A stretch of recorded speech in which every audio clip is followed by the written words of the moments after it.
Good evening, ladies and gentlemen. Welcome to the one, the only Rumboyz Fantasy Network. And it is time. We have UFC Fight Night.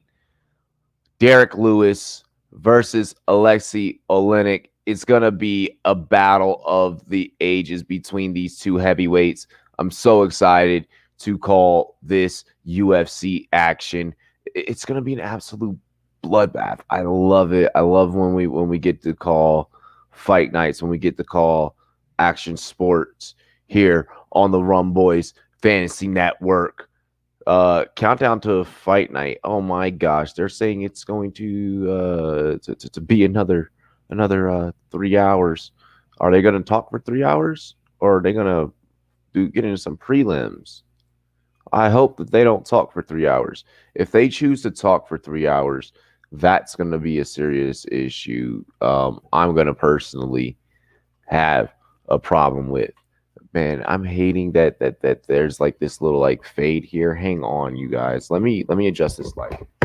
Let me adjust this. I try to go natural lighting, and that was fucking stupid.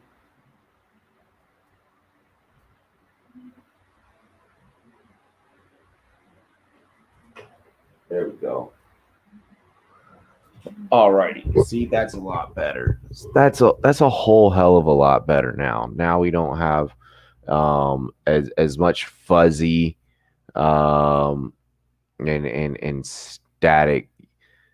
Tree says Leafs in 5. I don't know how I feel about that. How I feel about that prediction.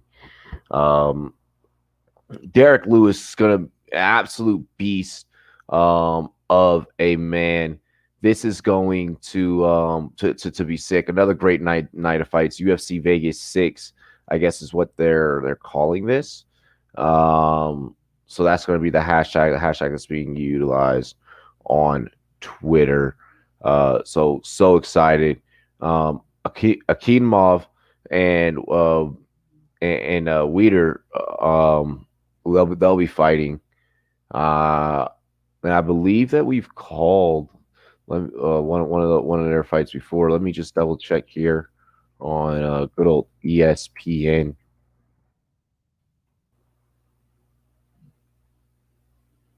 Give me just 1 second here. Bit of fucking load. Alrighty, so yeah, so we're gonna have fight night prelims for sure, starting with Erwin Rivera and Ali Al-Kasi. So hell yeah. So we're gonna have some UFC action. I'm so excited. Kevin Holland fighting on this card as well. So cool. We got some dope shit to look forward to tonight. All right. So yeah, no, they're gonna have prelims. I guess that countdown they put up was like till the main event. At least that's what that's what my prediction is. Yeah, okay. So yeah, we got walkouts for Rivera right now. Alrighty. So before we dive into this bantamweight belt, let's first get into our ceremonious cheers. Make sure that you guys do share the stream, dive off into the Discord, and really just get everybody up in here. Tweet it out, share it, all that good stuff. Y'all know what to do. But as usual, how we do. Actually, I'm gonna start off with this right now. That beer is cold and it's ready and it looks good. But I'm actually gonna start off prelims with a little sippy. So first off, cheers to me. Cheers to you, all the rum boys and girls. What it do, dilly. I got a little bit of rum here, and that's how I'm gonna do it.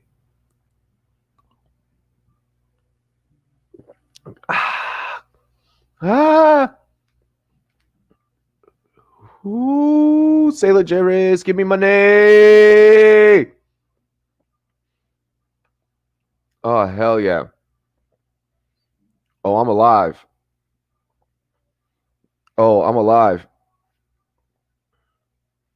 Hold up.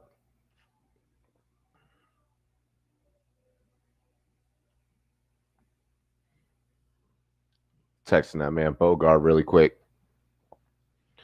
So really quick for those that do not know, first I would like you to occupy your attention over at my, it's going to be on over here at this corner over here at the Rumboyz logo.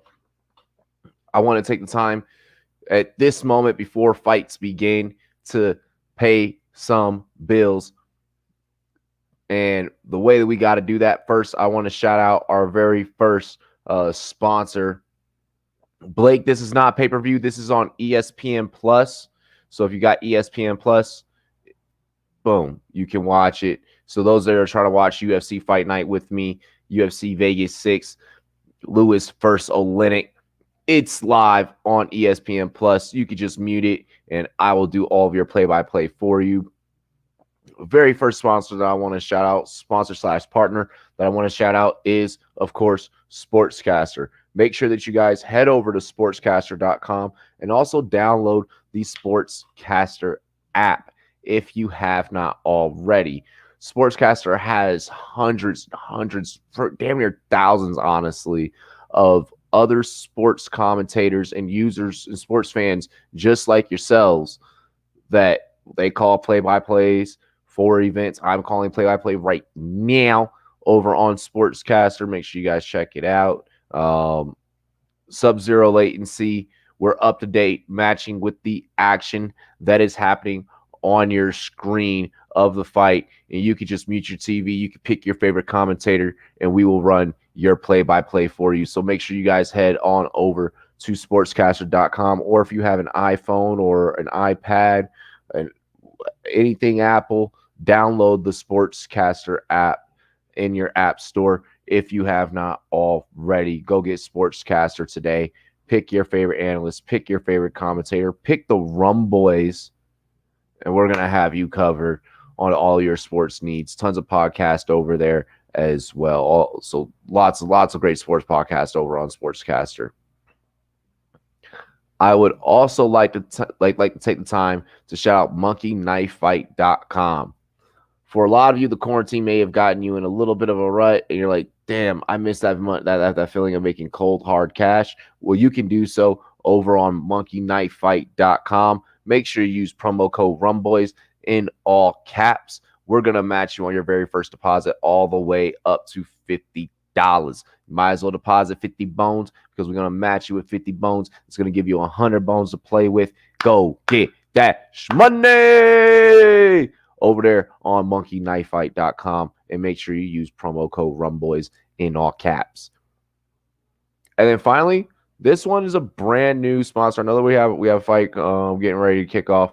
Finally, this one is a brand spanking new sponsor of the Rumboyz Fantasy Network, and that is Sports MVP, ladies and gentlemen.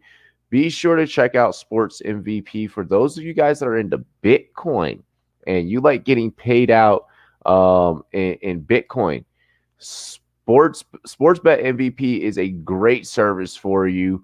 Right now, they are running a promotion. If you use the promo code SOCIAL in all caps, for all of you NHL fans out there, we got some NHL action over there for you, and you can go ahead and you can cash in on some Bitcoin.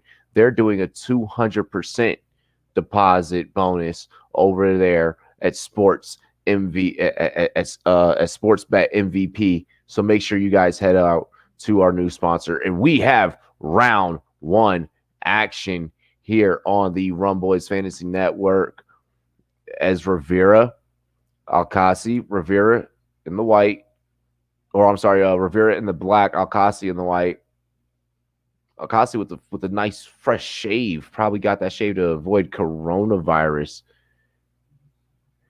Get your money before Bobby DMs you threatening messages. Oh my gosh, treat it. MKF, yeah, big shout to MKF. They got some prop action on this UFC action here as Rivera goes straight for the takedown. What we know that he's going to do. We've called him in prelims. We've called this guy in prelims before. And Rivera obviously showing the strength on the ground, throwing some bows from the top there to the left side of Al Casey. Al Casey trying not to be flattened out here. I mean, but he is. Rivera looking for any type of choke that he can. I mean, he has side control here.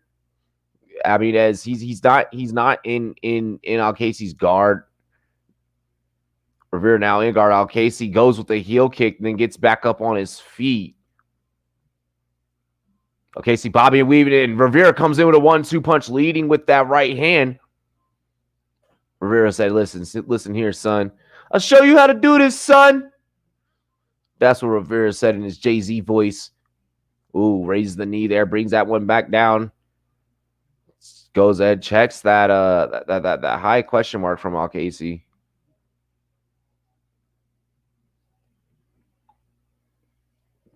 Ooh, Al Casey got tagged by Rivera. Rivera eats some little 1-2s there by Al Casey from the right hand. Al Casey showing hooks. Oh, Al Casey to the body, then with a kick there to the head. Very nice. I like it very much.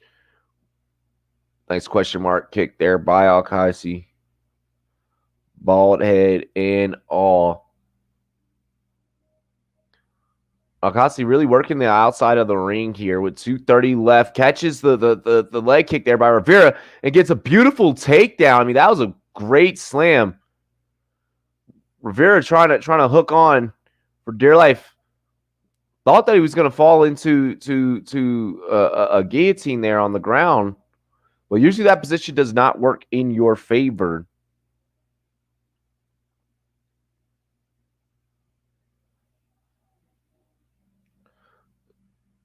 Now Casey has Mount Miocic and Cromier next week. O'Malley Vera as well.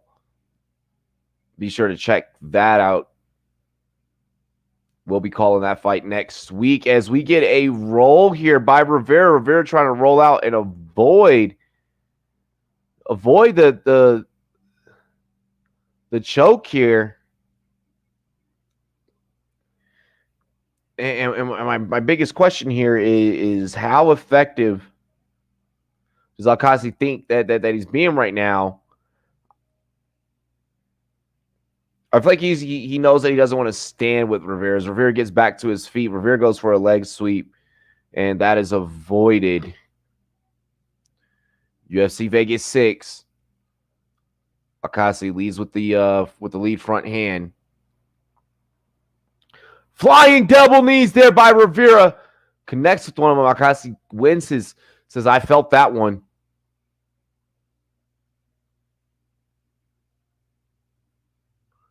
What I'm hoping for here is just a beautiful front kick from Rivera to just fucking drop Al Casey to his knees and just put him night-night.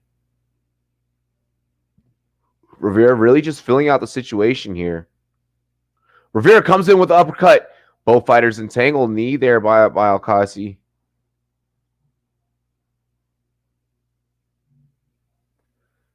So we got fighters in a tangle here. Al Casey leg hooks, gets the takedown. So, I mean, when you look at the takedown game, I mean, Al Casey is definitely showing that he's the more dominant fighter. And that ends round 1 with Rivera on his back. I mean, really, Rivera was showing that he was the more powerful puncher. And that was something that I felt that was evident. Bogard, what's good? GMM Network in the building, bro. What's good, man? You know, calling some UFC prelims action. The fight's on ESPN Plus, but I'm calling it here on the network. Right now, on a little commercial break.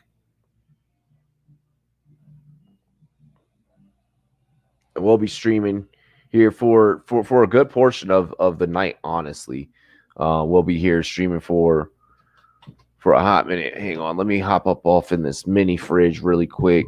Let me grab me a juice. I want one of these cold juices really quick. Then I'm gonna get to hammering this beer. Oleinik, Alexei Oleinik, who has no fucking social media whatsoever. Guy must not want to get the big bucks, big fights.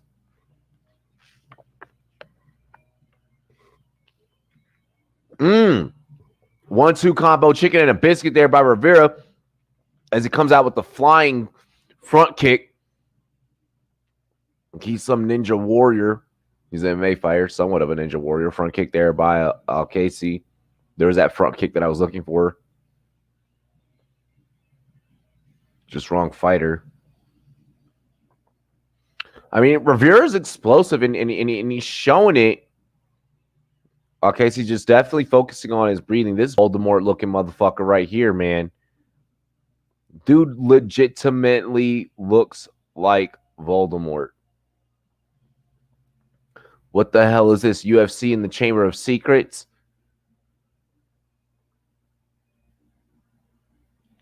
Casey, get that fake right jab out of there, out of here. Oh, quick fury there by Casey. Body shot there by Rivera.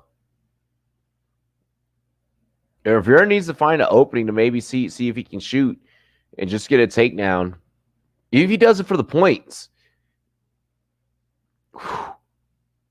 These guys are exchanging kicks, especially Casey. Beautiful uppercut there by Rivera as he slips that one in between the guard. Rivera lets that left hand fly. Going in there, engaging with the hook.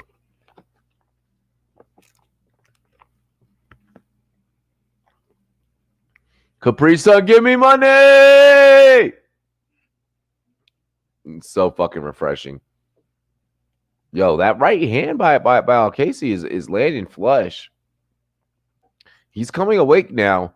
Maybe Rivera let this kid hang around a little bit too long. I shouldn't say kid. He's clearly older than most people with the bald head like that. Oh, beautiful shot there by Rivera. I saw the angle that Alkaisi was going for. The man just was not in his favor.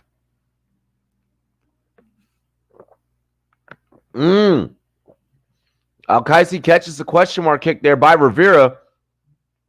2:15 remains in the second round.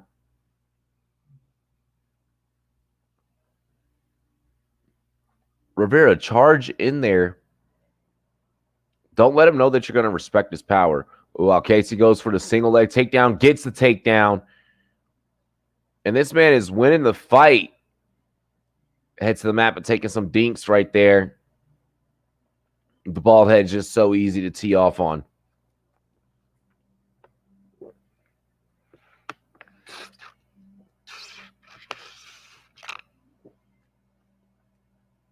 Oh! Alkaisi with that left hand and shooting for a takedown again. Rivera wincing, feeling that one. 130 left. Oh, and now we got blood from the nose of Alkaisi following that slight Superman punch there by Rivera. Rivera's so good at slipping those punches in and being effective with them. That really is the difference maker. It's when you can slip punches in and be effective. Rivera tries going for the takedown, not able to get it. Takes a knee there. Rivera, a little bicycle kick, trying to land that one with the left leg. Maybe could have dug the heel into the shoulder. Would have been the best outcome there. Just under 50 seconds here.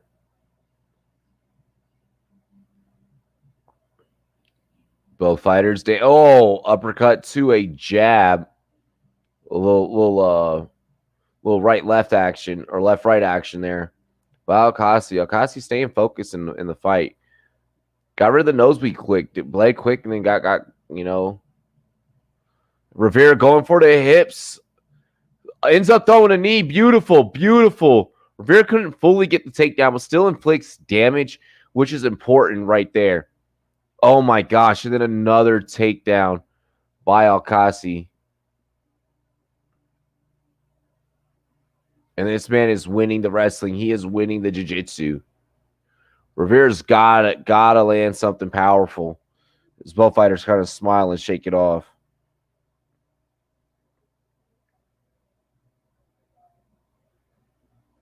And we go into commercial. Mike D, what is good? Mike D in the building. Again, this fight on ESPN Plus. Check it out if you have not already. If not, you can just enjoy my commentary and get as many people in here to enjoy the commentary along with you. We're live over on Sportscaster. We're here on our YouTube channel. It's UFC Vegas 6. For a fight like this, Dana was like, I'm not spending the money to fly you guys to an island. We'll just bubble of the city of Vegas. Just don't go gambling. Just tuned into the fight. Nice, Mike D. Nice, nice. Yeah, I figured it's going to take people some time to get tuned into it. I mean, this is just prelims right now. Main event will be a little while off. Rivera. Both fighters just kind of dancing. They're looking for a window of opportunity. Alexi sees if he can maybe throw a leg, and then Rivera 1-2 punch there. Beautiful jabs there with Rivera utilizing the right hand. Rivera getting in there sneakily with that right hand. Very, very beautiful. Oof. Alkaisi not holding back here. He knows that he stands a chance. And I mean, especially with this thing possibly going 2 points. If this can go 2 points, and Rivera just kind of playing patty cake here, he's got to land a big shot. He's got to land a big shot. Oh! Alkaisi goes for the spinning back fist and gets tagged on the 180 behind that. Right at the 180 got tagged. Couldn't even complete the full 360 as Alkaisi goes for the single takedown. Complete. And the takedowns are just crazy. Nuggets in double overtime. Nuggets versus Jazz in double OT. Want the Nuggets to pull it off? Oh, I definitely want the Nuggets to pull it off. Of course I want the Nuggets to pull it off. I live here in Colorado. I'm not a fan, but I appreciate them. I can appreciate them. Woo! Alkaisi with a left and then a right chicken biscuit. Let's see if we can get a knockout here. 3:10 remains in the third and final round of this prelim. Alkaisi thought he had a bicycle kick of his own. He said, you're going to throw one on me? I might have one for you here, man. You better watch these bunnies, boy. Oh, and a vicious leg kick there by Rivera. Woo! Drop freaking Alkaisi like it's hot. Like it's hot. Drop it like it's hot. Rivera, you better drop this motherfucker like it's hot for real, though. Like, just sack of potatoes, bro. Rivera with that right hand again. And Rivera's inflicting damage. Alkaisi knows he has to keep this fight close quarters.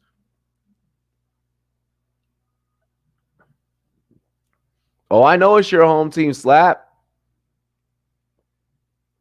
Oh, and it looks like we have a shot to the nuts.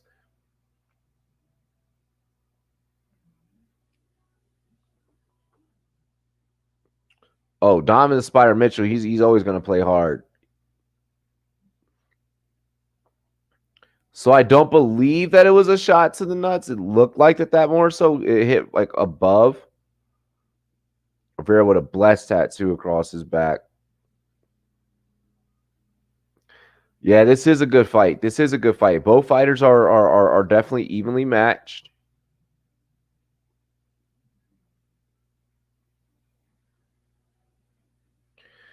The takedowns are really just what worries me.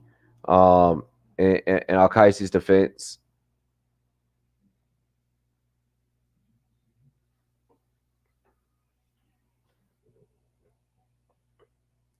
Come on, bro. Get it together. Yeah, you're good. You're good. Let's fight. Let's fight. You accidentally got hit in the nads, man. It sucks. Even if it was right above, like that shit still fucking hurts.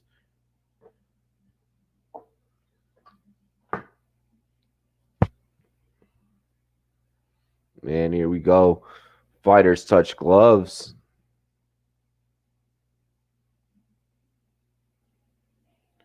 Oh, beautiful knee there by Rivera. Rivera got caught.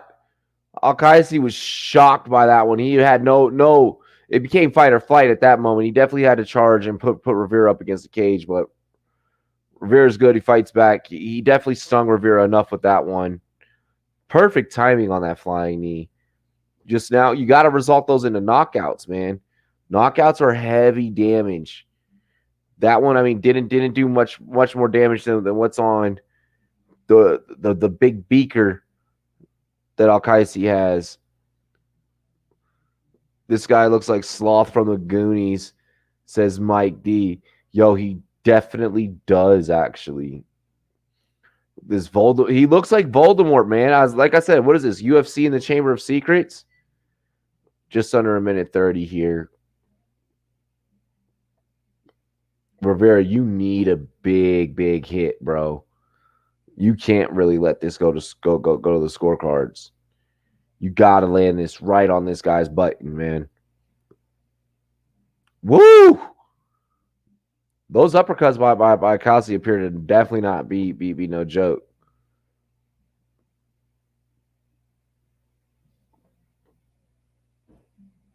A little bit of mirroring going on between these fighters.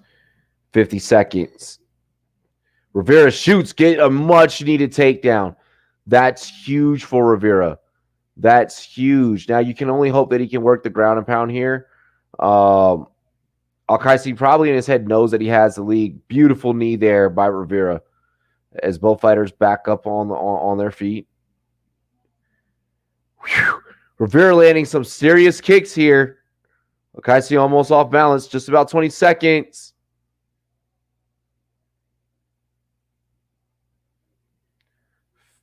Rivera charging in. 10 seconds.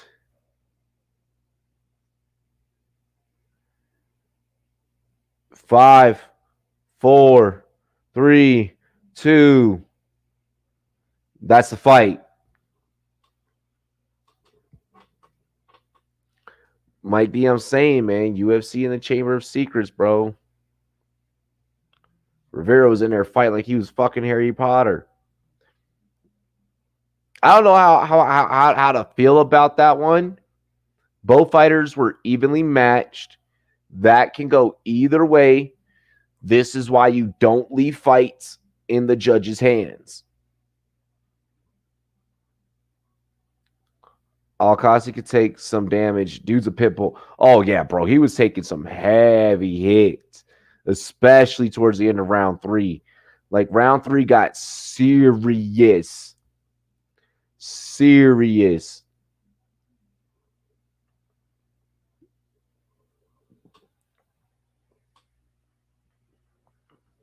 I want to see how the judges feel. Excited to see what decision comes out to be.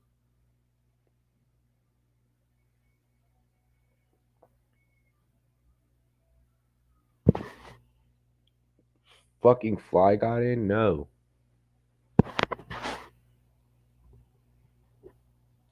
Day 3 of the new apartment, and our first fucking fly here. Nerd. Get away. So Al-Qaisi or Rivera had that takedown, and I think that can be the biggest thing that can and will possibly help him. Derek Brunson on Twitter saying that Erwin Rivera pulled away with it.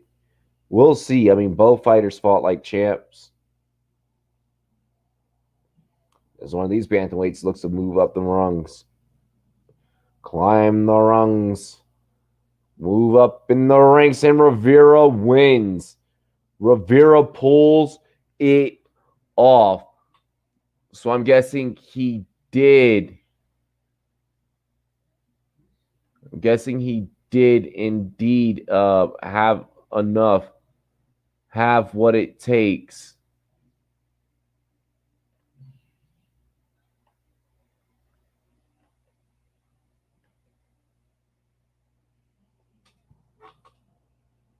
Alrighty. So the next fight will be Zalal versus Barrett, featherweight fight, a featherweight bout.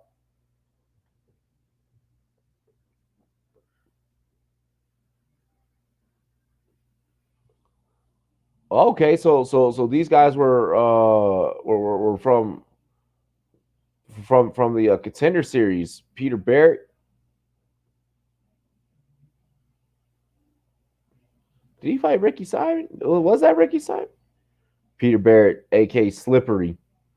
Slippery. Migos. That was a shitty Migos impression. Youssef Zalal, the Moroccan Devil. Okay. Okay. Let's see what you guys got, man. I like seeing these new fighters. You said revering your opinion. That was close as fuck though. That was close. I had to go ahead and turn the captions on this joint, yo.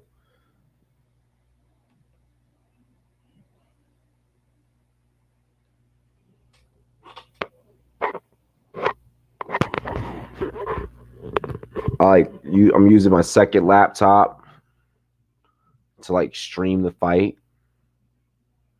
Was supposed to have cable hooked up today. That did not happen.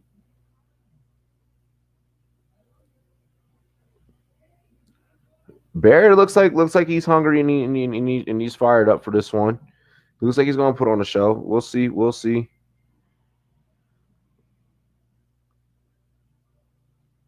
UFC Vegas at the UFC training facility. Megan Olivi looking good.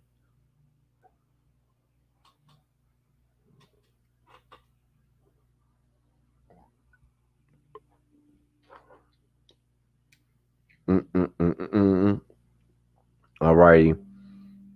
So we have walkouts here. A lot of these fighters back in the Contender Arena. Peter Barrett, born in Weymouth, Mass. Mr. Slippery's world.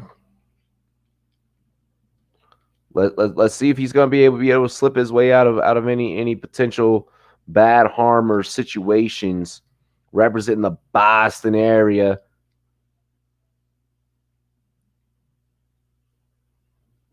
Let's see what the bad boy from Boston has.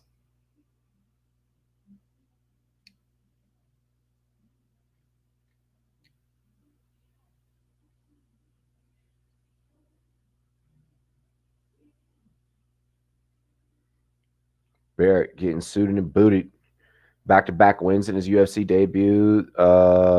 Finished 9 of 11 wins, 7 by knockout. Awarded UFC contract on Dana White's Contender Series Season 3, Week 10 for Peter Barrett. I think I remember seeing this kid. I really think I remember this kid. I don't know. I've watched a lot of Contenders, so.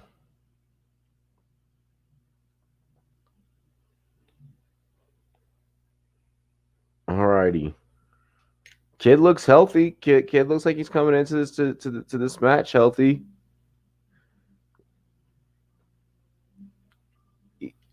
Looking at the judges in his corner because that's all that he has because there are no fans due to COVID-19. Youssef Zalal, Casablanca, Morocco, is where he was born. The Moroccan Devil makes his way out to the UFC arena. UFC Vegas 6.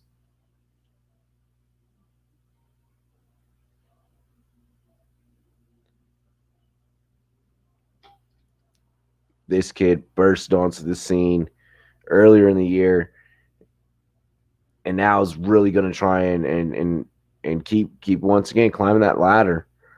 See if he can get a shot at the big guys, at the big dogs in his division.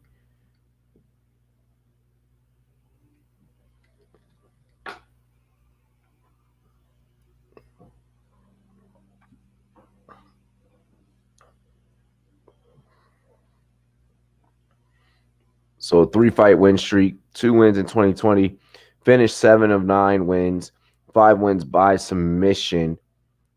So Zalal said, "I'm a beast too, man. I'm young. I'm ready. Look out, Barrett. Gonna get locked in a cage with the Moroccan Devil."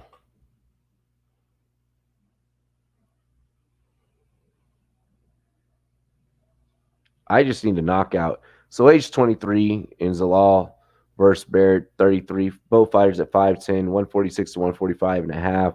1 inch reach advantage at 73 inches for Barrett, 72 for Zalal. There's a tail of the tape. Ladies and gentlemen, this is a UFC preliminary bout that'll go for 3 rounds. Fighting out of the blue corner with an MMA record of 11-13, standing at 5'10", 145 and a half pounds. Fighting out of Somerville, Massachusetts. Damn, I forgot his first name. Slippery Barrett. Fucking Peter. Damn it. Hits me after. Fighting out of the red corner with an MMA record of 9-2, standing at 5'10", 146 pounds. Fighting out of Casablanca, Morocco, Youssef, the Moroccan Devils Allah. And Mark Smith will be the referee for this bout. There goes the ring girl. Ding, ding, ding.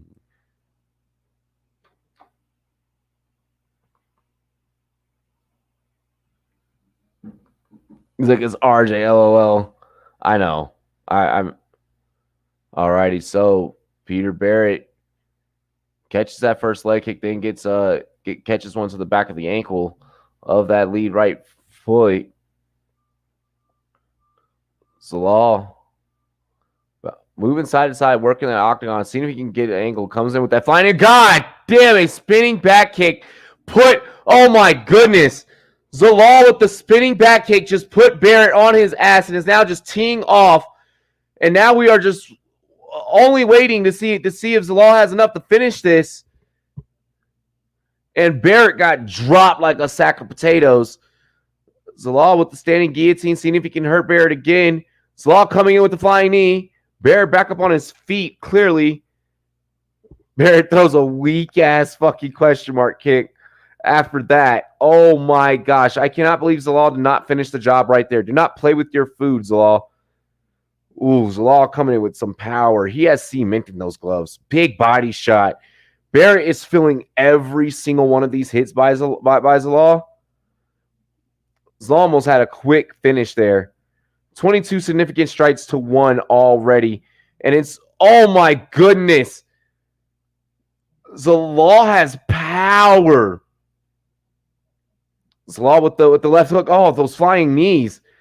Bro, he is throwing some wicked combinations. Barrett, I think you're going to get sent back to Boston crying. Finish him. Finish him. I want blood. Leg kick there by Zalal, which is what set up that big, heavy spinning back kick to the chin of Barrett. Barrett now trying to see if he can cut off the angles of Zalal. Barrett needs to come in and trying to. You can't respect his power that much. You need to come in and you need to search yourself.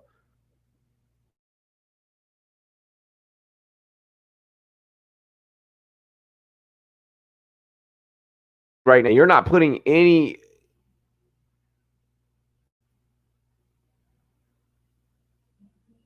Oh, there's a heavy left there by Zalal.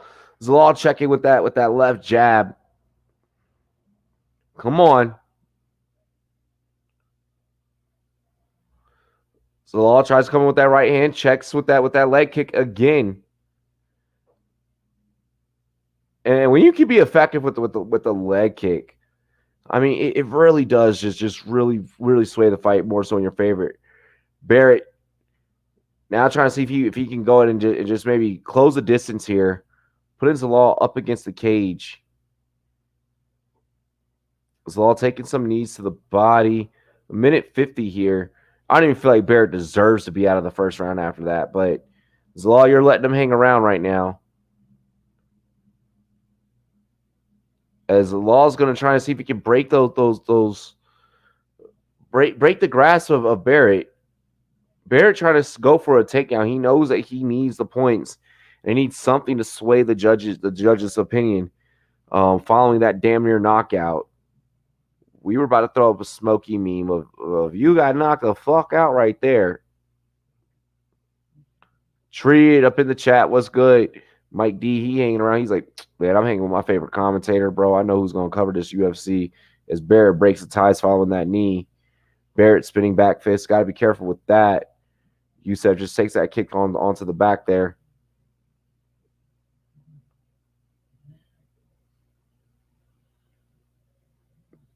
Just about 50 seconds. Barrett now doing much better about cutting off the angles here of Youssef Zalal. Tongue got burned, but we good.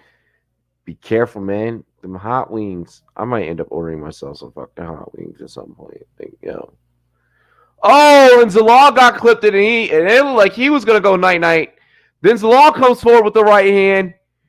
And every time Zalal comes forward with that right hand, you can just have no help but to think Barrett could go night-night at any moment. Youssef telling him, I want you right here in the middle of the ring. He's like, I'll establish the outside. You stay right there, buddy. Youssef acting like you want to shoot for the takedown. 3 seconds left. Barrett with the laugh. And Barrett's cut on the bridge of his nose there. Cheers to me. Cheers to you. And all the Rumboyz and girls. What it do? It's Corona time right now. Let's sip on a Corona.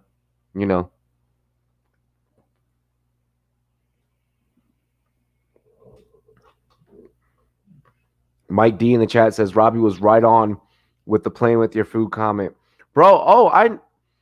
I'm just saying, man. I mean, you don't let a fighter hang around like that. To me, that's just poor etiquette. You got to go in there. You got to finish the job because now if he comes back, he gets to say, "Oh, well, he almost had me in the first round, but." And that's just not what you want. You're not wanting that. Again, and Zalal just not with enough to finish there. As we take a look at that replay, we're now into the second round.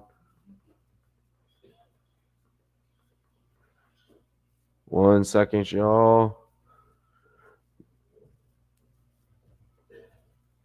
I know that Nico Price on Twitter says, "Oh my God, he was out. That was a nasty kick. It really was a nasty kick." Oh, Youssef picking some different angles here now. I kind of like what he was doing there. Maybe creating those leg kicks. Barrett's gonna get swept by one of those so bad, and it's not gonna be good. Something to be said about the fact that Barrett was able to take that heavy shot from Zalal earlier. We're in the second round, but we still can't believe what the hell happened in the first. It's the first minute in the second round is now ticked off. Zalal separates from the clinch of Barrett. Throws a left jab to get out of it. Barrett trying to see if he can dish out some power with his leg kicks. Back in the clinch goes Barrett. Barrett, throws a knee and then ends up getting swept by Zalal. The momentum of the knee threw Barrett off balance. That's just good. That's just good jiu-jitsu right there. That's just good jiu-jitsu. I'm gonna let you go ahead. You're gonna throw that technique. I know that it's going to throw you off balance. So I'm just gonna come in with the leg sweep. Boom. And if Zalal goes guillotine right here or goes rear naked choke, Barrett trying to see if he can shake Zalal off. Zalal just fully mounted for the rear naked choke. He's just got to slip the wrist. And Barrett is just being outclassed at every moment. Now of every phase, Barrett not even able to flat out and get out of this and squirm his way out of this. His nickname was supposed to be Slippery, but I'm not seeing anything slippery about this guy. He's stuck right now. 2:35 left. This is not where you want to be. Ref is going to end up standing these guys up. Oh my gosh, and I think Zalal is going to go for the submission here. I think that we're going to get it. Barrett, you can see the worry on Barrett's face. Oh, it's about to get locked in. I think it's locked in. I think we're just about there, ladies and gentlemen. 2:15 on the clock. I think we're just about there here in the second round. Zalal's just got to oh wait, nope, some good hand fight there by Barrett. A little decent basic stuff. But again, I mean, not in a safe position. Some elbows to the thigh. And Zalal is just outclassing Barrett on every phase of the MMA game right now. Donovan Mitchell's hitting threes back-to-back, looking like Curry. Denver wins 134-132. OT, best game so far since the restart, in my opinion. Nice. Zalal ain't strong enough. Yeah, I see that. I do see that. Yeah, Treats talk about NHL. Zalal, just get back up on your feet, bro. Actually, no, you're just winning the time game right now. You're just winning the time and control game right now. Barrett still can't shake this guy. Minute 05 left. And Zalal just still on top of Barrett. Now Zalal just has to mix in, getting some hits in. He's really gotta now just show the judges that, I mean, we know that he is definitely inflicting more damage, but now he just has to show the judges. Oof. Barrett is just taking damage. Just under 40 seconds left here. Zalal going for the submission. 30 seconds left here. Zalal putting his all into it. 25 seconds. I want to see him go night-night. I want Barrett to go night-night. I want night-night. And Barrett just fighting his way out of it. 5 seconds left here, and Zalal has just completely controlled this man. And Barrett thought he had something with the hammer fist there at the end, but that was just Zalal loosening up because he knew that it was the end of the round. Speaking of NHL, make sure that you guys check out the Rumboyz' newest sponsor for the month, Sportsbet MVP. Make sure that you guys head on over to Sportsbet MVP and check them out. The NHL playoffs 2020 continue today. Golden Knights take on the Avalanche, and the Flyers will be facing Tampa Bay Lightning. Check out the largest NHL menu available and take advantage of their 200% Bitcoin deposit bonus. So make sure you guys head over there, use promo code SOCIAL to take advantage of that 200% on all Bitcoin deposits for all of you Bitcoin players out there.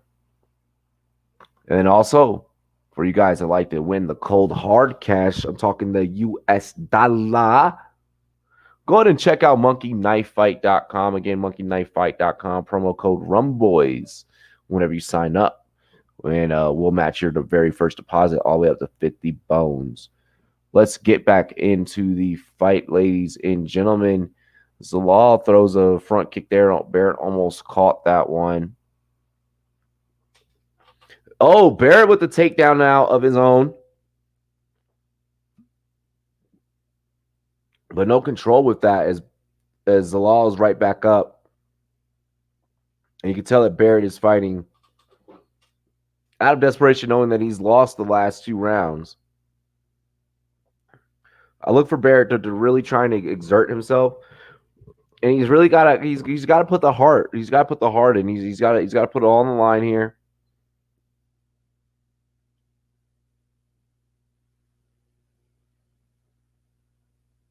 Oof. Knees to the thighs. Barrett misses an uppercut. Zalal slips that. And just the awareness of Zalal. Zalal just throws a vicious right hook. Zalal front kick to the thigh of Barrett. Barrett steady coming forward with those jabs. Zalal got tagged there by one of them. Barrett swinging for the fences. Zalal just getting nicked by a few of them. But dodging a lot of them. I mean, Barrett's just swinging and exerting some energy, which he has to because of how the first 2 rounds went.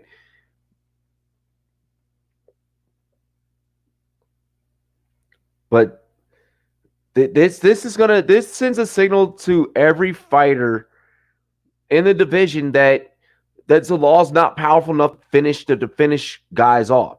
He's not powerful enough to finish a fight. Zalal with the takedown. Barrett sitting guillotine here. Zalal's he's going to spin his way out of here and probably pop his neck out. And yeah, Barrett lets go as soon as Zalal shows that he's actually going to go for a choke of his own. And Zalal has that arm singled out. He's now just got to get it up and above the neck. Maybe crank that back behind the head. Blood going into Barrett's eye from his nose. And Barrett struggling to get back to his feet as he does, but then Zalal maintains guillotine.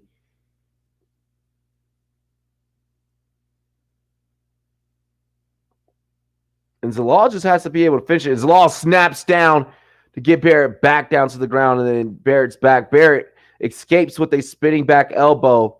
Both fighters will shake hands as Zalal appreciates the spinning back elbow. He's like, yeah, you almost caught me there. You're fast, but I'm faster. Run as fast as you can. You can't catch me on the Moroccan Devil, man. And Zalal scoots back and then shoots again. The takedowns of Zalal, once again, he is just outclassing Barrett, outsmarting Barrett at every phase of the game. And Barrett just trying to throw those choppers, trying to throw those elbows that just weakens Zalal down any way that he can. And for Zalal, this is just basically like another sparring match for him. I mean, this is just a high intensity sparring match for him. Lee says, "Get better thighs." I don't think Zalal knows how to hold on. Dude, that first kick was lucky and was just what he needed to win this. Exactly. No, that definitely. The first kick was definitely what he needed. I mean, the submissions now just gotta be there for him. I think that's going to be something that his camp is going to have to work on. Say, hey, you could get the takedowns, but you just got to finish. You just got to get to the point where you can either finish via submission or you're going to finish via KO. 30 seconds left. And Zalal's going to give it all that he's got here. Barrett trying to hang in there. 20 seconds left.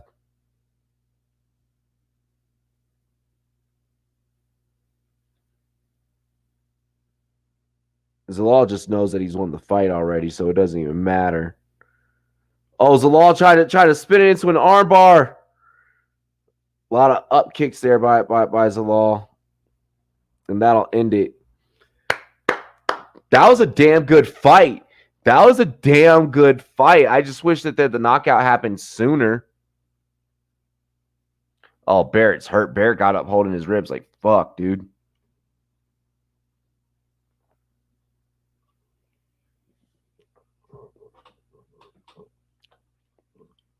Both fighters went out there, put it on the line.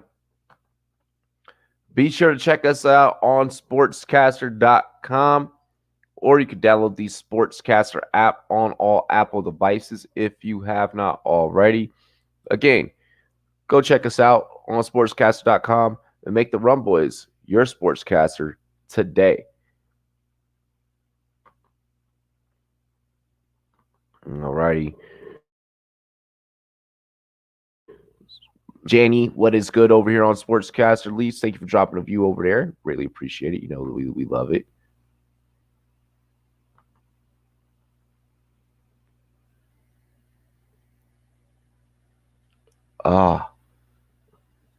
Just had a perfect itch in my back.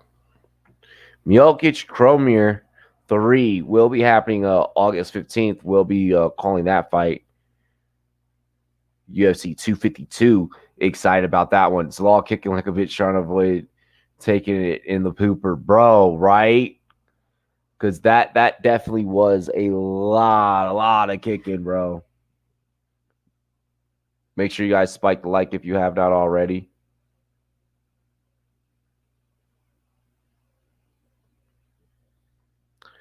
And Zalal was the clear unanimous decision there. I really don't think that there was another decision that you really could have made. But yeah.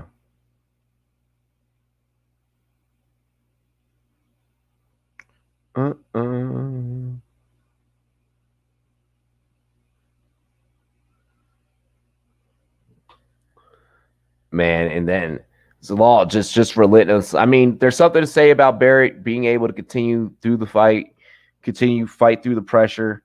But I mean, damn, man. Damn, you know, you just 66 significant strikes, 3 takedowns, 627 ground control time. That's pretty much just a summary, a small summary of what Youssef Zalal did. That's not to mention his knockdown. I mean, completely just dominated, controlled the fight, and that's what we look for. That's what we look for whenever we call these fights, whenever we call these events here on the Rumboyz Fantasy Network. And we're gonna get into another fight here in just a moment. Jake the Great! He won that fight by getting knocked out so fast he woke up. Oh my gosh. Dominant win. That dude needs to add some strength, though. Definitely needs to add some strength to finish off his submissions. And I'll be right back. I'm just going to run out on the back porch really fast. You're tuned into the Rumboyz Fantasy Network. This is UFC Fight Night. It's your boy, Robbie J. Let's get it. Let's get it.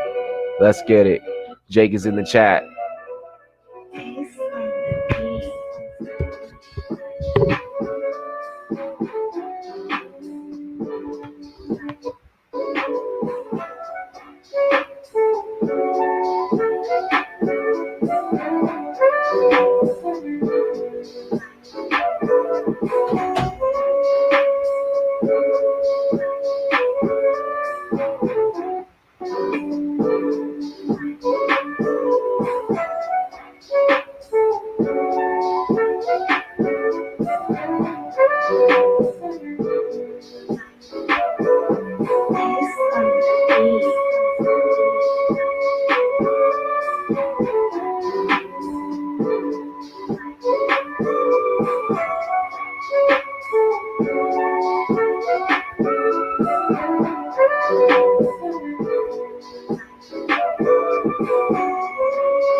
Alrighty, y'all.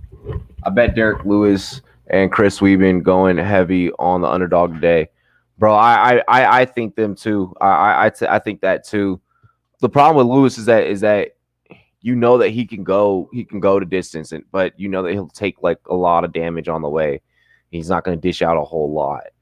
I mean, you don't know which Derek Lewis you're going to get. Are you going to get the bear mauling Derek Lewis, or are you going to get like freaking chicken Popeyes chicken sandwich in a biscuit, fat ass heavy set Derek Lewis? Like, and that's really a concern and a fucking thing.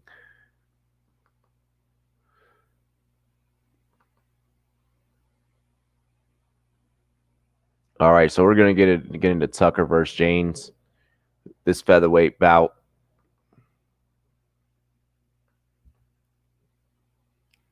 We got Jake the Great off in the chat. Rumboyz Combat is here.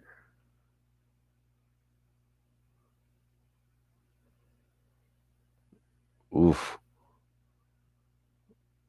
Both these guys look vicious. I'm thinking that I've called James before. Gavin Tucker, Governor versus Justin James, the guitar hero. Okay. I dig it. Governor versus guitar hero. You already know what to do. We already into the third fight on the preliminary card, y'all. We are already into fight number 3. Uno, dos, tres. 3 fights.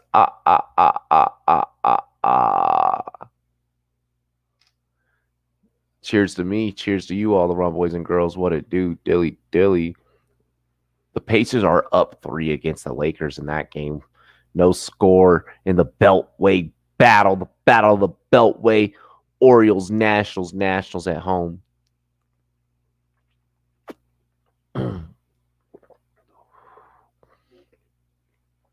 Woo-wee! We got fantasy football action on the Rumboyz Fantasy Network tomorrow. The Smoky Bogey Invitational is going down. Bogart's going to be in the building.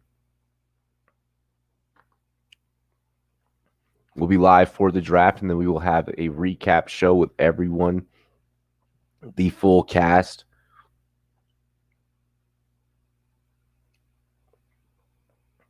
It's going to be litty. It's going to be litty in a titty.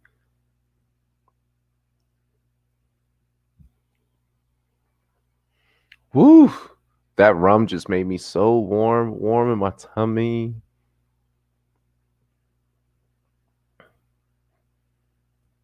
Whoa, what is this commercial? Oh, see, with sports being back for 2 seconds, like even being an activist, I was like so removed from social justice issues. And rest in peace to Stephen Clark. That commercial just got me right there. And like the thing is, like I can deal with it. Like I can, I'm okay. Like that shit just saddens me though.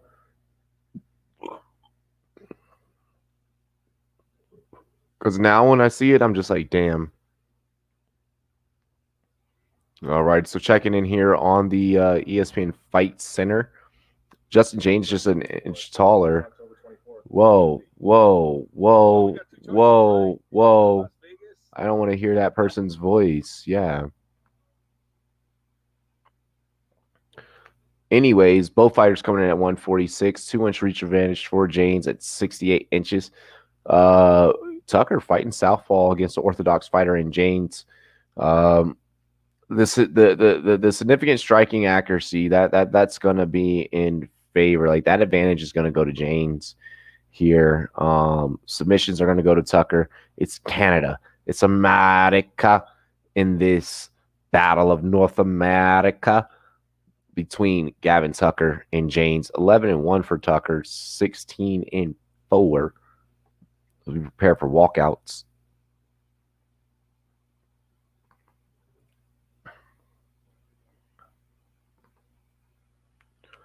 How are you digging these prelims so far, Jake?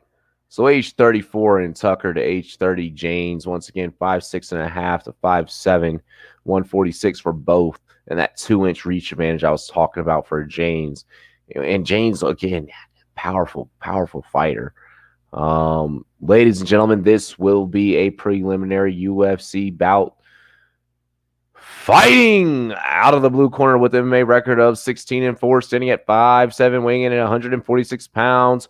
Fighting out of Las Vegas, Nevada, Justin the Guitar Hero James.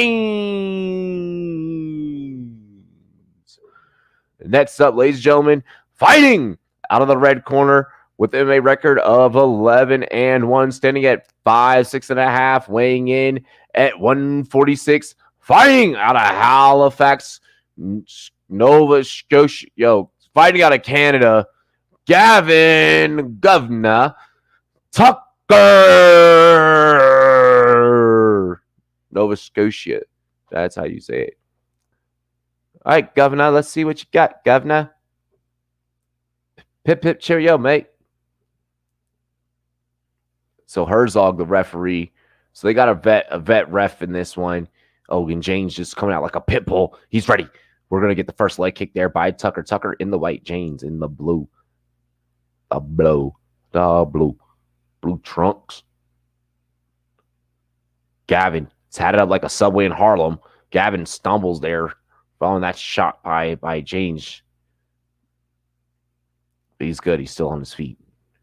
He's going to throw a 1-2 to James, then go followed by a kick to the head there. Going to go side kick.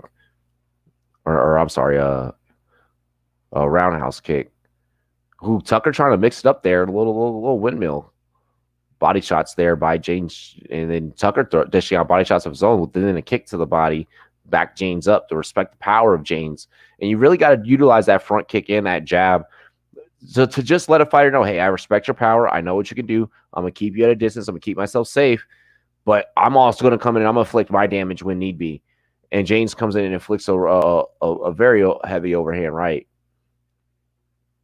And I just worry every time that James connects. Tucker's throwing some excellent combinations right now. But you just know that at any given moment, knowing that if there's an opening, Tucker will fire off. And you know that Tucker has a chin. You know that Tucker can take damage. I mean, Tucker's just bred for the moment. There's, or I'm sorry, James can take damage, and he's bred for the moment. Tucker's just throwing in some beautiful combinations. Keeps hiking up the shorts though, and I worry about that because James is going to time one of those and just land in. Just that one right in the grill of Tucker. Tucker combating those front kicks. And James really mixing it up. You could tell that Tucker, whenever he's hiking up his shorts, what he's doing is that he's timing his next shot and he's trying to analyze his next angle. So that's what he's really doing, and he's doing it, and he's trying to do it whenever he can separate and create distance. I just don't like it because it's a bad habit, because it's telling James when to time when he can come in. So now James just has to look for a window of opportunity between whenever he drops his hands to get in, pow, and then get out. He wants to boom, engage, and then back away. 2:25 remaining. And there's that roundhouse there by Tucker again. And Tucker he's being super effective with the combinations.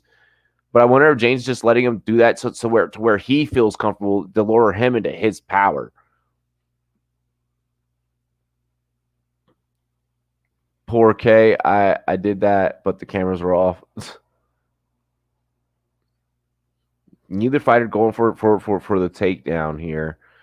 Neither one. And a beautiful roundhouse there by Tucker. But great block there by James. You got to respect the defense. Body shots going up to the top level there by James. James coming in with the uppercut. He's utilizing that uppercut. He's gonna go uppercut, jab, and he's gonna want. He's trying to mix in those hooks. He's really mixing in a lot of different combinations. Jab there again by Tucker. Leading with that right. Oh shit! And then Tucker is dropped with an uppercut by James. James on top, and he is a fucking pit bull on the loose. This man is a bear out of his cage. Not enough to put Tucker away. But just for a moment, Tucker was asleep, but he's back up on his feet, 11-11. And James just landing those right hands on the button. Uppercuts with the left. That left uppercut is nothing to fuck with. As you see a mouse beginning to form on the forehead of James. And then that just happens with James. He's going to absorb damage. He's going to show damage easily. James, guillotine, just so much stronger than Tucker. Tucker trying to kick his way out. Tucker panicky, almost pops his head out of there. Great rolling here by Tuck. 35 seconds left. The man lost his drawers, yes. Yo, Tucker got hit so fucking hard that he has no pants. He has no trunks. His trunks are hanging off his ass. 20 seconds left. James just laying there. He knows, hey, this isn't going to choke me out. I'm not worried. If anything, I just slip out of this. It's 8 seconds. He knows the situation. He knows where he's at. He knows, it's all good. I just mollywopped this fool. Wow, that man lost his fucking trunks, bro. Like, he literally got hit so hard. That's just a whop. Like, yo. I didn't even notice that at first. Like, until I saw them on the ground, I was like, damn.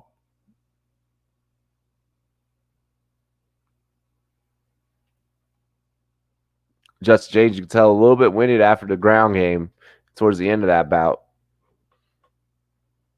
He exerted a lot of energy trying to go for the KO. And I really thought that he had it.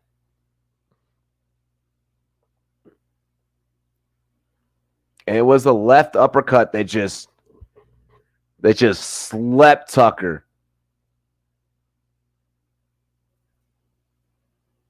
That left hand is nothing. That left uppercut is nothing to fuck with. So it wasn't until the leg sweep there that's when Tucker lost his draws. It's down to his skivvies, round 2.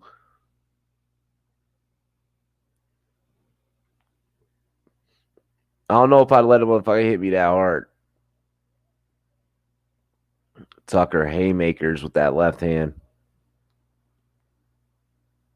And now he's trying to see if he can level the playing field and maybe knock James down. That ain't Camo, my brother, says Bryce Mitchell. Thug nasty. Thug nasty with the trolling on Twitter. 420 to go. Tucker picking his shots, picking his angles. Really just playing his game. He knows that he can damage James. I think it's really a matter of, are you going to put James away?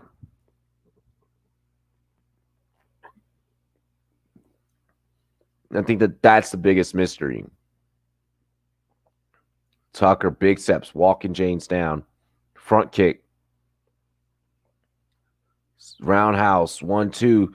Throwing that right jab. James coming in, looking to slip that jab, tight roping it.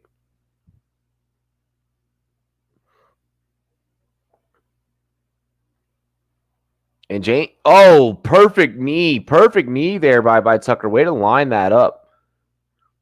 James coming forward with those uppercuts, chops with the knee.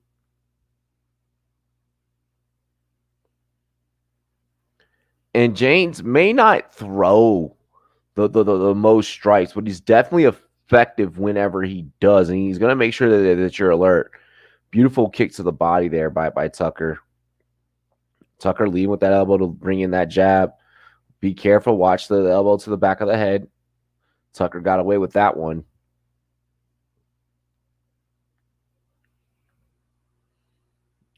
Tucker keeps throwing those front kicks to keep distance. I mean, he's really picking James apart from multiple different angles and multiple different levels. It's just James had that big showing in the first round, and Tucker hasn't had much to show for it yet. I mean, the head kicks are definitely there. I mean, he just has to keep teeing off on that head, and I think that eventually he lands one. Tucker does have a significant strike battle on lock, double digits between round 1, 14 and 22, between round 1 and round 2, 21 and 4. Only 4 significant strikes for James in the second round. So you can only imagine that when James goes back to his corner after this round, that his corner's gonna be like, "Hey, dude, you need to get in there and mix it up with this guy." You know, we get what you did in the first round, but if you put this in the judges' hands. And James just keeps coming forward with a heavy right and then swings with a wild left hook. And James just knows that he has power. But Tucker says, yo, I have power. I have technique. Reaches for the leg and then comes back up. Beautiful kick to the body there by Tucker. Tucker just really utilizing those head kicks to his advantage.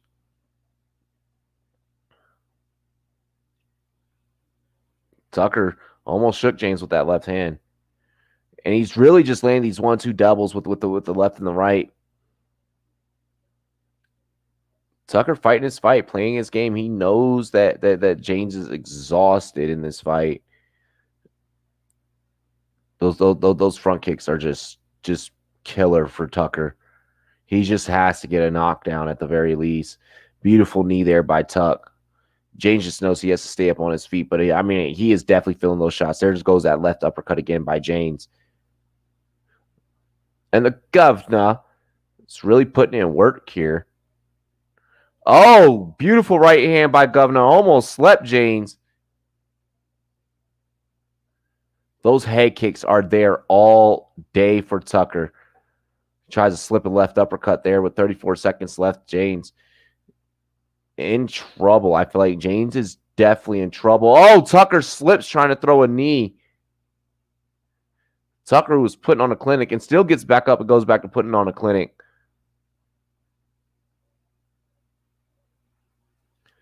James looking tired as all hell. James slips a roundhouse there. Superman punch there by Tucker. And James is definitely stumbling. Oh, beautiful. Oh. So thoughts after that round? I feel like Tucker definitely fought back and got his respect. The much needed respect that I feel that he was lacking and deserves in this bout. That shit was beautiful. That was gold.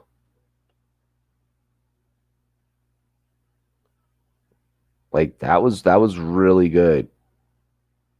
We're back with Oh, it's Justin's Instagram post. I'll have to check that out later.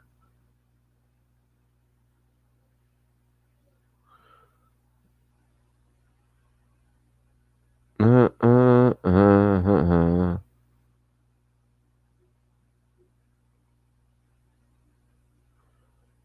uh, uh. Alrighty.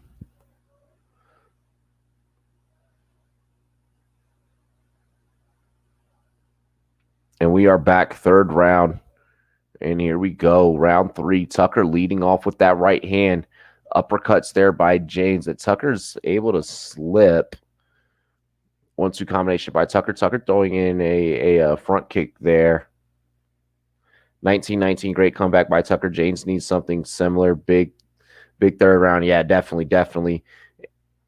And Tucker's coming out with all that he's got. He knows that he needs a third round. I'll give James the first round. James coming in with that heavy right, saving it all for this round. Oh, shit. And James got stumbled back by a heavy knee out of the clinch. But he's good. He's still on his feet. And those head kicks are there all day. Just that bald head, a target. And then now Tucker, James ends up rolling. James bleeding from the nose. And Tucker putting in that work. Tucker's going to crank back. He's going to go for rear naked choke here. He knows that James is exhausted. He knows that he has him. I feel like he knows that he has this. Go night-night. Go night-night. Don't tap, James. Go night-night. And Tucker now just looking for a good position to finish this off. And James is fighting his way out of it. Blood all on his face. As Tucker's almost there. And James taps. James taps. As we get a submission there. Beautiful work by Governor. Gavin Tucker, third round, rear naked choke. Huge win for UFC Vegas 6. We get our first submission of the night.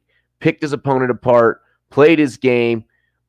Did his thing. That was Tree said, that's my type of tap. I mean, and he was just putting in the work. He was putting in the work the whole time. Controlling the fight the whole time. He didn't want to leave it in the judge's hands.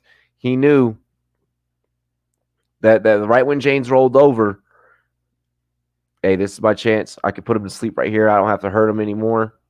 I can end this fight.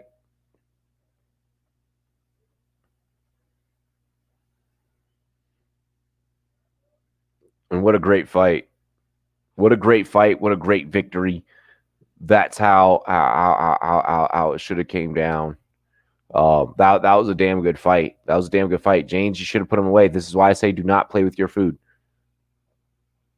As we get into Andrew Sanchez and Willington Thurman. That'll be the next fight. And then we will be out of... That'll be the next fight. Then we got three more. 3 more on the prelim card.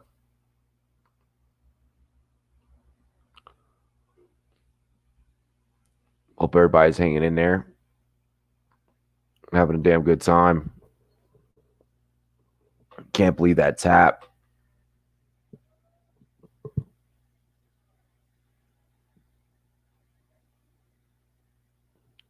I really cannot believe that tap.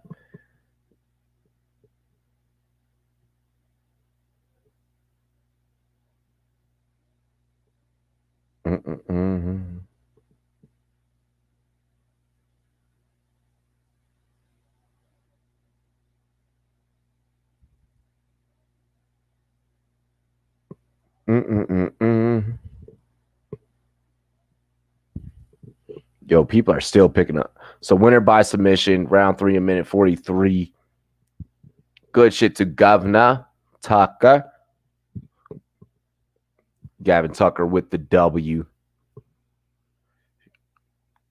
Damn good shit.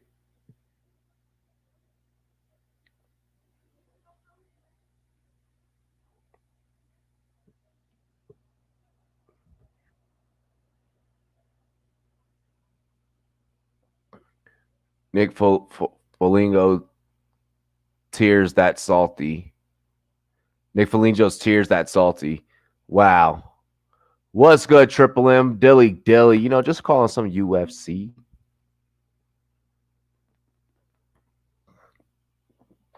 We out here. We are live. We're live on our YouTube channel.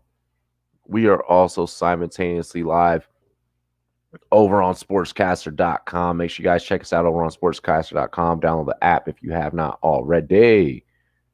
Yay.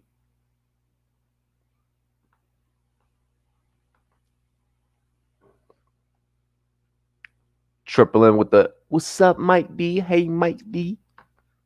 Mike D somewhere. He chilling. He lingering in the chat. He lurking. We got the lurkers. Everybody chilling. You know, everybody's enjoying the play-by-play.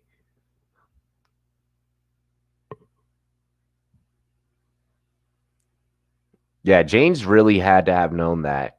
Like he had to have known that choke was coming at some point.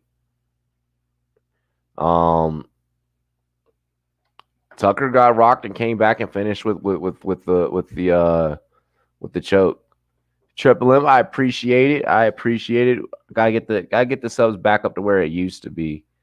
I had that count a lot higher before I took time off, so but we're gonna build it back up.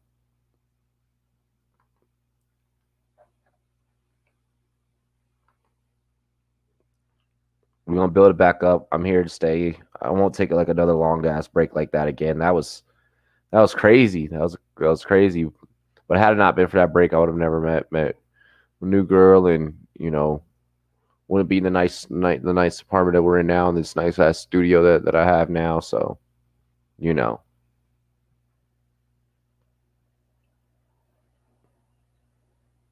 Alrighty. So next up, Andrew Sanchez with his MMA 12-5 record. He's gonna be facing Wellington Thurman, Brazilian Jiu-Jitsu brown belt, 16-3.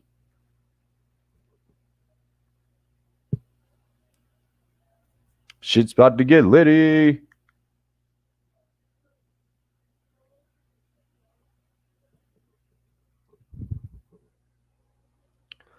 Love you, my queen.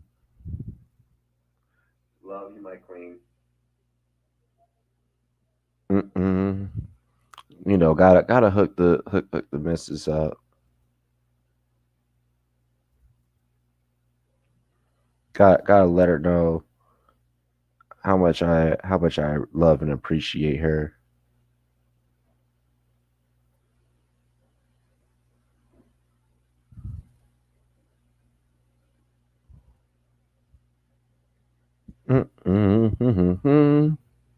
Sanchez Thurman about to come up here momentarily.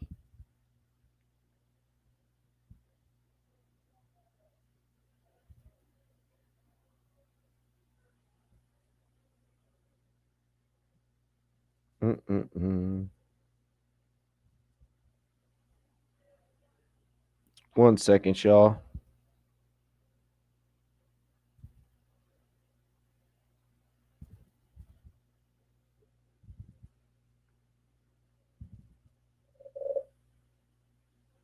So I told Eden that you run a fantasy sports casting thing, and she was like, doesn't he sell weed? I was like, no. Wow. Man City UCL contenders. Hell yeah, that's dope. That's dope. Big up to Man U. Man City.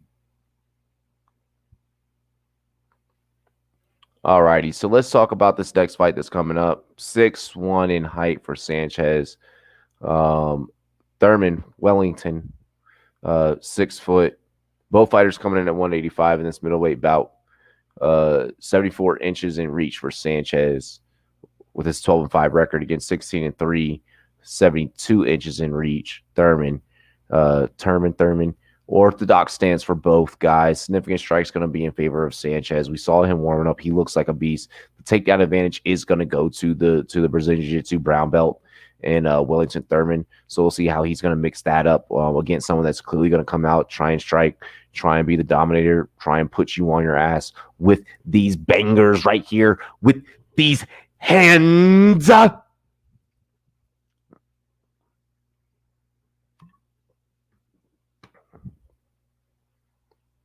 It's UFC commentary, baby. That's how the fuck I do. It's time to get wild. It's time to get crazy.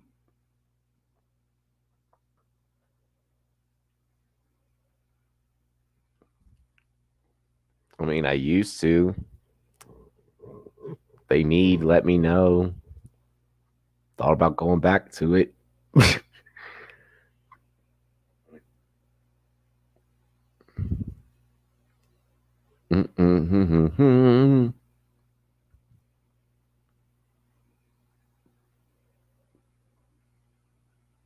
We almost there, y'all. We on commercial. They hitting us with the commercial gang right now.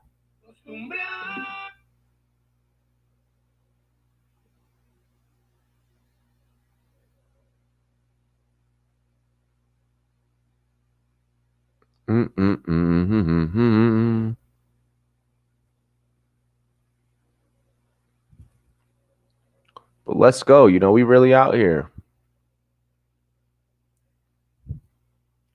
What's everybody up to? What's everybody doing aside from catching this lit ass play-by-play?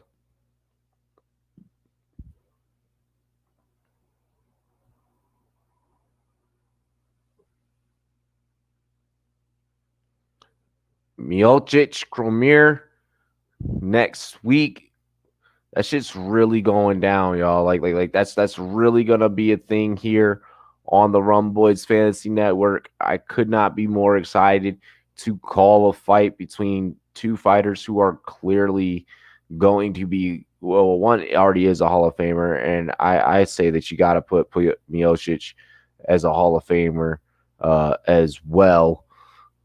If he isn't already one, I'd have to double check my knowledge on that. But both fighters, it's gonna be a crazy fuck about August 15th. Like I'm telling y'all straight up, August 15th is going down, and it is going to be insane. So age 32 for Sanchez versus the 24-year-old in Thurman, 6'1" and 6 foot, 185.5 to 185.5. That 2-inch reach advantage again going to Andrew Sanchez, 74 inches to 72 inches. And let's get into the announcements. Fighting out of the blue corner with an MMA record of 16-3, standing at 6 foot, 185.5 pounds. Fighting out of Curitiba, Parna, Brazil. Fighting out of Brazil. Fuck, that was hard. I can't even remember this motherfucker's first name anymore. Wellington Thurman. Next up, fighting out of the red corner with an MMA record of 12-5, standing at 6'1" and 185.5 pounds.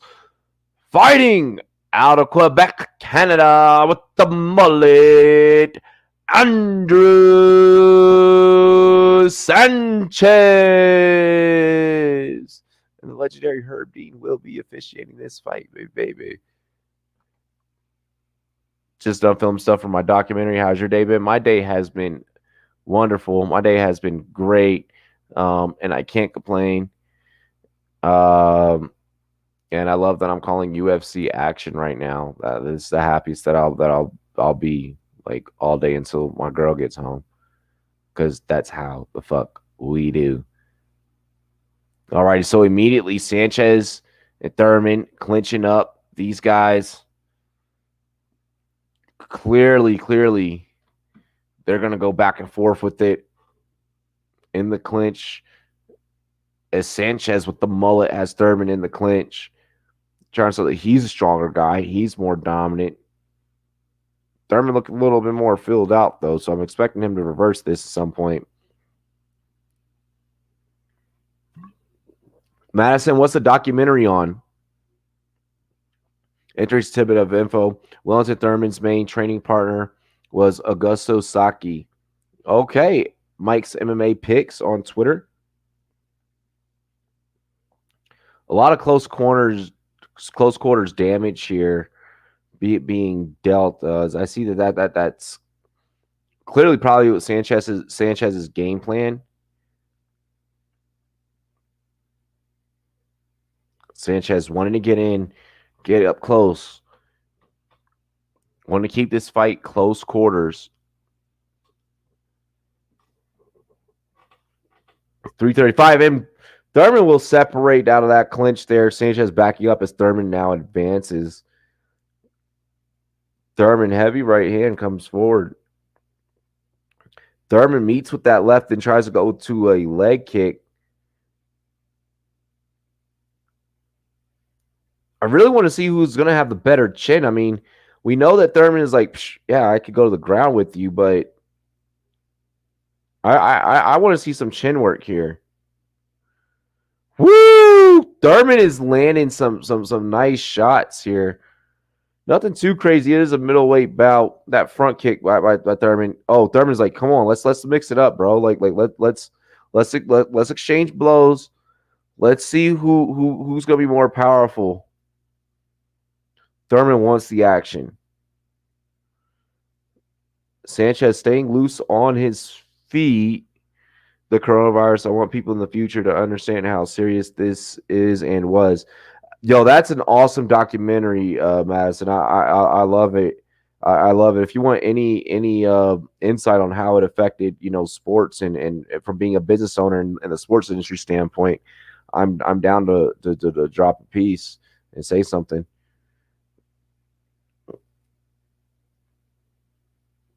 I featured on a couple of international channels in the UK, talking about that exact thing and how it affected business and marketing and different things of that nature. Thurman just coming in, stepping forward. Sanchez looking laser focused, just looking Thurman right in the eyes, showing that he's not scared. Minute 45 left. Front kick by Thurman. Thurman in the black chunks. Sanchez in those grays. Sanchez ducking mechanism is kind of his defense from the heavy shots that Thurman's throwing.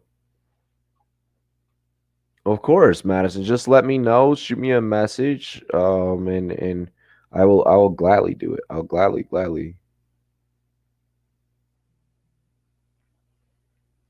Sanchez just landing the left hand so ever so lightly. I don't feel like he's packing a lot of the power. Sanchez keeping the hand down. I feel like he might be tired. I feel like Thurman wants it. Thurman knows that he can eat the shots from Sanchez. So, oh shit! And Thurman just went night. Sanchez caught him right in the grill. Oh, he's asleep. Oh shit, he's asleep. Oh, you got knocked the fuck out. Bro, left hand, right hand. The right hand was so heavy. Left hand, right hand, and then boom. Like Thurman just knew. Comes on top with the left hammer fist. Pours on two more shots. And then Herb Dean is just like, all right, we're good. Don't mess with the man who proudly rocks a mullet, says Jake. Damn fucking straight. I'll take a shot for the first knockout of the night. Cheers to me. Cheers to you, all the Rumboyz and girls. What it do? Dilly.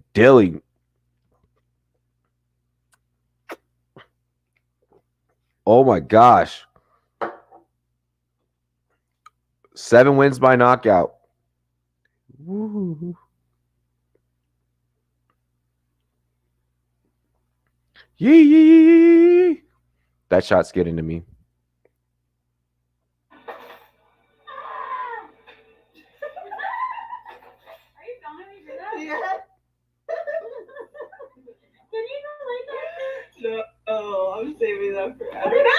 Wow. Recording.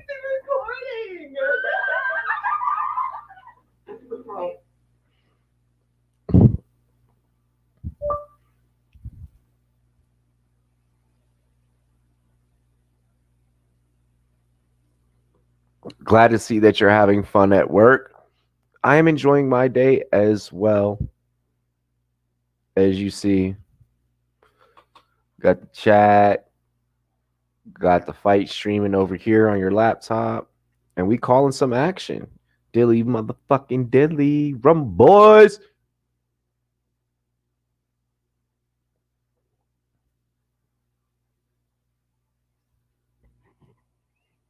First knockout of the night happened that way, in that manner, in Umiginish. Andrew Sanchez, winner by knockout, 4-14, round 1. That was not a round 1 knockout. That was a round 2. Wait, was that a round 1? Yeah. Fuck, that was.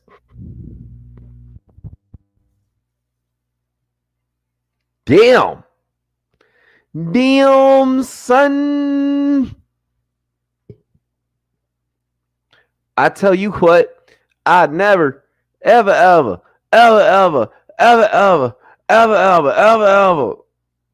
Like, bro, you let that man knocks you out. Yeah, the mullet brings a different type of power, says Max Holloway. I agree with Holloway. I agree with Rumboyz Combat Jake Miller. Don't mess with the man who proudly rocks a mullet. The mullet unlocks powers and unleashes powers. It's like when Michael Jordan drank the water in Space Jam. It was regular water, but it just makes you believe different. It's just regular hair, but it's cut like a mullet. So it unleashes some shit to where you believe you can fly. No R. Kelly references, but no. It makes you believe, like, you can really beat some ass. Like, when you have a mullet, people expect you to get knocked out because you have a mullet. They want to see your hair fly back when you go and your body stiffens up like a board. But when you win and you have a mullet, people are like, the mullet made you win, bro.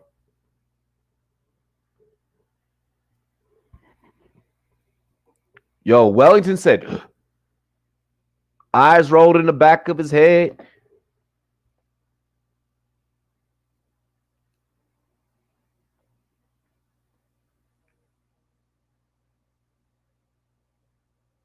Trevor Lawrence stating, I don't know about y'all, but we want to play.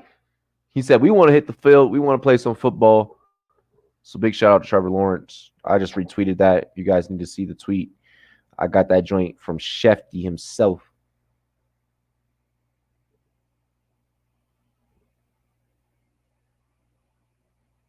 It is Spider-Man. Spider-Man.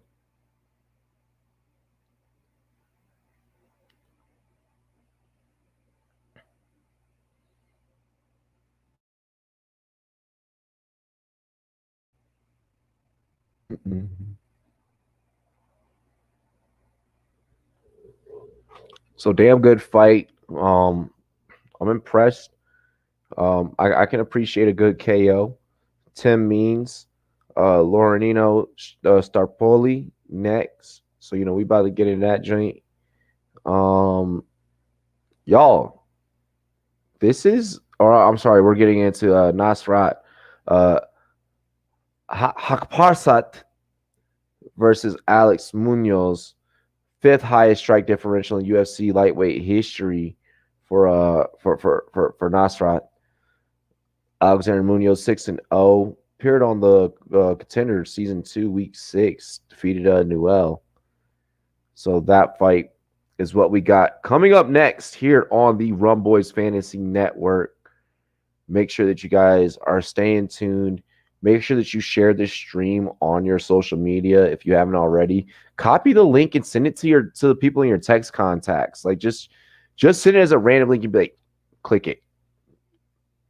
Like, why? Just like click it and subscribe. Hey, says Jimmo the icon. What is good, Jimmo? He's just an icon living. He's just an icon living. What it do? What it do?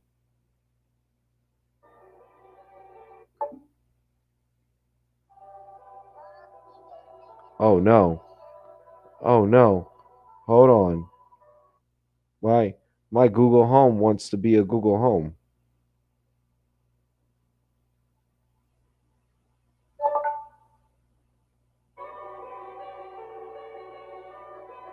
And when you get to the point where all you want to do is be successful, and that's complete, then you'll be successful. 1 second, y'all.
Alrighty.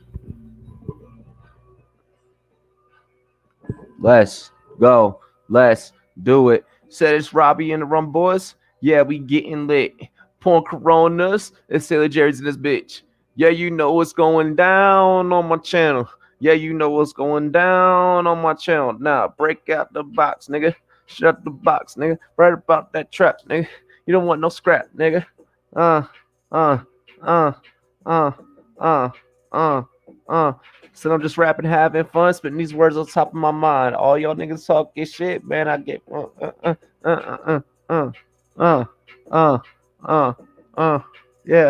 yeah. He said, "Oh shit, he escaped. It's an icon takeover. I've kidnapped Robbie."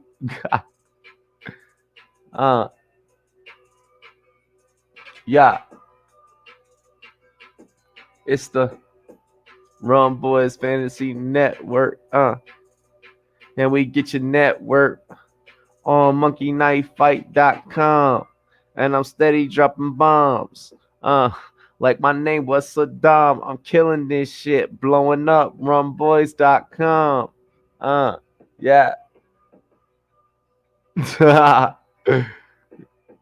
Jim was singing Playboy.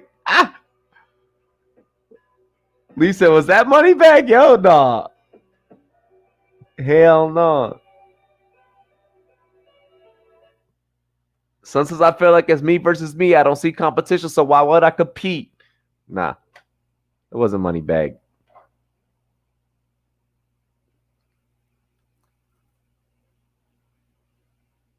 Oh man. Alrighty. Let's get back into these fights though. I mean, we we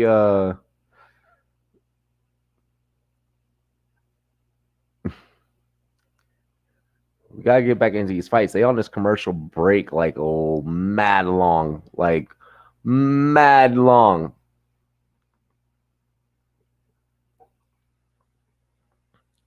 Yo, appreciate y'all for pulling up. Make sure you guys share the stream.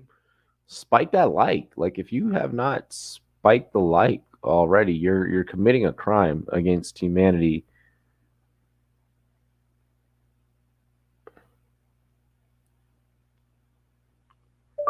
I just posted this meme to start trouble.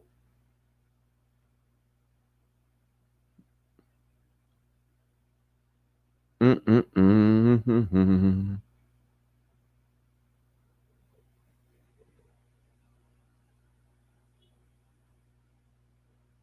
All right, let's get into this. Alrighty, so finally they are back from a damn long ass commercial break. Nasrat Hakparsat, 24 to age 30, Alexander Munoz, 5'10 to 5'9, 156 to 156. Reach is even, 72 inches to 72 inches. Is Ronda ever coming back? I mean, shit, come on. Jimmo, Ronda Rousey now runs a Twitch channel and she plays video games. She plays Dragon Ball on Twitch.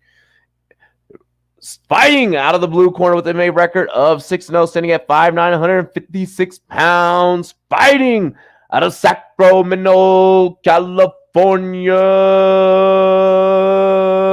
Alexander Munoz. He's undefeated, 6-0. Fighting out of the red corner with an MMA record of 11-13, standing at 5'10", 156 pounds. Fighting out of Hamburg, Germany, Nasrat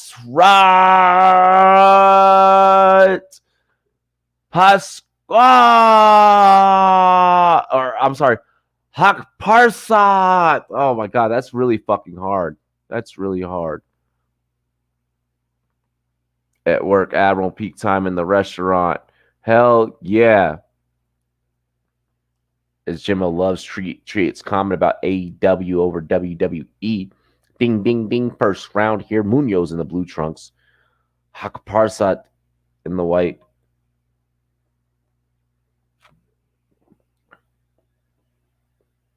So Nasrat clearly has an acupuncture cup still on his back, has the bruises from him.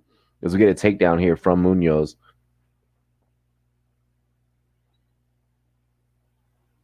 Is Jake somewhere in this chat? Like, isn't that illegal? Like, can't you not have those like before a fight? Like, it's okay for you to do it. It just can't be before a fight. Munoz goes to a standing guillotine as Hakparsat gets back up on his feet. Hakparsat up against the cage. So the first minute of this fight, Munoz already with one takedown.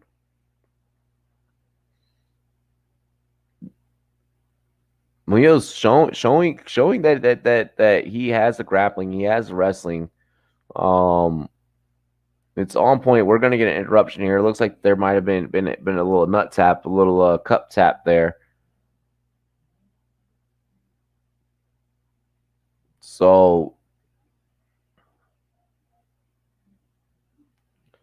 already, I mean, 2 cup checks already tonight in 2 different fights, of course.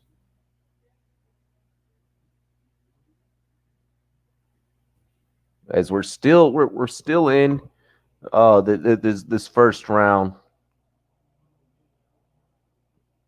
Nasrat appeared that at first he was 100% completely fine. And now it may be that he is He's wounded. Okay, and we're gonna allow this to keep going. Alrighty. And that's the same referee, I believe, that called the other fight as Nasrat comes out with a heavy right and Munoz checks with that left. The exchange with the hook. Nasrat staying low, fighting low, ready to grapple, ready to fight his way out of any type of grappling attempts there from Munoz.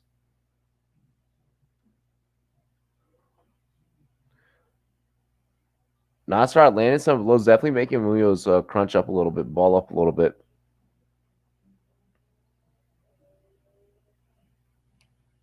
Nasrat telling the ref, "Hey, yo, watch for the finger pokes, man. See, watch it. This guy is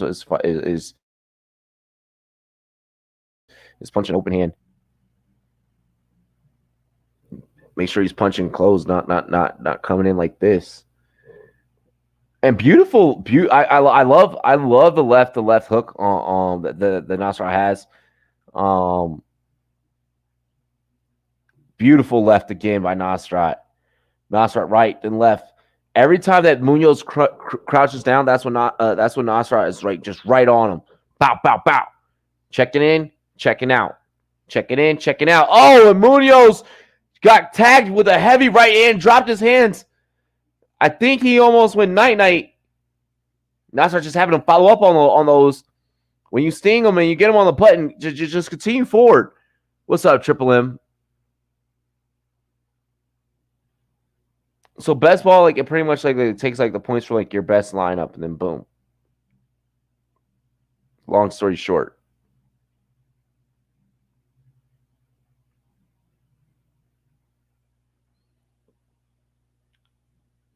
So Nasrat coming in with that right hand, comes in with a beautiful left uppercut.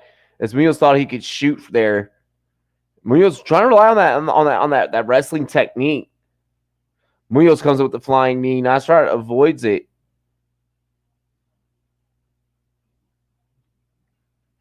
Nasrat said, "Dude, I just got acupuncture. I'm feeling nice and loose. I'm feeling good. I look fly. I look good." Nasrat throws a right. He's going to knock you out.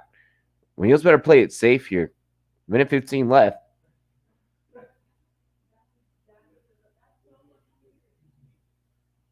And another 1-2 there. That beautiful left hand there by Nasrat. Nasrat, he lands that so flush. Minute remains.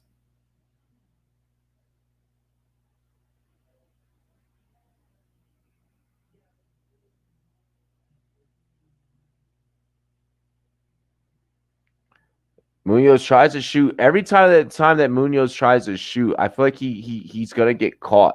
He gets caught.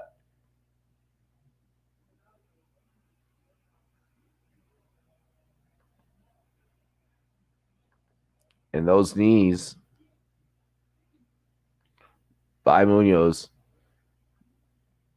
He's trying to mix one in to see if he can land it. 15 head strikes by Nasrat. I think only 6 by Munoz. But again, I mean, Nasrat's putting Munoz in these situations where he keeps ducking down and he's able to tag him. Nasrat's like, "You missed me with that knee." He went right here, buddy. He said, "Try again." Alexander Munoz not liking the sportsmanship of Nasrat right now. Nasrat Hakparsat definitely landed the total of strikes against Munoz, 20-11 there. 17 to the head, only 8 to the head by Munoz, and only throwing 1 to the body. He threw two shots to the legs. Had control for about 53 seconds with 1 takedown, but I mean that's about it for Munoz. Nasrat Akbar is fighting his fight and setting up to where he can pick his shots. He can do his thing. I'm liking the direction that this kid is going and how he's setting up to be his fight.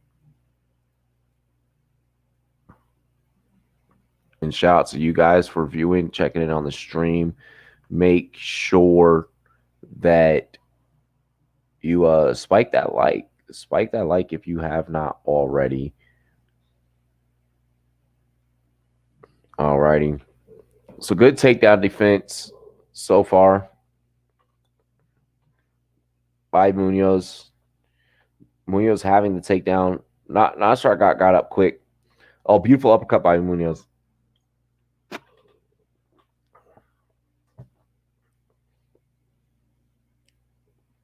The right hand, the right hand of Nasrat was beautiful. Beautiful. So a lot of Twitter scoring this round 10-9 in favor of Hakparst.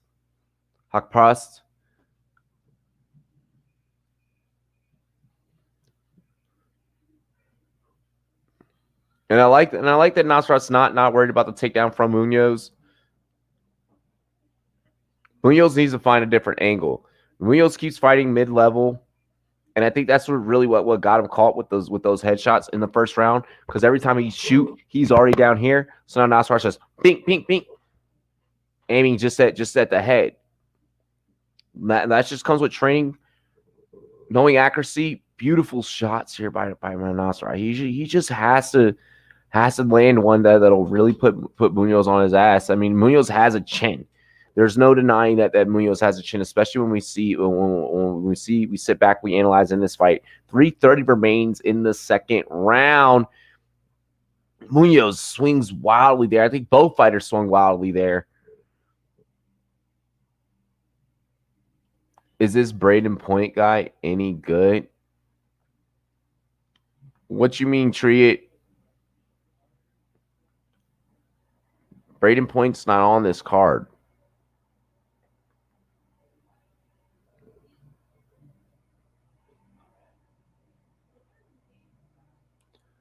So just under 3 minutes here. 2:55 is what we're looking at. Hakparst rocking in the center of the ring. Munoz definitely, you can see it in his face. He's feeling the right hand. I think it's really just a question of does he know that he can go at any given time? And here it is. Oh, not yet. Munoz still stands tall. Munoz still on his feet as Nasrat was advancing forward, pouring it on, and that's what we're expecting from the young fighter. Nasrat shot to the body. He's making sure that Munoz feels him every step of the way.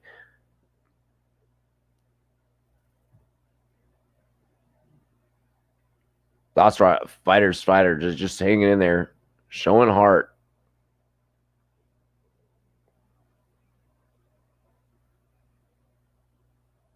Nasrat with that right hand again, slips the jab. Left hand, left hook.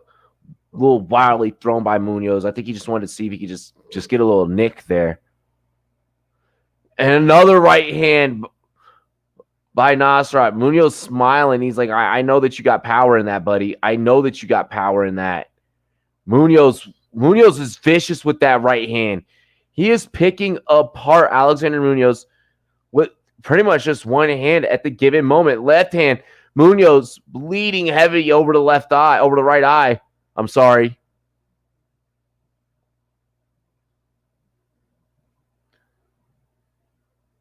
And I can't tell if Nasrat has his blood on him or Munoz's blood on him. And those jabs so effective for Nasrat. Well, I think there's no question here. Depending on what happens in the next 40 seconds, the first 2 rounds definitely go to Nasrat.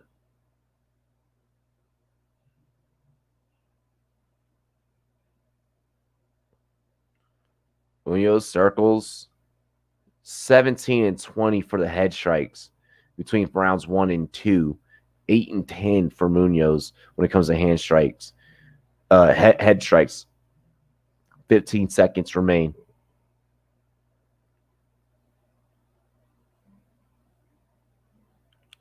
And Nasrat just being as effective as possible. Beautiful left hand landed there.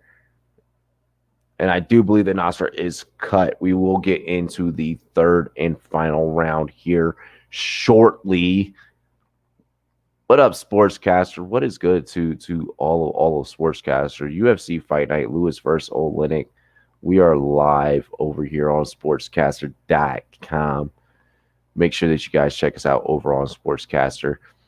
Hit up monkeyknifefight.com if you have not already. Remember monkeyknifefight.com and utilize promo code Rumboyz in all caps. We will be matching you on your very first deposit all the way up to $50 whenever you sign up with the promo code Rumboyz.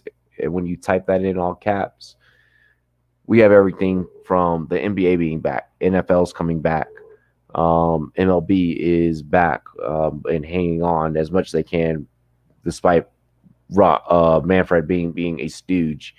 We got UFC props over there on monkeyknifefight.com. So head over there if you have not already. Baby.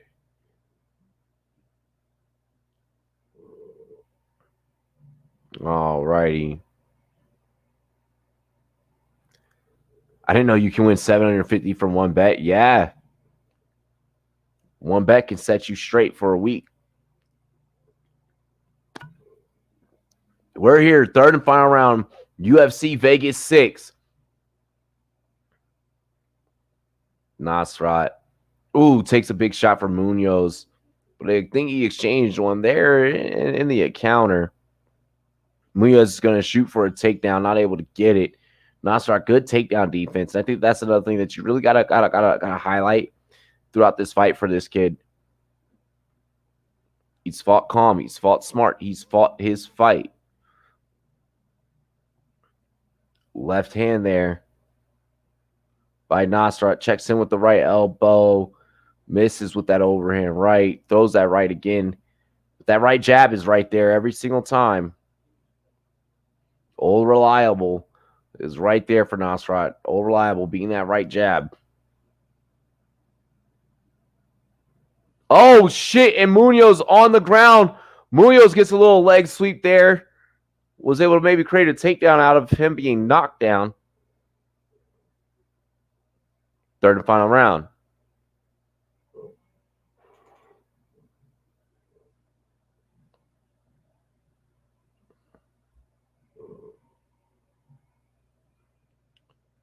Looking for the front kick here from Nasrat. If he times it right, I mean, Munoz is probably going to go try and go for the leg grab. Oh, my gosh, that uppercut with the left hand to a right hook. Just bow. Oof, gotta love it. Boom. Munoz over anticipates with his left hook. Just under 3 minutes to go. Oh. Nasrat stumbles back following a right hand by Munoz. Munoz swinging, ducks and swings. And my only question to Munoz is, how has that worked out for you throughout the duration of first two rounds, now 240 throughout this round? It was what you have left in this one. I mean, how is that technique working for you? You're getting picked apart. The right hand by Nasrat is just right there, serving him up. Munoz coming forward with a series of jabs, but not connecting with any of them. Nasrat just effortlessly backing away to avoid taking any damage. That's the thing about fighting. You got to be able to dish out and then take some as well.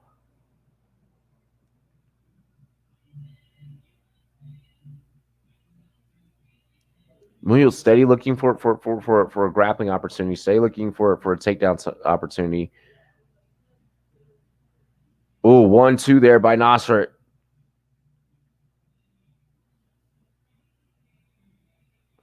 I think that Uriah Hall should be in the corner of Munoz. There you go. Beautiful uppercut to that right hook. That underhand left. Just whap. Just whap. There you go. Nasrat, it's all yours. Nasrat said, I'm about to put on a show. I got a minute 30 left. It's time for me to put on a show. Oof, that left hand. Now it's the left hand for Nasrat that's now chipping away and doing some damage. As he just walks down Alexander Munoz. No fear in his eyes. No fear in his eyes. Nothing but a champion spirit in his heart. Nasrat fighting smart. Fighting his fight. Taking his angles. Protecting his legs from takedowns. The takedown defense. Another thing to just really highlight in this fight. Double jabs there from Munoz. Munoz comes in heavy. Nasrat avoiding the takedown attempt. So Munoz has had an uptick in head strikes, but 8, 12, 11 is what he's looking at throughout this round. Oh my gosh, heavy right hand by Nasrat. Hakparset. 20 seconds left. Nasrat throwing his hardest shit out now.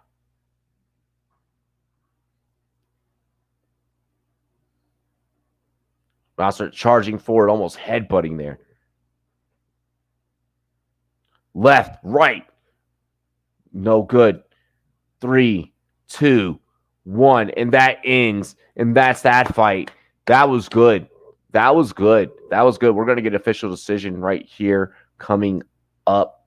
Let's see what the judges say. Let's see how the judges scored this. Both fighters went to distance.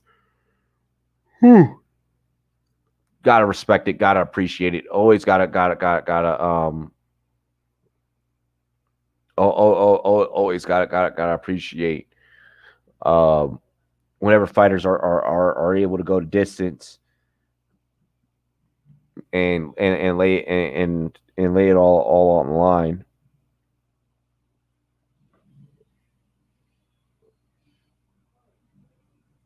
Yo, what did you say?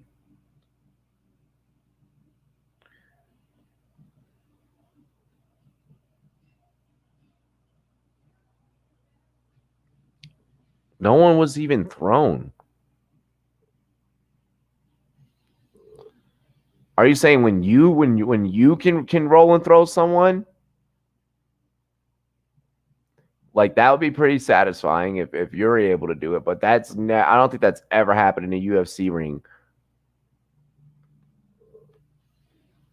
So 3 hard rounds. Let's go ahead. Let's get this official decision underway. Wow, that was unanimous. That was unanimous. 30-27. Nasrat Hakpars, winner by unanimous decision. That was beautiful. The homie put on. The homie put on.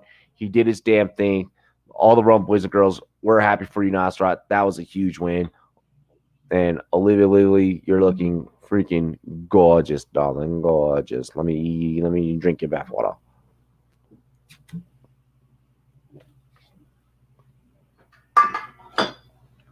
Megan Olively, that's her name. Megan Olively. Kevin Holland saying I would also fight Ed Herman UFC tonight. Whoa, buddy, you just got tagged. You are fighting tonight. Like hold on. Is your show tonight? Because I kind of want to go out drinking, maybe.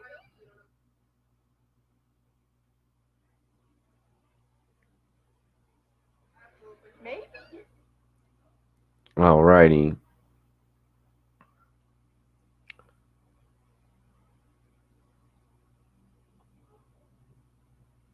Y'all, we got UFC Fight Night, man. It's UFC Vegas 6 popping off right now. And we're calling it and we're doing the damn thing.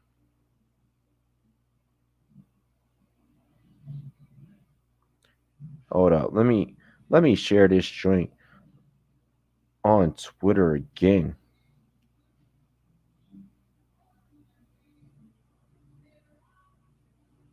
UFC Vegas 6, baby. Megan Olively looking fine as old age wine. You dig?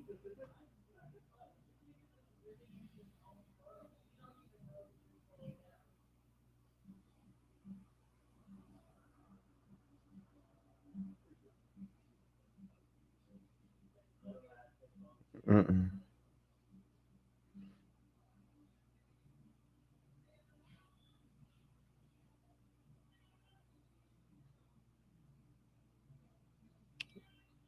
Mm-mm. Sorry, y'all. People fucking being sensitive about clock management's tweet. Jake said, let's hope Holland gets a fight here and his opponent is ready. Yo, we'll see. We will see. Whew.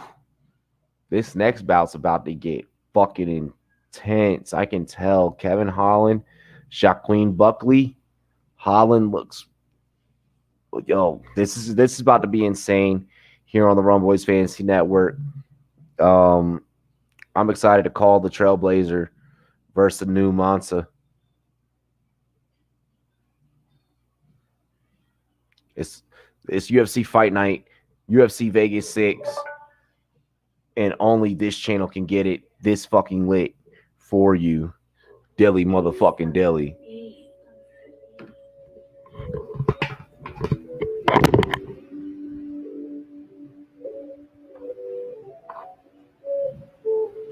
Alrighty, pissed, and then I'm gonna get a new beer.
Bumpy Tuna.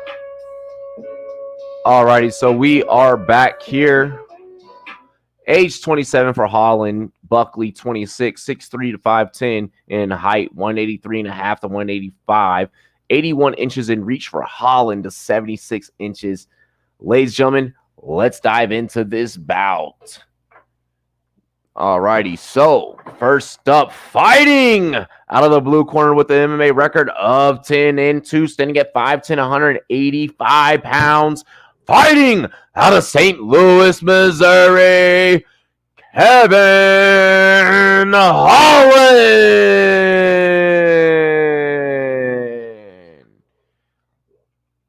Next up, ladies and gentlemen. Oh, I'm sorry. Fuck, that was not Kevin Holland. That was Buckley. Mansa Buckley. Next up, fighting out of the red corner, we have with MMA record of 17-5, standing at homie. I'm sorry, standing at fuck. I don't know his height and his weight. I just suddenly forgot.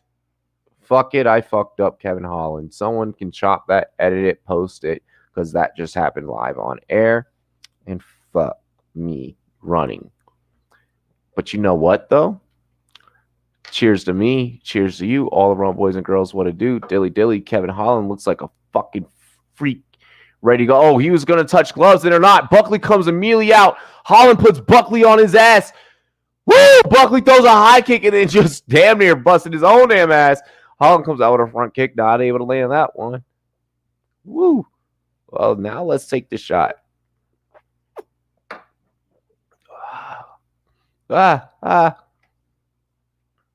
Holland, Buckley swinging for the fences here.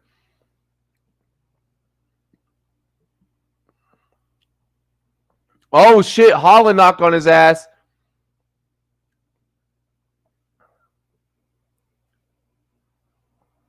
Holland trying to remain as elusive as ever. But that big right from Buckley. Buckley throwing shots to the body. That one caught Holland in the nuts. Our third nut shot of the night. Cup check. I didn't have a bad feeling about guys because no one could have predicted that was going to happen. I'm not going to sit here and pretend. Holland trying to get in there with Buckley. Buckley showing a little bit of a blood over the left eye. I mean, but it's ever so slight.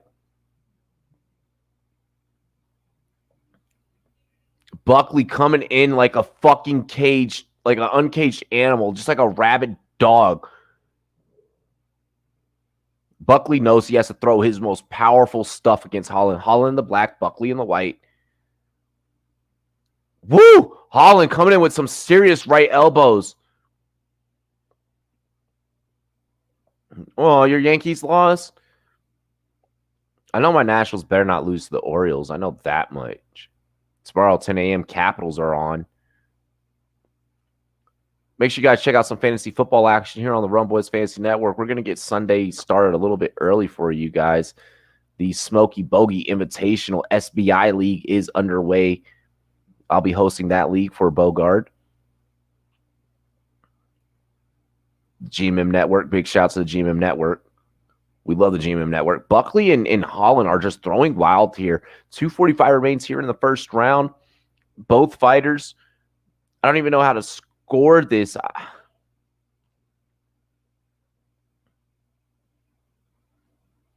Ooh, beautiful leg kick there by Holland. 14 body strikes so far by Buckley, and he's really winning the water in the basement battle. We know you want to strike to the body. It weakens up top so you can get those headshots open. Whew, side kick there by Holland. Thank you, bro. Thank you, my brother, again for hosting the live stream tomorrow. Yes, live stream will be on the Rumboyz Fantasy Network for the SBI Invitational, SBI Fantasy Football League, Smoky Bogey Invitational. Make sure you guys get up with us tomorrow. I believe that will be at 7 p.m. Eastern Time, 6 p.m. Central, 5 p.m. Mountain, and 4 Pacific. I think I got that right off the top of my head. If not, then I'm sorry if I didn't get the time right. Just move it up 1 hour if I didn't. I hope I got it right. I think I did.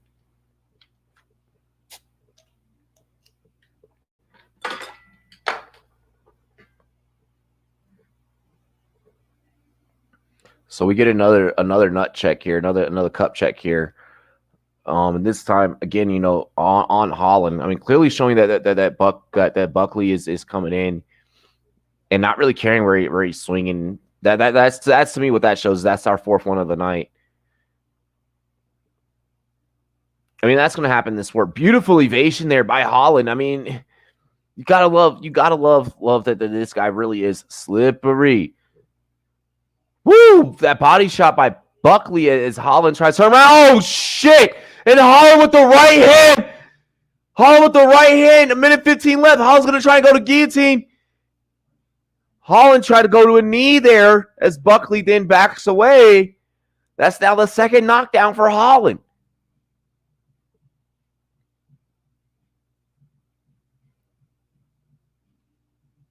That was a big right hand by Holland. And Holland may not look like much, but he's a fighter's fighter. The guy packs power, puts on a show. He's evasive. He wins, and you have no idea how the fuck he pulls it off. Just under 40 seconds left here. Whew, there's a knee. Get ready for some next level shit. Holland, Buckley, under 30 left. Let's get it. Holland picking shots like a sniper in the distance.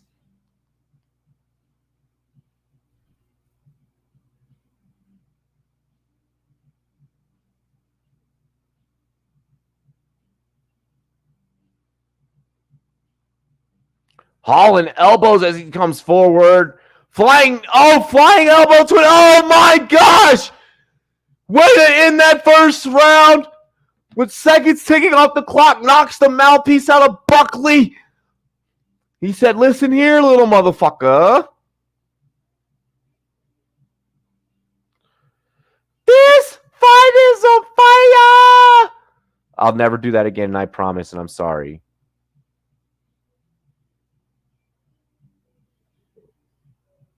Next level shit, says Jeremy. Jeremy's up in the chat.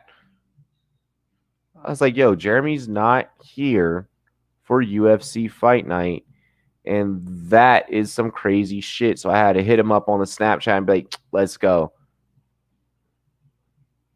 The draft starts at 4:45 p.m. and I'll be jumping on with you live immediately after the draft. 4:45 your time? 4:45 p.m. Pacific. So 4:45. That'd be 5:45 my time. 6:45. So at 8. At 8.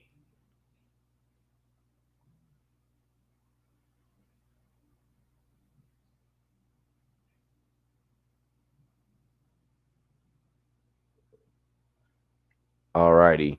And let's get back into some UFC action. Ladies and gentlemen.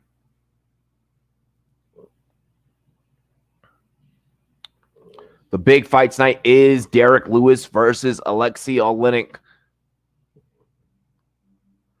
Whew. Buckley throwing that heavy left. Buckley's going for the takedown against Holland. Holland scraps to get back up on his feet. Buckley knows that he's stronger, is the thing. He knows that he's stronger. He's built like a fucking ox. Holland with that right hand, but Holland is just going to show that, bro, I can throw hammers with the best of them. Holland kind of reminded me of an unpolished, very less technical Michael Venom Page, I believe his name was. A very unpolished Adesanya, a taller, lankier, skinnier Lyoto Machida in a lot of ways. The style that Holland fights with is definitely interesting. Holland hitting the head, hitting the legs. Only 3 strikes to the body. We're going 5-21 for Buckley. Buckley hasn't thrown anything to the legs. But he's rocking the body shots. Definitely a boxer's mentality whenever it comes to Buckley.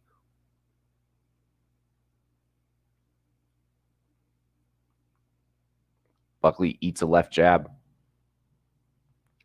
I hope there's going to be an NFL season, Jeremy. I think that there will be. I hope so. I want there to be. I think that we get it. Maybe not a full season, but we get something. Just under 3 minutes to go. Buckley attacking Holland. Holland laughing his way out of this one. Holland rope-a-dopes and win with the left and then swings with the right. But still, it's with the under 245.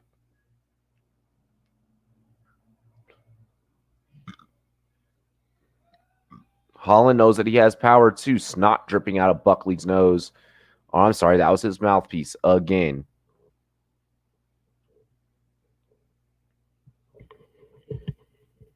$220 to go.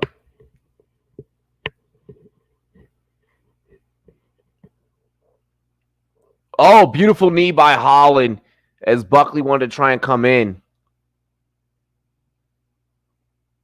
And Holland's just a scrappy guy that knows how to take damage. Buckley trying to get some control. Holland with the smacks against the ear. Not fond of the move.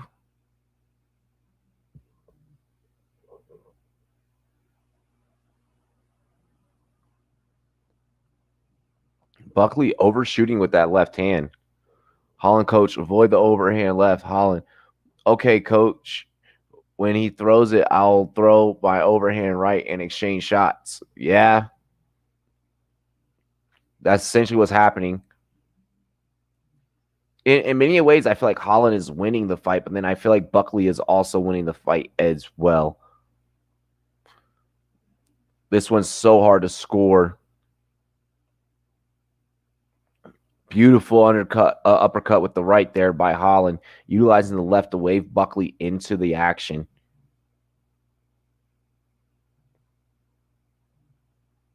$24 significant strikes to 15. Holland up. We're going to have to rename Trailblaze to top to the Bambino. Dude's calling his shots in the octagon, and this is beautiful. Side kick there from Holland, right to the ribs of Buckley. And Holland just scoring points on each and every level. Holland needs that put-away moment. Buckley winces a little bit. Holland with the right hand.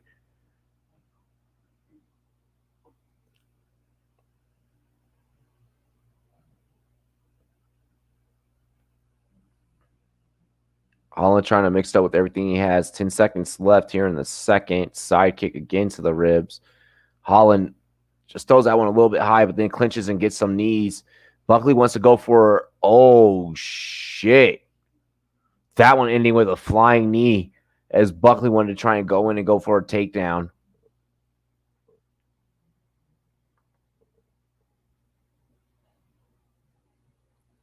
Shout out to Sportscaster. We appreciate you. Yeah, so far I gotta rock with Holland. In this bout. I'm sure that might be a tough pick, but I mean, man.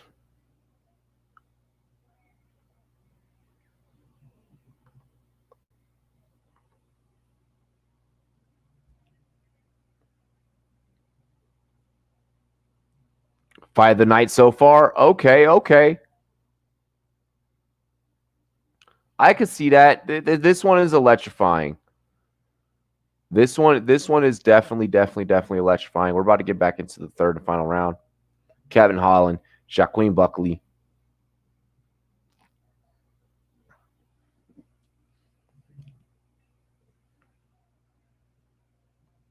Holland opens up with a roundhouse, then leads up with that right jab. Buckley shooken up a little bit by that one. Goes to the side kick. Not able to get the right hook for Buckley as he avoids a side kick. Holland saying, hey, I got you.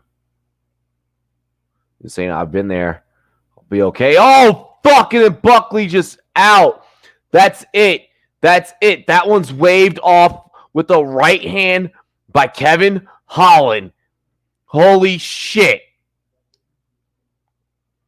Oh my gosh. And the Trailblazer.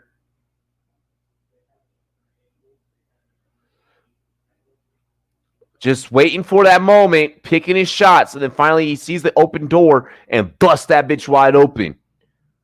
Bow! With the right hand right on the chin.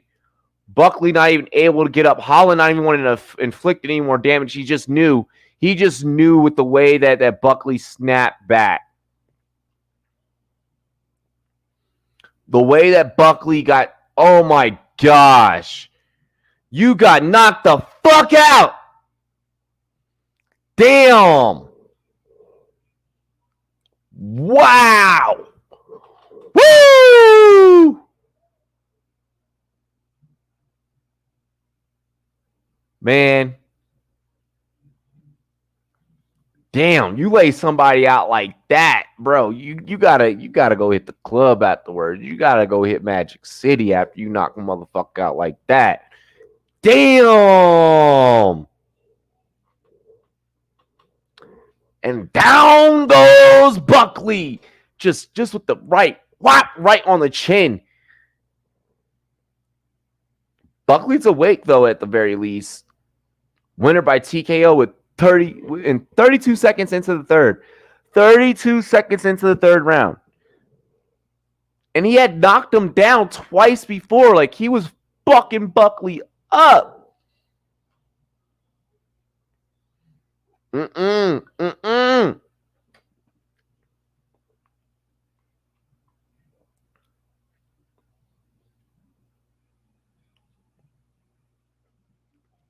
Couldn't be me. Buckley has all that muscle to get knocked out by a skinny motherfucker like Holland.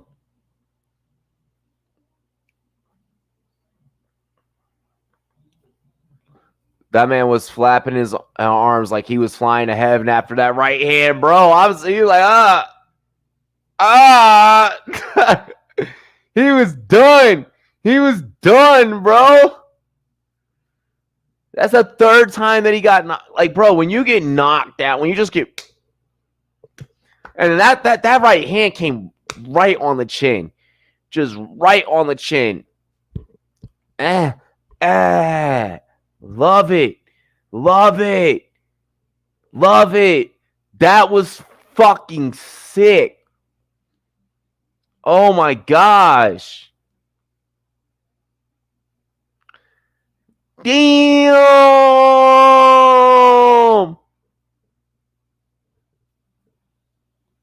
Done a lot of things in my life, but I ain't never let nobody knock me out like that. Fucking Buckley did the stanky leg on his way down. 9 wins by knockout, 18-5. Kevin Holland.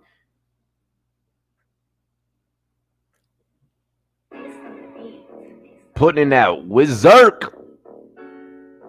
Bitch, yeah. It's the Rumboyz. Pulling up in big Tonka toys. Bitch, yeah. It's the Rumboyz. And we making a whole lot of noise. Bitch, yeah. It's the Rumboyz. Pulling up in them Tonka toys. It's fight night. Y'all tune into the Rumboyz Fantasy Network. It's your boy Robbie J. We got plenty of more fights coming up. Enjoy the music, y'all. Yeah. Hey.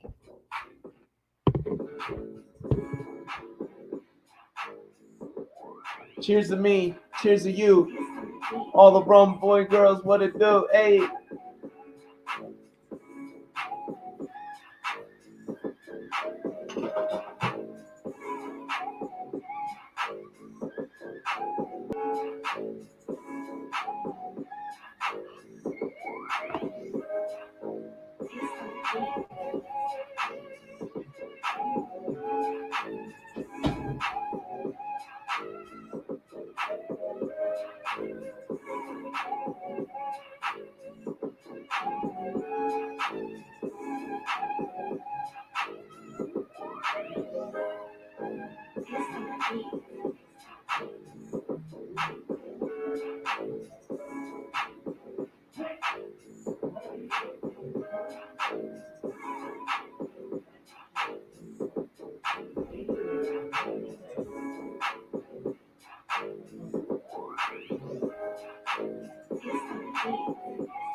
No, not the Venmo company. Hey. And we back.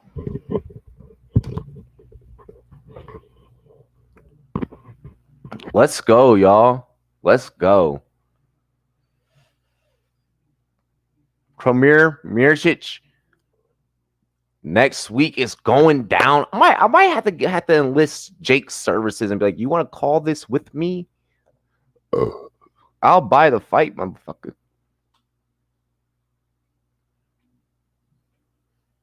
I think I owe him a fight anyways.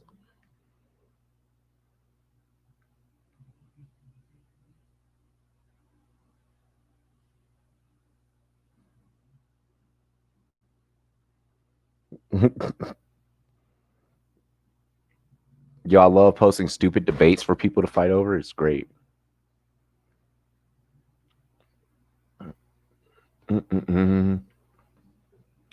Kevin, like, watch me and Buckley, like, do the stanky leg. Yo.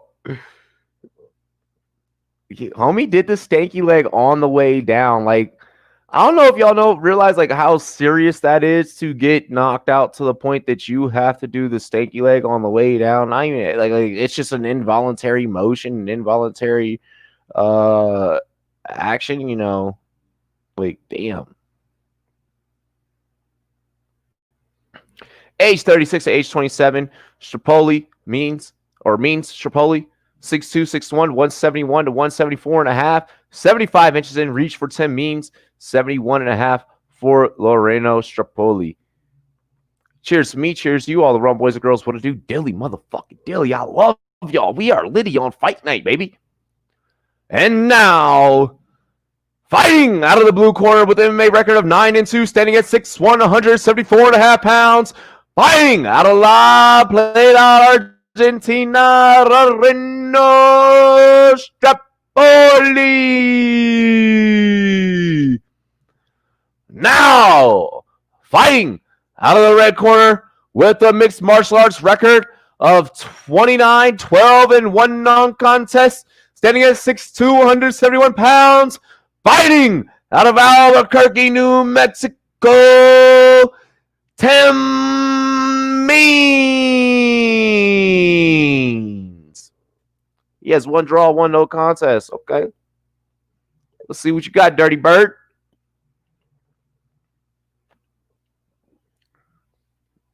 The ring girl a baddie, though. She a whole ass baddie.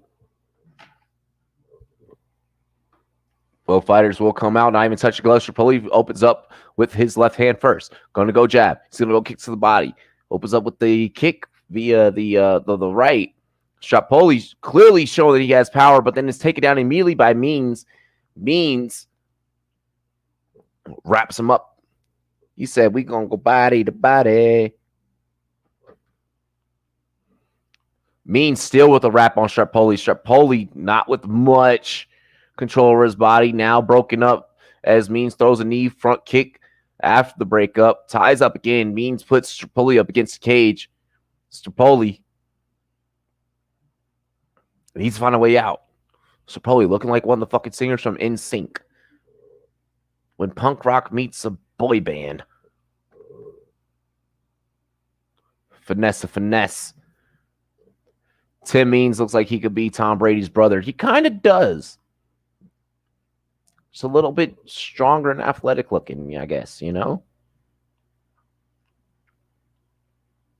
If Tom Brady had a beard, Starpoli coming in with that left hand. He's going to rock to the body and then come back up. That left hand is beautiful. He's landed on the chin. Beautiful positioning. Means knowing that he's stronger, knows that he can force his way in there and try and get some takedowns. So he's going to try and maybe wrap up, see if he can control the fight a little bit via the clinch. And that's probably what I would like to see Means do. Maybe slow down the tempo here. There's a leg kick by Starpoli. Starpoli 1-2, exchanging a right and a left and a right. Starpoli's kick to the body, avoids the takedown, pushes the face away of Means. That uppercut there by Starpoli with the left hand goes to go uppercut, then it's going to go right hand, overhand right, which is just such a beautiful punch to follow the uppercut. Kick to the legs as Starpoli is going to go spinning roundhouse. Back spinning roundhouse. 1-2 count there by Starpoli. The hands. Heavyweight bout, Lewis Oleinik tonight. Make sure you guys tune in for that. Starpoli spinning back fist connects. 1-2. I'm loving Starpoli's like shot selection right here. He is just picking bow. Starpoli knocked away a little bit by that front kick, but I mean, just his shot selection is super smart. I want to see him have some more strength. Tim Means clearly has strength, clearly has a chin, clearly is going to take that stuff and eat that stuff. He's one of those, I'll let you dish out shots. I'll let you play offense, and I'm going to get my shots after. Means with a beautiful left hand. Means left hand is that upper hook. That's nothing to fuck with. So it probably worries me when he walks in and he's getting caught by that left hand. Because Means is fitting it right in there perfect, and he's hitting right on the spot every single time. I want to see if Means can maybe pick an angle to where he gets more back behind the chin a little bit and hit that night right there. It's right between the chin and the throat. Means beautiful work with that overhand left. Starpoli shot to the body. 120 here. Sup, Bills Mafia, Rob? Blake, what is good? Blake St. Clair up in the chat. Finally, it's that left uppercut as he walks in. Always gets him. Yeah. Always gets him. As we get double arm hooks here by Starpoli. Means has Starpoli up against the fence. Actually, it's a single hook. It's a single hook with the right arm. Starpoli breaks out of that clinch with 50 seconds left remaining, and we get an eye poke, our first eye poke.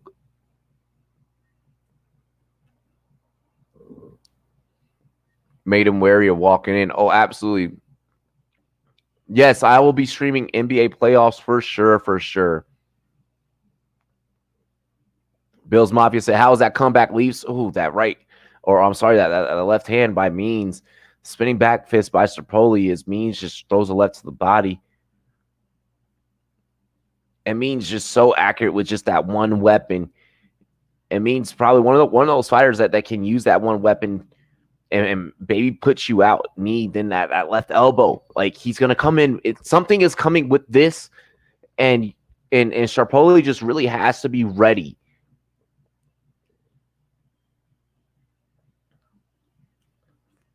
Five seconds left. If I'm Starpoli, I would have throw a kick to the fucking body. Throw a kick to the body to end that. Make him respect you. Hit those ribs. Let me grab my Rumboyz hoodie.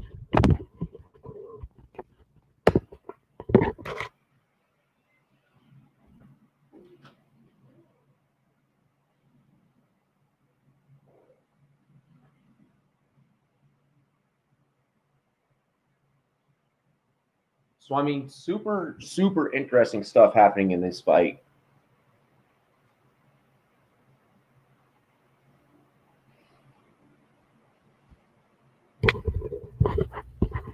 And I'm gonna be honest, we have a lot of interesting things happening in all of these fights. We're seeing guys. What's happening in these fights is we're seeing guys really show their skill. I feel like that the quarantine, I feel like the social distancing, it's really given fighters an opportunity to hone in on their craft and really perfect the fuck out of their craft and perfect the fuck out of what they do. And I think that's what we're seeing happening right now. To where you're seeing guys mix it up and use a lot of different techniques that maybe you probably wouldn't see in traditional circumstances. Starpoli is just coming in with the furious combo. Starpoli with a spinning back elbow that ends up getting him clinched up and wrapped up by Means. Means going for the takedown here. 440. So that takes 20 seconds off the clock. Starpoli throwing haymakers. We got bombs being dropped. Bombs, ladies and gentlemen. That was good. Blew up 3-0. Come back 0-3. Social dist. Maintain a good 6 feet social dist. Ain't that the truth? Great right hand there by Means. Means now fitting in that right hand, seeing where he can kind of wiggle his way in there with that one. I want to see Means fake go pow pow. Fake throw that uppercut left. Use the right jab as bait, because Starpoli wants to come in every time that you throw. He wants to come in and boom boom.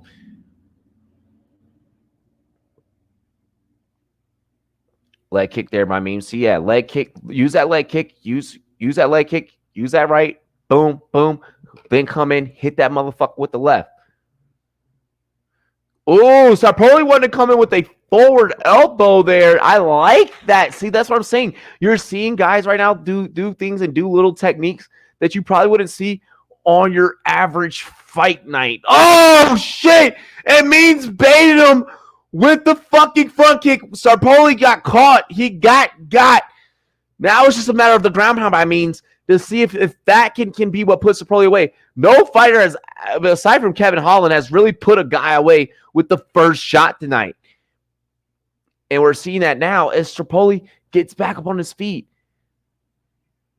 So Kevin Means now knows that he has some control here. Bow, bow. Lands that overhand left. Right on the cheek. But the cheek is not where you're wanting. You want to get back behind that chin. You want to get to the button. Means, beautiful shell. Beautiful shell roll right there by Means. I love the defense. Come in with that uppercut. The next time that he comes in and his hands end up like this, fucking punch right through that shit, Means. The next time Starpoli's guard comes from here to here, right through it. Right through it. There you go, Means. Beautiful left hand. That left hand is nothing to fuck with. If it's not gonna drop Starpoli, it's gonna be enough to set up the next shot that will. Just 2:10 remaining here in the second. Means is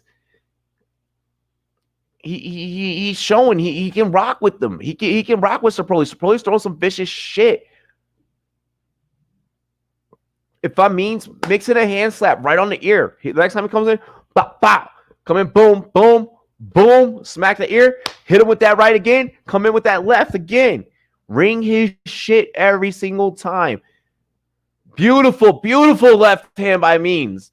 I'm loving the work with Means, knowing that this is his hitter. This is hitter. The right hand is just kind of being utilized to block.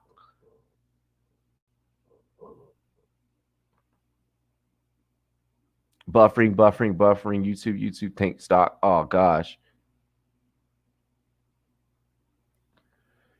Trey White decision to play in this is the epitome of why I love him. Was tough for him to decide, but even more respect. We have such a warrior on our team. Hell yeah. Tim found his distance not good for Starpoli. No. Starpoli keeps throwing those spinning back elbows, and Means is avoiding them, setting up that beautiful left hand by Means. Like, just under 50 seconds here, guys. Significant strikes, 29 and 29 in the first round, 33-19. Means leading in the second round. Means with the knee to the body. Means is going to drop him one of those counter left hooks or uppercuts. I'm saying the last knockdown happened as the left hand was setting up. So then he just threw that left leg and just whop, and he just caught him. the left is either going to set up the shot or it's going to be the shot. Means having Strapoli up against the cage, going for that single leg takedown has when it comes in with that left hook just to separate the clinch.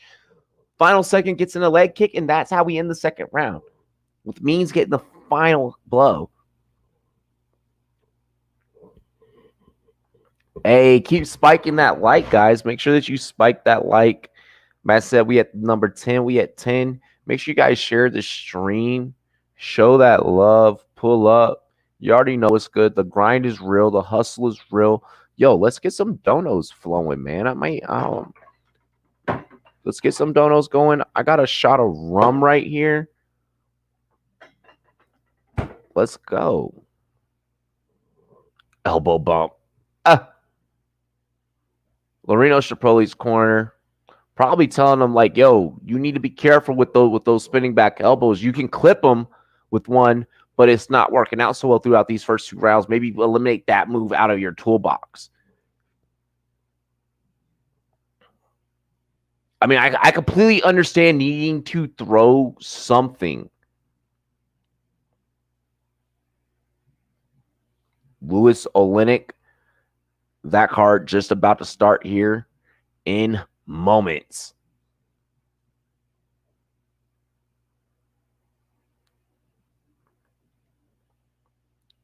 Strapoli blue means white trunks. Strapoli coming out with the fury of kicks, means with great defense, avoiding those. Trying to see if he can get a takedown here early. Such a great fight between Tim Means and Loreno Strapoli, all tied up heading into the last round. I could feel that. I feel like Means has done more. Round 2, 10-9 Means. 19-19 heading into round 3.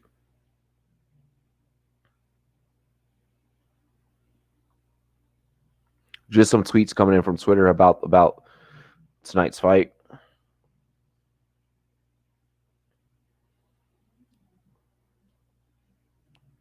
It means hanging in there with the clinch. I don't know if this is a let me get a rest type of clinch. Burn some of your energy. Means gets out of it with the spinning back elbow with the right. Comes with the front kick. Punch to the body. Means, Strapino, they are fucking going at it. Strapoli, I'm sorry. Stan drops his right hand. Hasn't had his hands up on the break the whole fight. As we get a kick there by Strapoli. Means putting Strapoli up against the cage. Knees to the thighs by Means. Oh, and Strapoli tried to turn that into a takedown, but both fighters ended up bouncing right back up. Both fighters ended up in the same place. Takedown initiated by Strapoli, though. Just under 3 minutes here.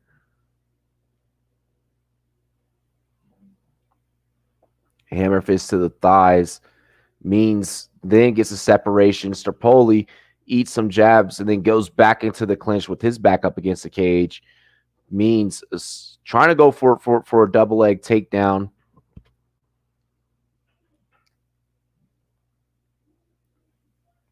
The takedowns haven't been in his wheelhouse in the last 2 rounds, but definitely steady going for him, which is giving him control time, which is good because the judges are going to look at that.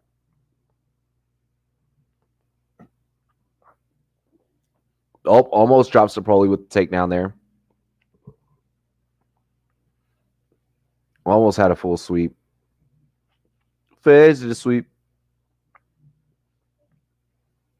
Means knees to the thighs. If I'm Strapoli, I might throw a foot stomp right there. Strapoli trying to distribute weight and see if he can toss Means off of him.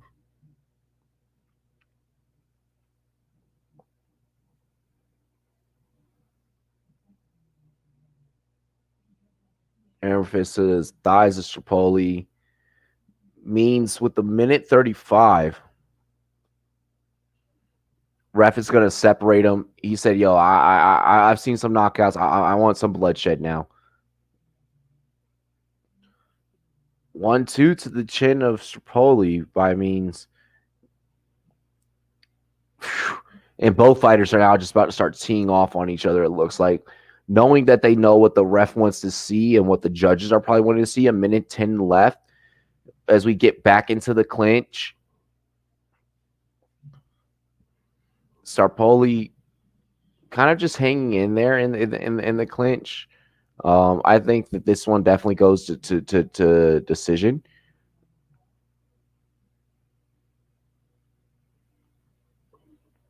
So, yeah, this one's going to go into decision for sure. 45 seconds left.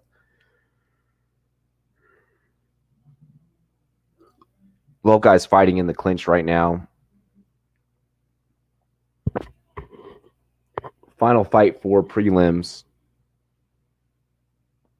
And then we'll be diving into the main card.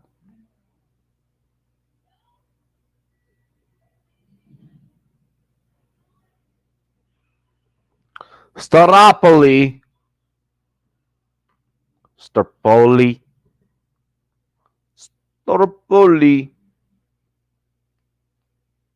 gets hit with the left and a right. 5 seconds left. Means kept Strapoli honest at the end there. Kept him honest. Kept him against the cage.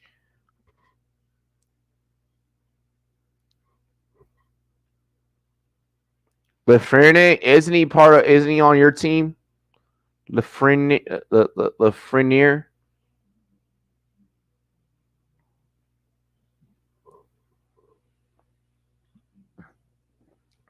I think Means won that fight.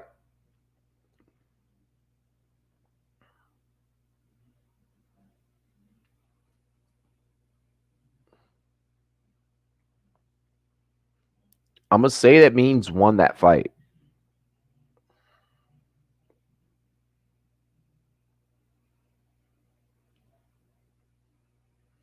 Fez did a sweep.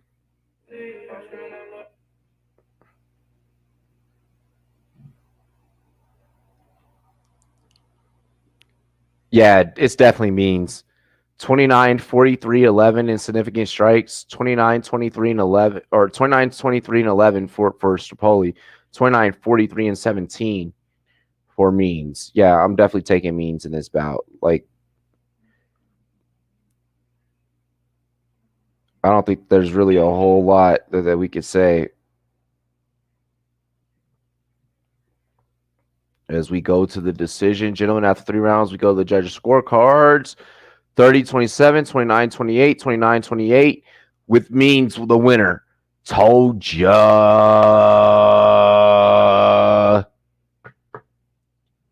Winner by unanimous decision, Tim Means gets the dub. We now get into our main event. I feel like Kevin Holland should have been on the main card. So we're going to go Daniil Darush versus Scott Holtzman. Yana Kunishkaya, Julia Stolenko,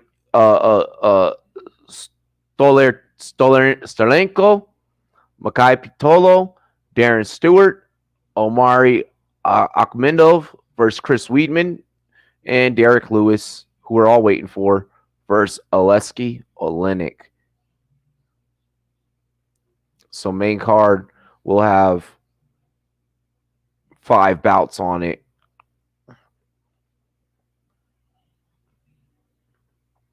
Yeah, they both definitely gassed in the third, but Means definitely did have control. He held it the fuck down. Make sure you guys check us out live streaming over on sportscaster.com. You can also download the Sportscaster app on all Apple iOS devices. Get in on this main card over on monkeyknifefight.com. If you're looking to win some cold hard cash, hit up monkeyknifefight.com. Use promo code Rumboyz in all caps, Pirate Gang. And we're going to match you on your very first deposit all the way up to $50. Holla, holla, holla, holla, holla, holla. And that's how we're going to do. Also, check us out. If you are into that Bitcoin and you want to win money, you want to win Bitcoin, Sportsbet MVP is where you can go and you can win some Bitcoin. Sportsbet MVP. Use promo code social. They are giving you 20%, or I'm sorry, 200% Bitcoin bonus on all of your deposits. So make sure that you head over to Sportsbet MVP. Rah! And just give me 1 second. I'm going to be right back. Here on the Rumboyz Fantasy Network, I'm going to take a quick piss break. I feel like I should be allowed to do that because I'm streaming for like the next like fucking 2 hours. I still got 2 hours left. We've taken some break. We've taken a couple breaks, but I mean, we're having a damn good time, and we're doing a lot of really good fucking things. It's the Rumboyz Fantasy Network. I love and I appreciate all of you guys. It's your boy Robbie J. I'm in this bitch. Cheers.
Hey.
Yo, that's trippy.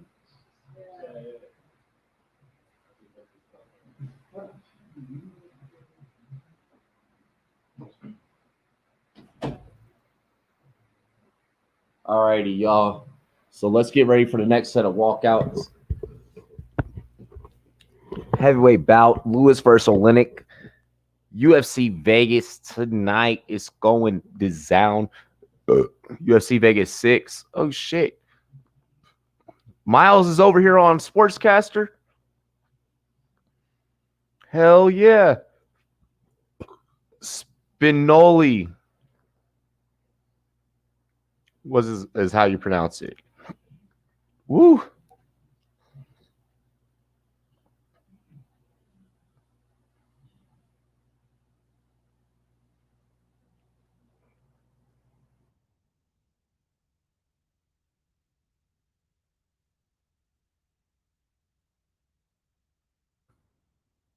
Mm-mm-hmm.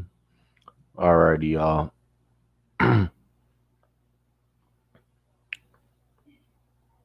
Let's go ahead. Let's get off into this next fight. They showing them Derek Lewis highlights, man. That man is a fucking monster. He's a motherfucking monster. That's something that we all know. That's something that can never be denied.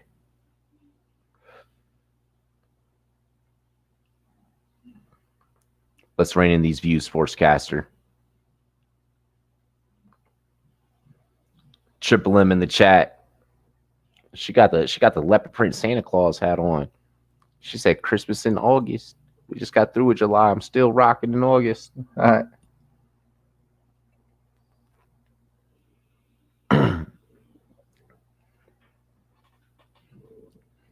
Lewis versus Oleinik. Tonight, Rumboyz Fantasy Network. This shit's about to be crazy, young. Omari Akhmedov, 24-1. Looks like he's going to make his way out. Tied third longest active UFC win streak in middleweight division with 3.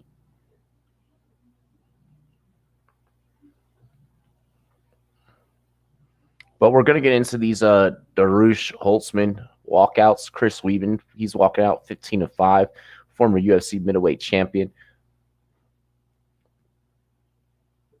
I got Weeben going yard. I got Weeben putting in that work.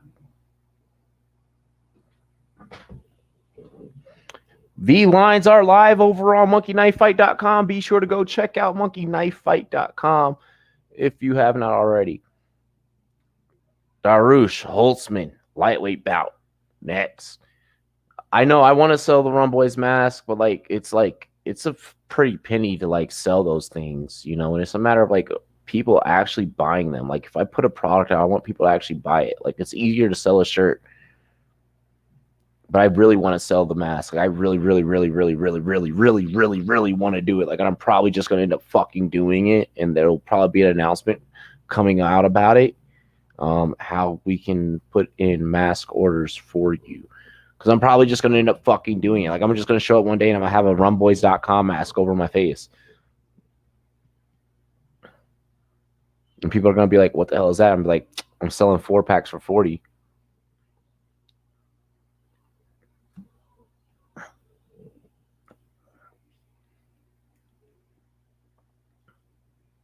Scott Hot Sauce Holtzman. Man's I'll definitely buy one. I will definitely buy one. The problem is that if I sell them, they would come in a 4-pack of 4, and I would have to put a $40 price tag on them. Actually, I had to put a $50 tag on them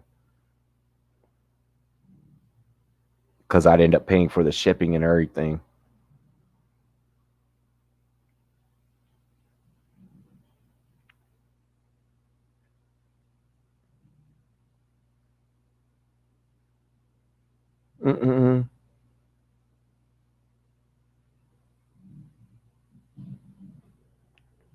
All righty, and we are on commercial break.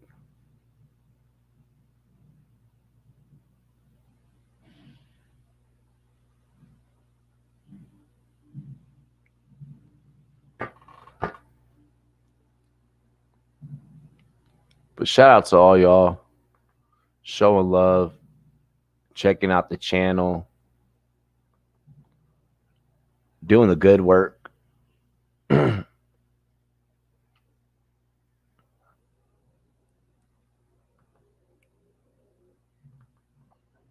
If you're tuned into the Rumboyz Fantasy Network right now, you're doing the good work. You're doing the important stuff.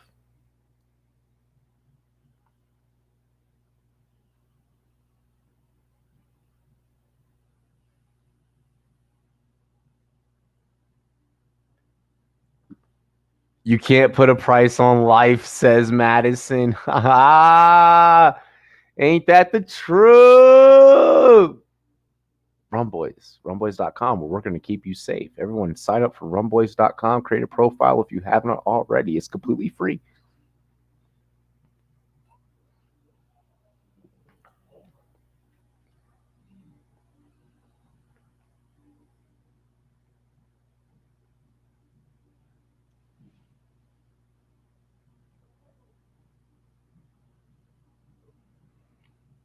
Waiting on these fights to start.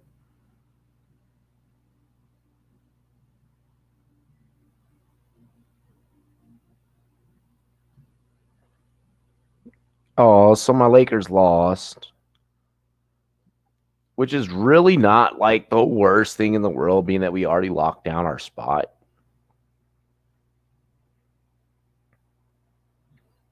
Katie Nolan, Robbie's future wife. Kidding.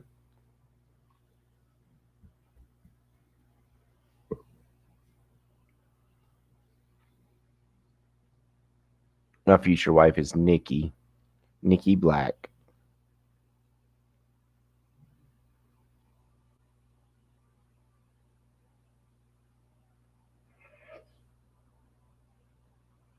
Mm-mm.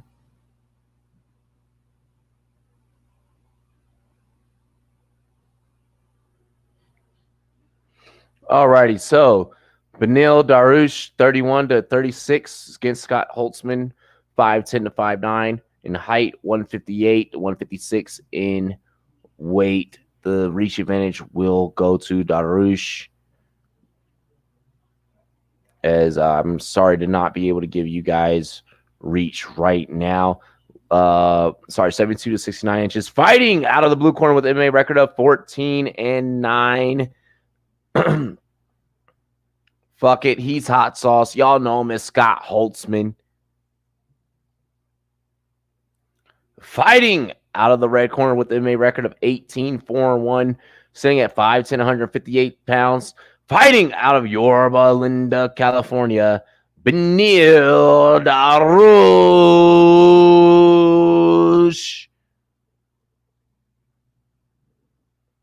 Herb Dean reffing it up. And the ring girl looking bad as fuck.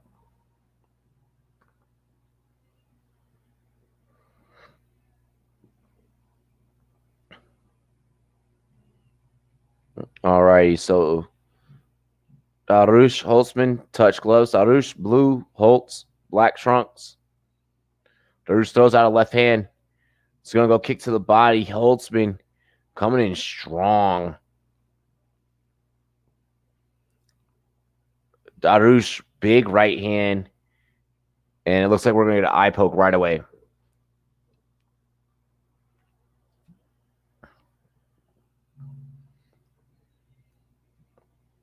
So the eye poke comes early in this fight. Herb Dean, the veteran ref, calling this fight.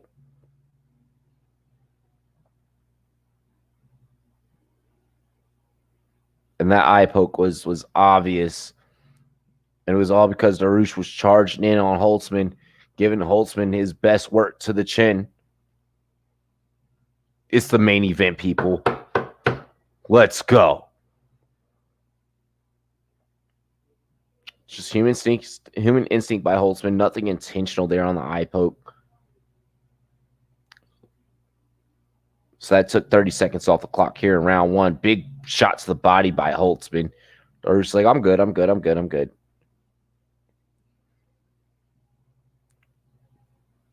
Darush, big left hand. There's another eye poke. And another eye poke by Holtzman.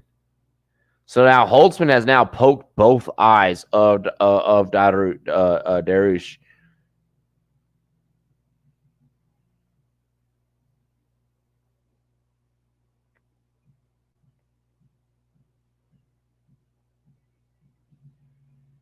As we get a replay now of this one. So actually, there was no eye poke there.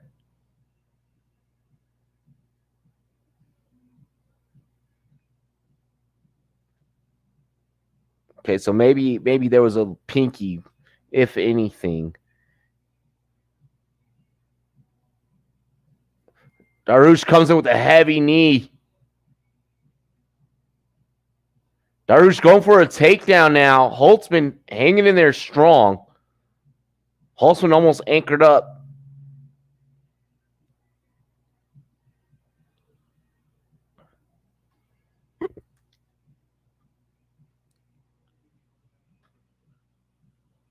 Darush has Holtz against the cage. Holtzman looking to maybe get low and see if he can break this clinch here. Darush keeps chugging his way forward.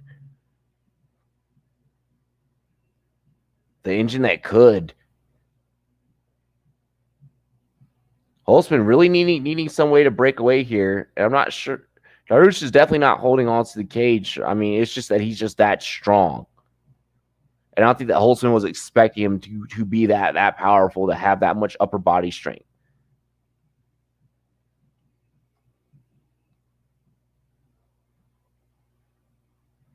Darush just has complete control.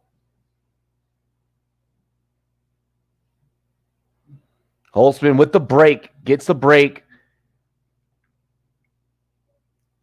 Darush trying to throw the clinch, throws the left knee. Holtzman looks stunned. Holtzman looks stunned with that left hand. That left hand by Darush is coming in heavy. Darush evading with a little lean back. Right hand, left hand again. Holtzman is getting the life beat out of him with that left hand. Holtzman tries to go for a single, see if he can get a takedown here. Darush just avoiding it. Great jiu-jitsu.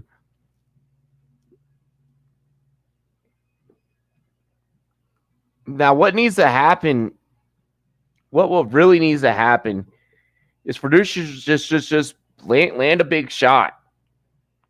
Land a big shot. Put him away. Right now, Darush has to get a hand free out of this clinch. I mean, Holtzman's just trying to protect himself. Holtzman knows that he doesn't want any of the damage or any of the problems that Darush is really trying to bring. Darush going for a leg sweep. I mean, both fighters standing, but I mean, they're fighting a lot within the clinch.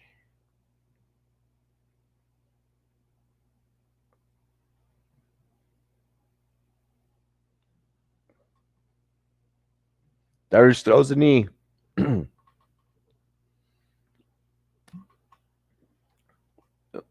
beautiful left hand by Darush as he lets go of the clinch. Tries to throw in a right. Had the outside shoulder and was trying to bring in to see if he could get a knee against Holtzman. Those body kicks rocking by Darush. Like, he is rocking, bro.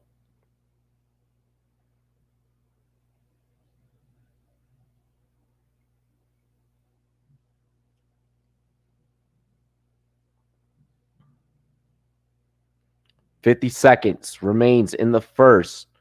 Holtzman leaking from the left eye. Darush coming in with that left hand again.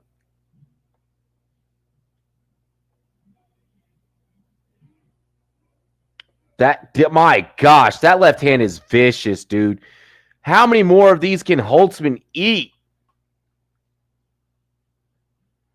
Oh my gosh!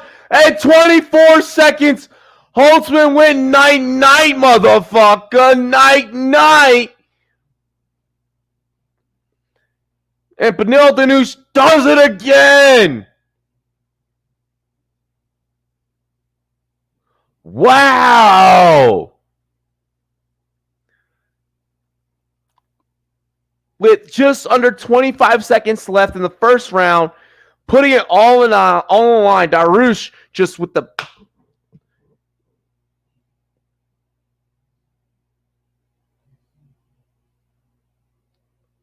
Oh my gosh. It was the spinning back with the left.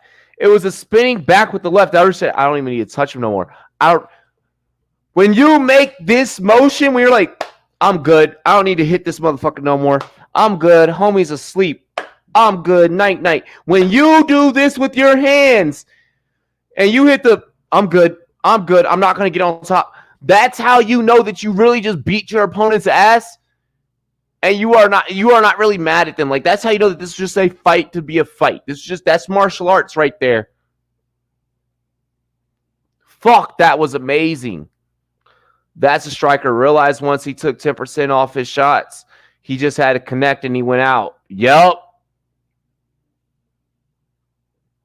The analysis.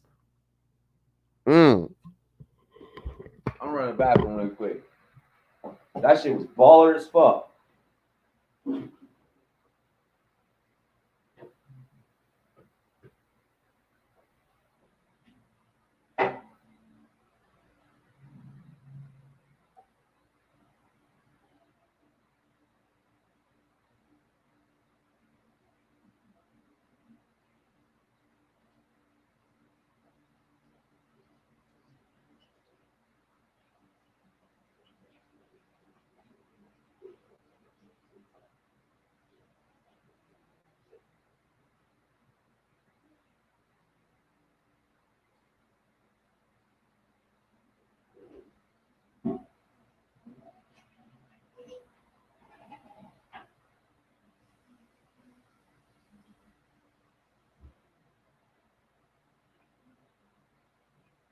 Alrighty.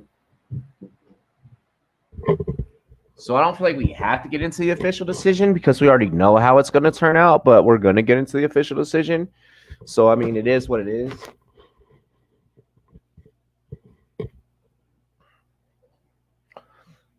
Yeah, we already know. Darush won that one.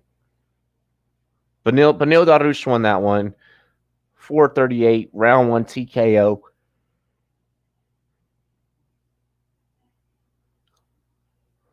That was just baller, and he humble about it. He just knew that it was a knockout. It's good to have you streaming again, bro. Madison, it's good to be back streaming again. It's good to be back having fun, to be back in my happy place. Cause I'm happy. Like, you know, this is fun. This is definitely fun. It feels fucking good.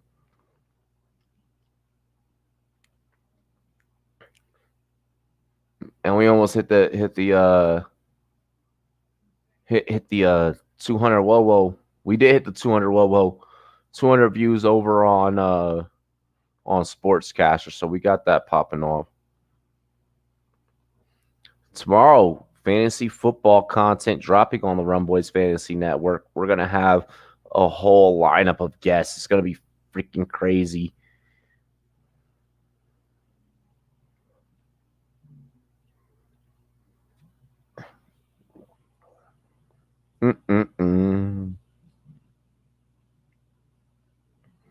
You want, you got, you want it, baby, you got it.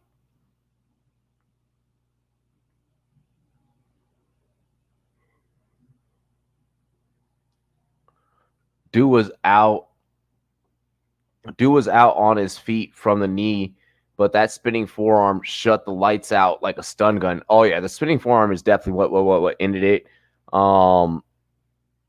That was crazy. That was crazy. A beautiful finish for Darush.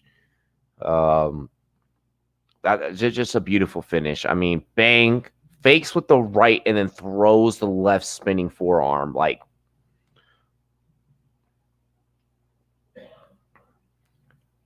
Yana Kunishkaya is next, and Julia Stolierinko is, I don't know, man. Fuck, that shit is hard to say.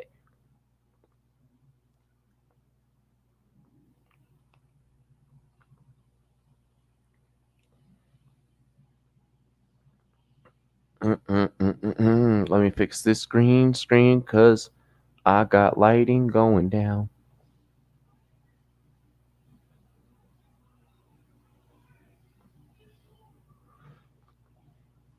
Alrighty. Yeah, losing some of my natural lighting, so had to adjust my green screen settings right there really quick. Right there. I like the way she do it right there. I like it when the Rumboyz Fantasy Network is calling fights right here. You don't need to be. I just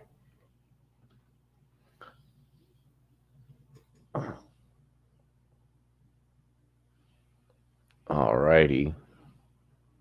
In the first round, I mean, what a knockout! What a knockout! You gotta appreciate that.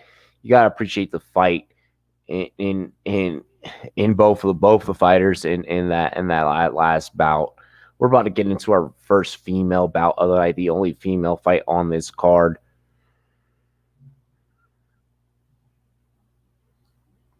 As we get a Kromir Mjokic advertisement right here.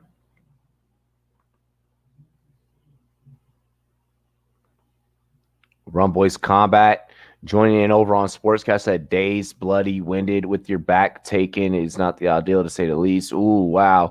Say hello to your new friend named Bench. You will get to know them well. Yeah. Yeah.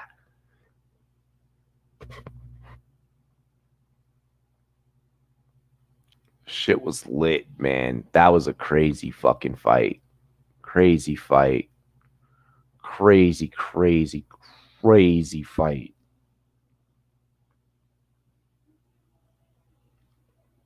And I loved every bit of it. It's the Rumboyz Fantasy Network. It's your boy Robbie J. I'll be back with y'all in a hot minute. You know, we're going to go on a break. Actually, you know what? I know what I'm going to do. I know exactly what the fuck I'm about to do.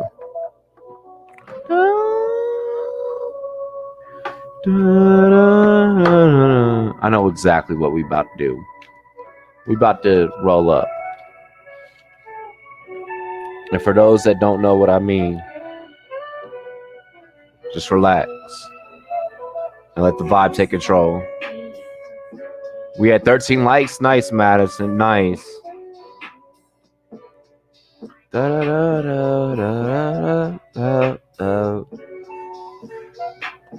No.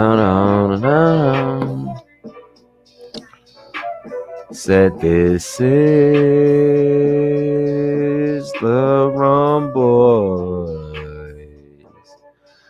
Fantasy Network for you, brought to you and my crew. This is,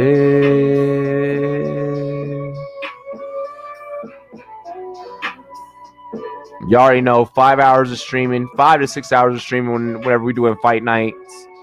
We getting it litty. This is a litty committee. We out here just like this. This is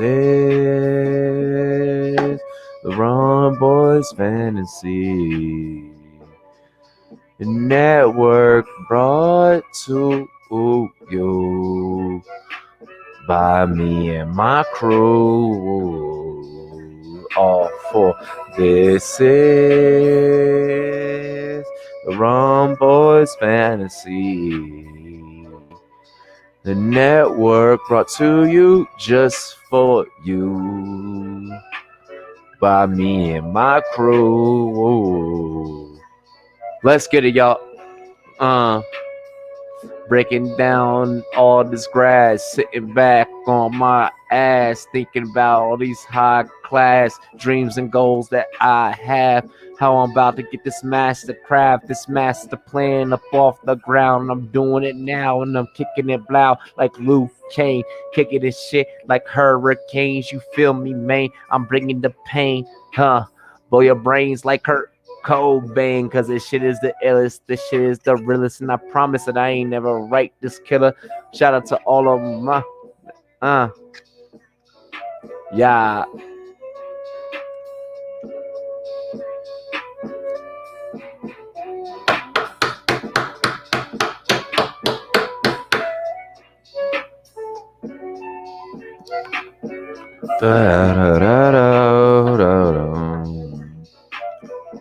This is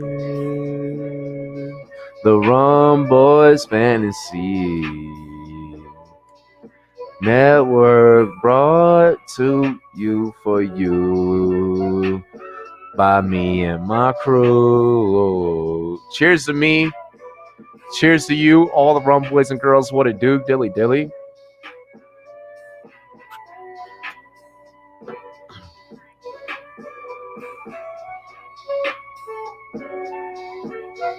Cromir is looking a lot more fitter for this fight.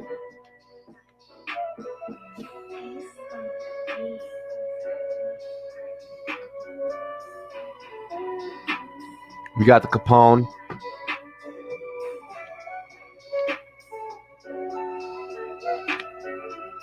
We got chill vibes popping right now.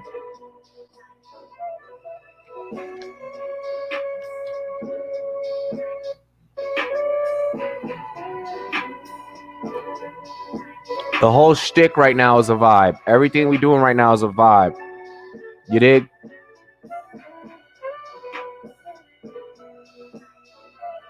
We got the crew here. We got the family here. Everybody's around. Everybody's together. You know, and that's a beautiful fucking thing when we got everybody up in this joint.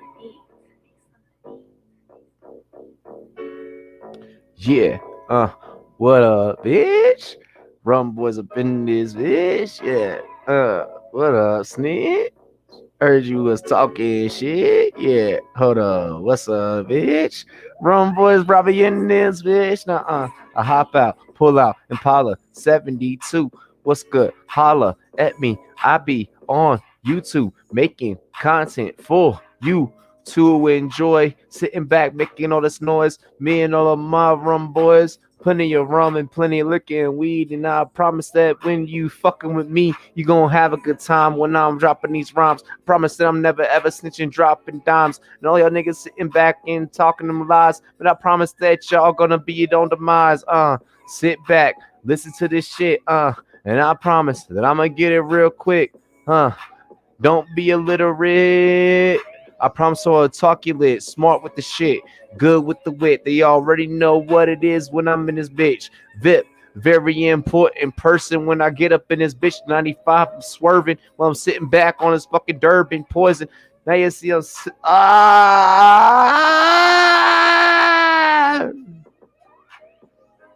Man's like, I'm chilling like a villain. Like you spitting, you rhyming, like you enjoying yourself. Yeah, I'm enjoying myself.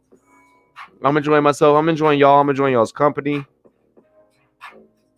It is literally the most lit channel on YouTube. Like, I do not believe that there is anyone that does it how we do. Like, people try. We've been duplicated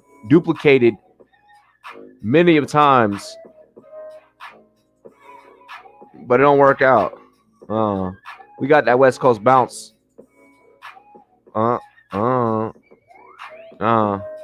It's a vibe like mellow. What's up, hello? Pulling up in the hoodie. Yeah. Hold up. I'm like, what's up, hello? Shooting like mellow. All around. I'm like, what's up, hello? Shooting like mellow. All of these pussy niggas is jello. They jealous of everything that we get into. Me and my crew, we all hold up. The way that my crew son is so habitual. Hold up. Yeah.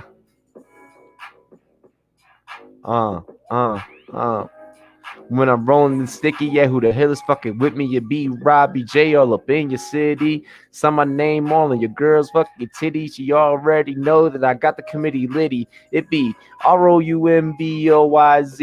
Who the fuck it be? Yeah, that be my team. Rolling up this pack of blue dream. Just a dream, yeah. Get into this cream. Money shit, you know what I mean. Rumboyz, yeah. It's a vibe like Mabo. You probably need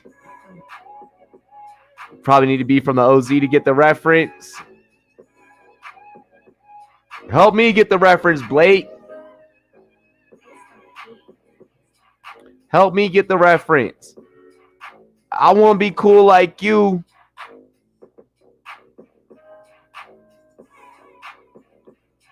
I want to be like my followers.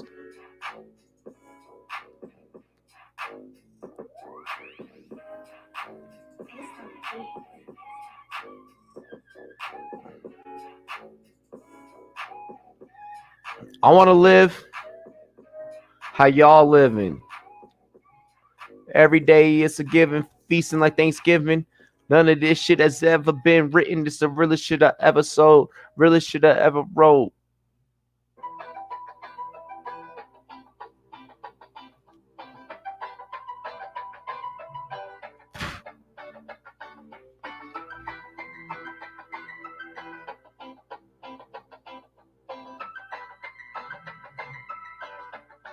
Uh,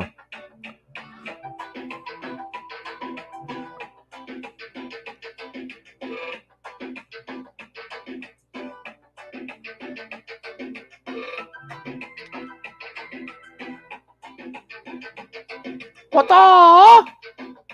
Alrighty. We litty with the blizzy already rolled up. And I'm in this thing with the Glock 40 tuck. And Shorty already know what's up in the corner with the big butt. Yeah, what's up? Now you see I'm trying to get your ass knit tucked. When I get you home, Shorty, yeah, All right.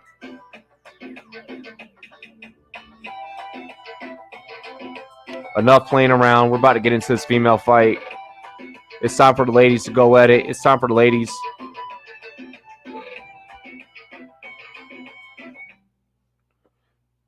It's from an awesome movie called The Castle. It's the greatest Australian comedy ever made. Yo, that's lit, bro. That's more fire right there. Shoot me a link to the movie, man. If you got the movie online, man, shoot that joint to me, and I'll definitely check that out. Me and the wife will watch it together. An awesome movie called The Castle. The Castle. I'm gonna have to check that joint out, Blake. Yo, Blake is one of the realest fans that we have. Like, we got Tree. Tree is real as fuck. Like, Tree has been down since day one. Down. Tell me, are you down?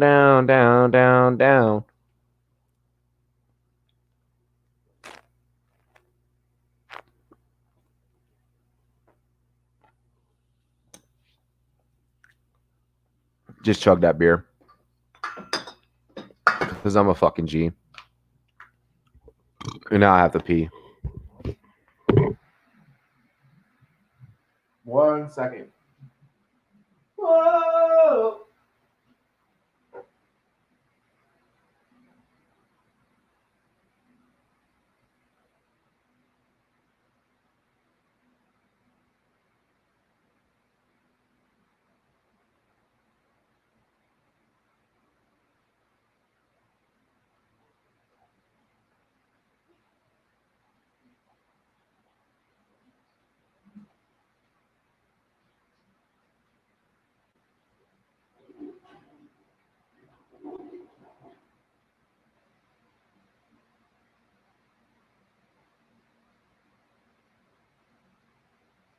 Whoa! I'll look for one. I'll drop it in the Discord if I do, or the scene with the quote or the trailer at least. Oh, hell yeah, bro! Like, yeah, man. You know, I like being a cultured individual and, like, you know, checking out different things and shit. You know, like different movies from different cultures. Like, that's lit. That's lit. Like, everyone should do that. Everyone should have like one time once where, like, you know, they check out something from someone else.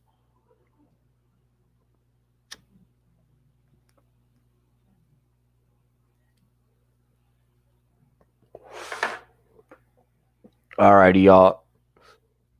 It's the Rumboyz Fancy Network. This is the Liddy Committee. Age 30 for Kunisanya. 27 for Julia Stolenko. Yo, 5'6" to 5'7", 135 and a half to 136, 68 and a half in a reach, and 66 for Stolier Inco. Yo, I cannot say that. I'm gonna just say Julia. Okay. Fighting out of the blue corner with an MMA record of 9-4-1, standing at 5'7", 136. Fighting out of Kunas, Lithuania, Julia Stolenko.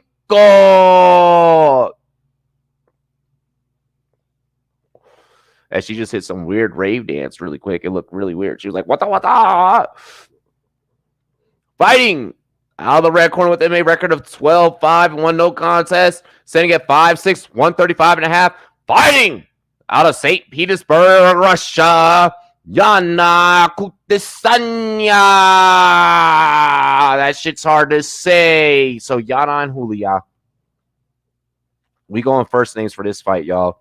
And if you don't like it, well, I'm sorry.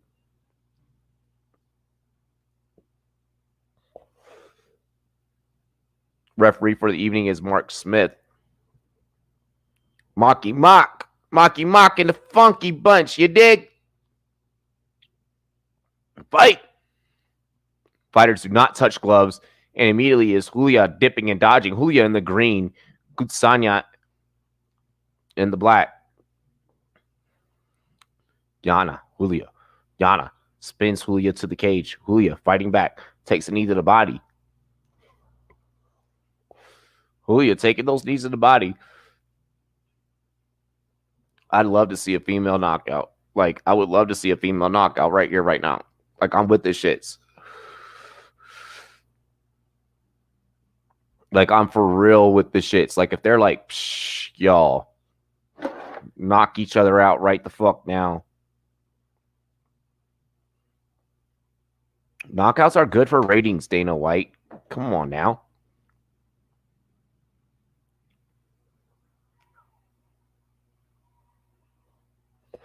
I think the biggest question is if these ladies have the firepower to knock one another out.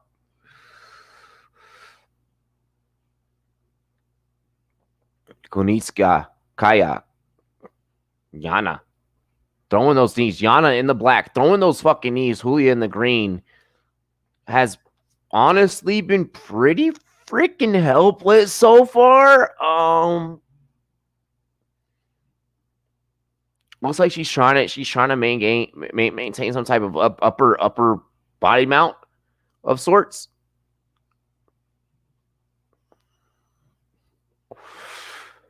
I'm not exactly sure how to feel about this.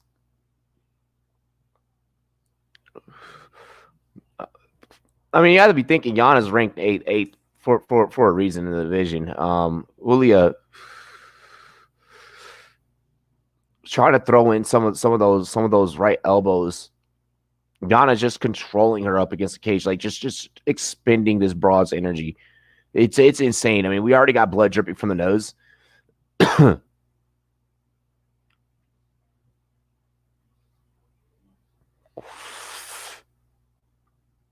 Julia is helpless. Oh my gosh. And we got blood all across the face of Julia as she's sucking the Modelo Cerveza corner. Girl, find a way out. Get out.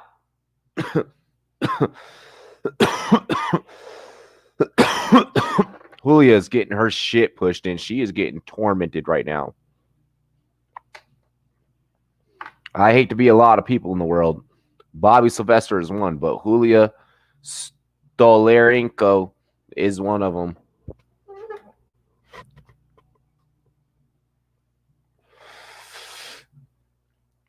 Just under 2 minutes to go. Julia hanging on for dear life to see if she can get some type of guillotine. Nothing. A minute 50 is left. We know that knockouts can happen in the blink of an eye on this show.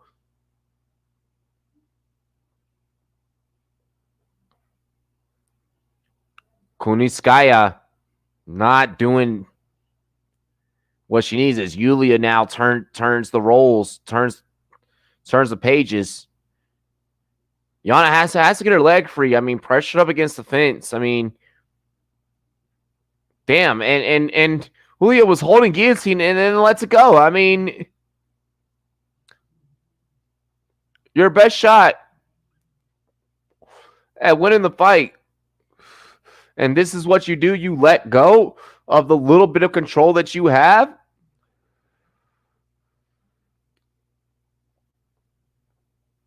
Yana's just wearing her down up against the cage. She's like, I'm going to pull a Kamaru Usman. And I hope that this fight does not turn out like Usman because that would really fucking blow. 33 total strikes for Yana. Julia, 7. And this is just the first round, ladies and gentlemen. I have a feeling that this is definitely going to get worse for one of these fighters, and one of these fighters is not the one that's ranked 8th. 30 seconds left. Oh, shit. Where did my beer go? I'm about to grab one after this 20 seconds is up. Actually, we gonna reach and grab that motherfucker right now. Come here. Come here.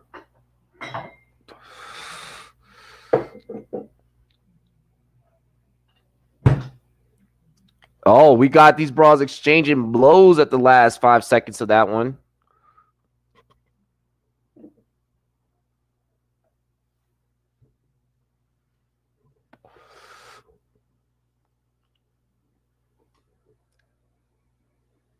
So that got intense really quick.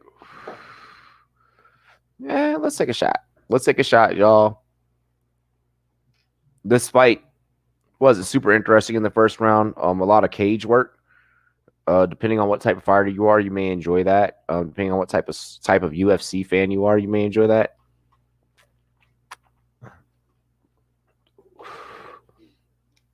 I, for one, can appreciate it. Is it my favorite type of activity to call in a fight? By any means, fuck no.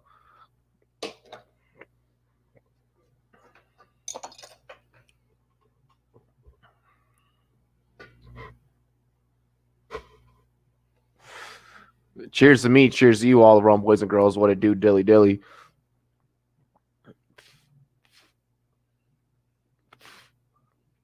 God damn it. Yulia got dropped immediately opening up the second round. Like, she literally just got picked up and thrown to the ground. I think Yana just figured out her strength. She's like, oh, I'm really more powerful than this broad? Oh, goodness. In the first 20 seconds there, we saw which fighter was going to clearly establish dominance more than the other fighter.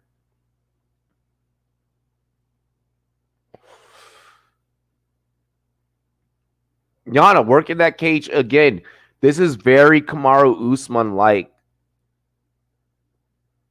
Very Usman-like.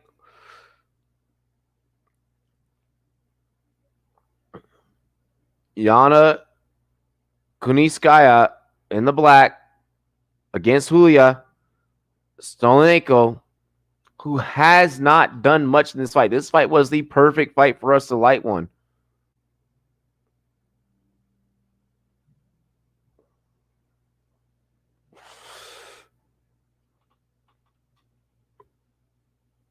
Neither fighter doing much to really impress me. Like, if you ask me right now if I'm impressed with the fact that Yana is controlling Julia at this moment and securing. I feel like she's doing a whole lot to secure being ranked 8th at the given moment.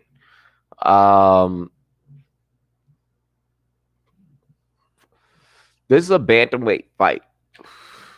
Like, she's gonna have to face some females that are really gonna come out there and really just bang with her in this division. I feel like this technique works for now. I don't know how much long. I don't know what in terms of her future fighting career. I don't know how this is gonna work out for Kunsikaya. For Kanunskaya, however the fuck you say it. I'm sure at some point I'm gonna get close enough to it and it's gonna be accepted. Or either I got it right. One of the two. Blaze McCoy. Shout out to Blaze McCoy over here on Sportscaster. I'm gonna follow you. I'm gonna hit that green next to your icon there. And hopefully you give us a follow back as well, buddy. 2:10 remains. Knees by Yana Kuniskaya.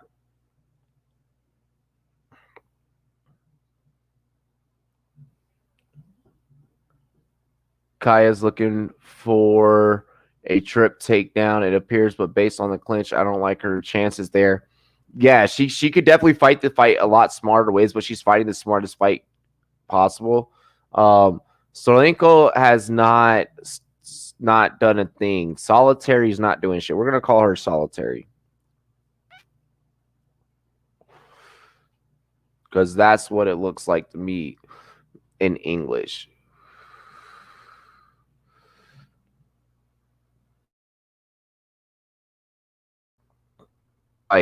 Like this fight was literally 50-50. Like it was either going to be fireworks or like nah. Whoa.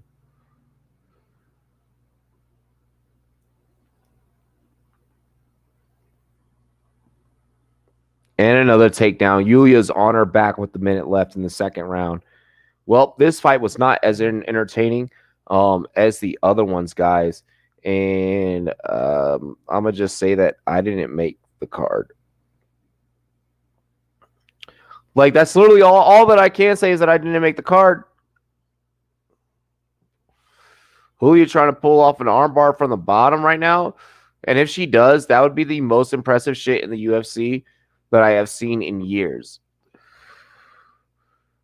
Like if Yulia can pull off a submission from the bottom right now, which is not going to happen because she doesn't have enough torque on that arm and enough like for that position. Not with 20 seconds left, you're not pulling off a submission with 20 seconds. Yeah, so fuck you. Like you would have to literally just snap her arm in one smooth, clean break. And that's not happening.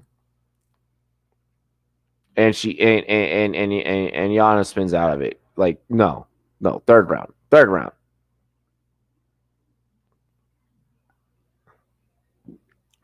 Chef chicken salads for dinner. When am I gonna get the cookies? When am I gonna get the chocolate chip cookies?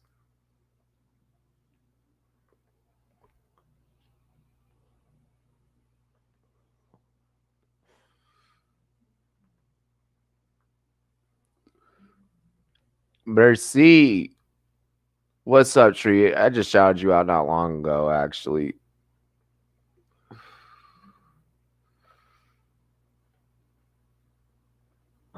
Round 3 really should not even happen. If I were the corner, I would call it, to be honest. No, coronavirus happened. Yeah, you are right. Coronavirus did fucking happen. You can send them now. Like, you can send them now. Like, I'm cool with it. Like, you know, I receive packages all the time. Yana, Julia, round 3. Julia charging, trying to see if now she can assert some type of dominance here. I'm sorry. And then she immediately just, yo. Does she even care about winning this fight at this point? Yulia just up against the cage getting worked. Bro, this is just cage work at this point. Like, this is just literally one fighter asserting her down. Oh, takedown. Oh, this is done. This is done.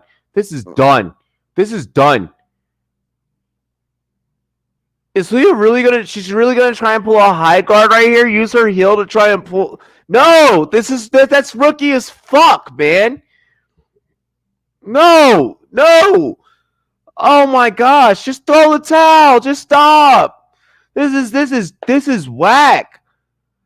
This is whack. I'm so happy that this fight is free on ESPN. I get that I pay for ESPN Plus, but I pay for ESPN Plus for a lot of other reasons that aren't the UFC, and this is not one of them.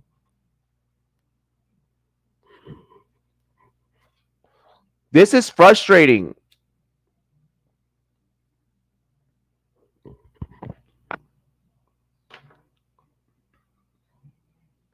Hell yes, Madison.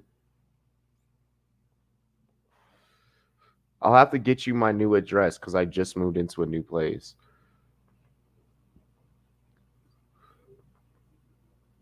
Carter Hart look busty. Who is that?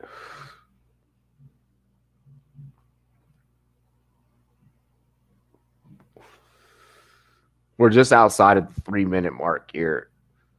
Final 3 minutes now. This is just sad. This is just sad. This is what we call savage. This is what we call savage. Like for real, for real. Um, I cannot believe. Like I really cannot believe that this is happening. Ref is going to stand him up finally.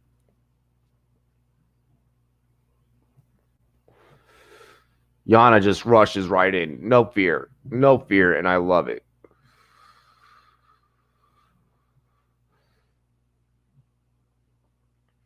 Like when you can just have no fear and just really embrace the suck of what's happening, really just be there in the moment. Like this is one of those moments that like as a fighter, like especially when you're dominant and you know that you just have to remain dominant, you're just embracing the moment at this point. You're just there for the love, for the joy of the sport. This is complete and total just cage work. And what I mean by cage work is 11:44 of control time in a 15-minute fight. You have controlled the whole fight.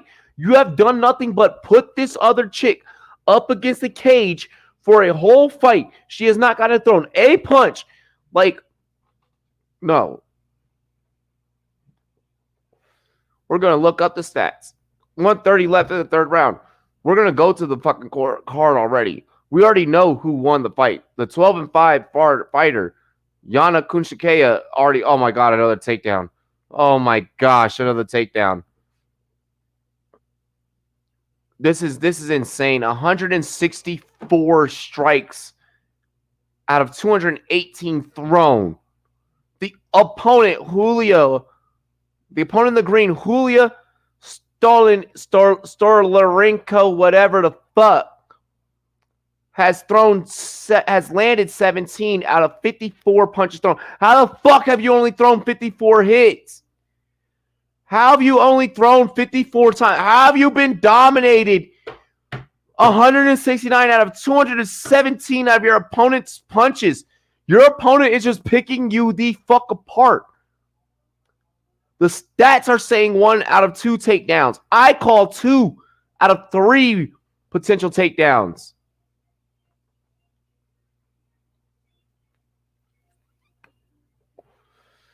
Jake says she is laughing. I am not kidding. Kabitskaya is laughing right now. No joke. This should be illegal. We are watching a mauling happen. My gosh, she is dizzy. She is dizzy. Oh, thank God, because Julia couldn't take no more. That poor girl. There was no way in hell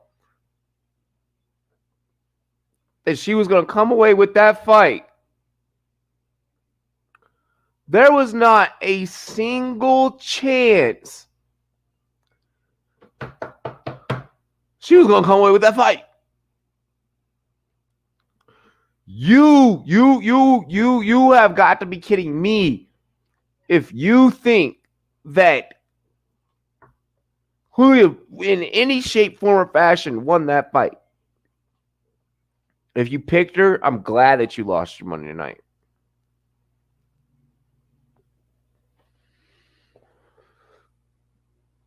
She showed why she is not a ranked fighter right now. Like she showed. She showed. Well, I'm not well, if that's not a 10-8, I'm not sure what is. Oh, that's definitely a 10-8. That's definitely a 10-8. That was complete and total cage work. Like that was annihilation through and through. That was 3 rounds of this is what I can do to you if I have to go to distance. Another 2 rounds would have been brutal. Would have been brutal. Would have been brutal. Her camp did not prepare her for this. And we see why.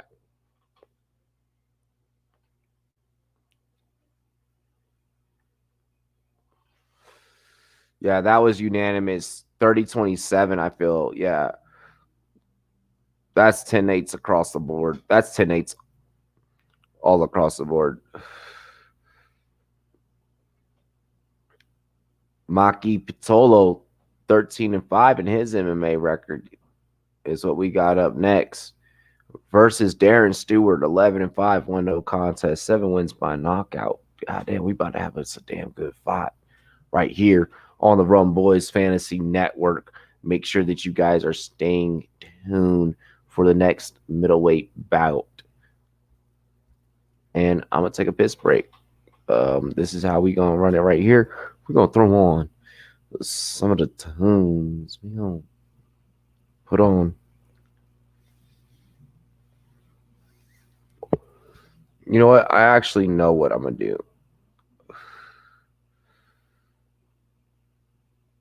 Like at least I feel like I know what I'm gonna do.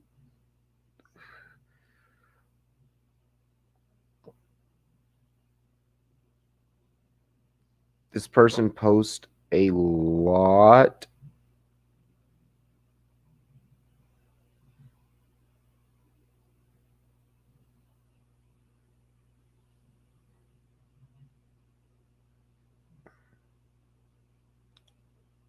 Okay. So you know what?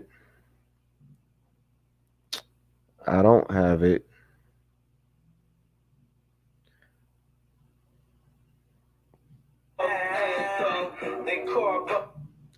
But I know what we are going to do.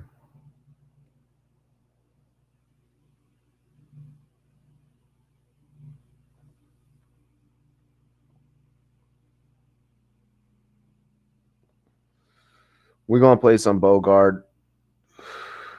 We're going to play some GMM. Smoke Clouds.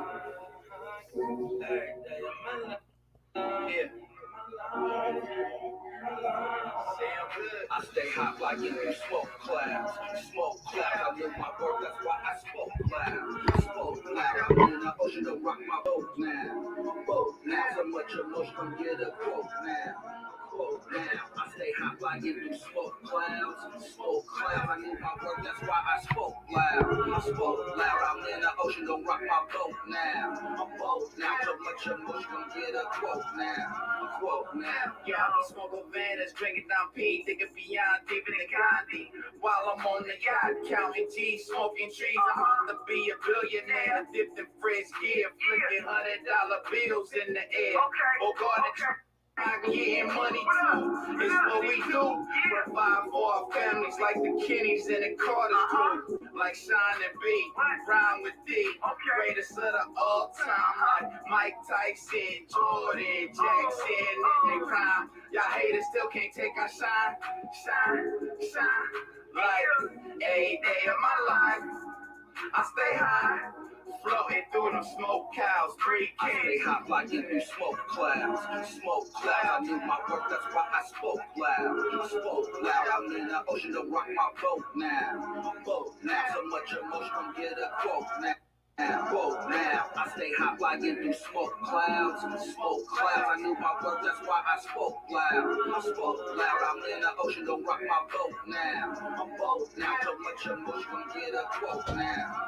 Quote now, slow and low like the chorus, smoke a forest like a wildfire. Sip on liquors in between, feeling like a golden child. Going up on some golden suds, rolling up on some potent bud. It's a daily situation where we come from. If you really know what's up, then you would get some. But no knots do not beat the sun drum. I prefer cognac, but I would take rum. I prefer IPA, but I will go bud. Anything goes in the San Jose slums. San Jose slums. This shit is better than hot. Man, this shit is well done.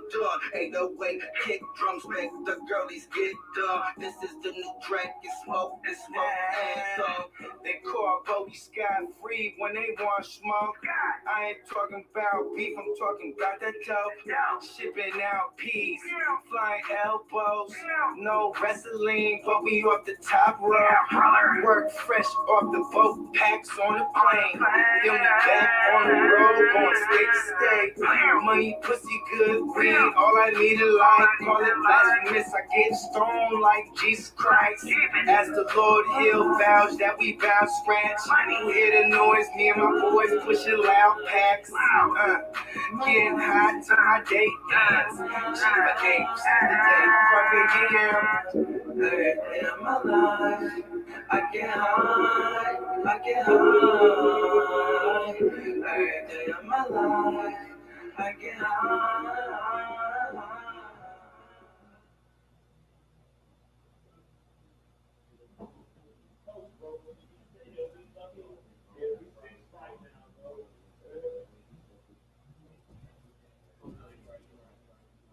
Oh, damn. Should have moved to Cali, bro. Damn. I only get one hello back. Alrighty, ladies and gentlemen, we are back here, age 29 to age 29. Darren Stewart, Mikey Patolo, 6 foot to 5'10", 186 to 186, 74 inches in the reach, and I believe 76 inches in the reach. Not a big advantage there. Or 75, just 1 inch in the reach. And we are here fighting out of the blue corner with the 11-5, 1 no contest record, standing at 6 foot at 186 pounds, out of London, England, Darren Stewart. Next up, fighting out of the blue corner with a mixed martial arts record of 13-5, standing at 5'10", 186 pounds, fighting out of Makaha, Hawaii, Makai Patolo.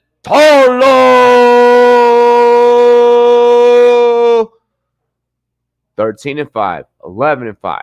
Who's coming out on top at the end of this matchup? Cheers to me. Cheers to you. All the Rumboyz and girls. What to do? Dilly dilly. Motherfuckers. Let's rock. Pirate Gang in this thing. Make sure you guys head to rumboyz.com. Go and get you some official Rumboyz merch. And already, Stewart, burgundy, Patolo, black, red, black. Stewart's solid form. Patolo looking pretty fluid here.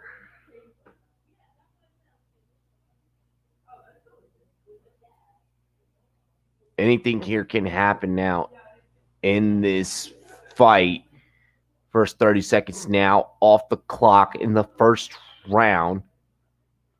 Patolo moving around a lot, just controlling the outside. Whoa. Stewart wanted to throw a flurry, but I think that was just to catch the eyes of Patolo.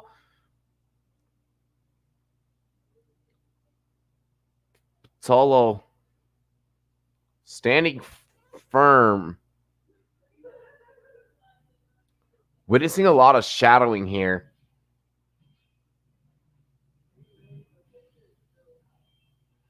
Oh, 1-2 count by Stewart. Then evades. Stewart landing with that right hand. Hi, wife. What's that? I'm gonna change. So we're going to do it? We're going to go out? Maybe I'm thinking about it.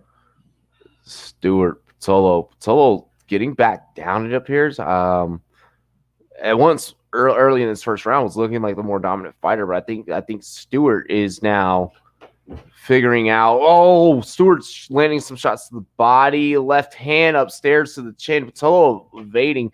Great bob and weave. I love the head movement. I enjoy the rope dope off the cage. 3:10 left here, just under 3:10. About 3 minutes left. Stewart just landing with that left jab, but Patolo is just so fluid in the upper body movements. I'm enjoying Patolo just kind of 1-2, 1-2. Patolo landing with that right hand, stumbled Stewart a little bit. Patolo throws the front kick. Patolo just great movements. Now I kind of worry about the way that he utilizes the left hand as a defense, almost as a mask. 1-2 there by Patolo. it's now just a matter of who's going to have the opportunity to hit who first. Both fighters are clearly working the stand up. We haven't seen anyone really shoot for a takedown.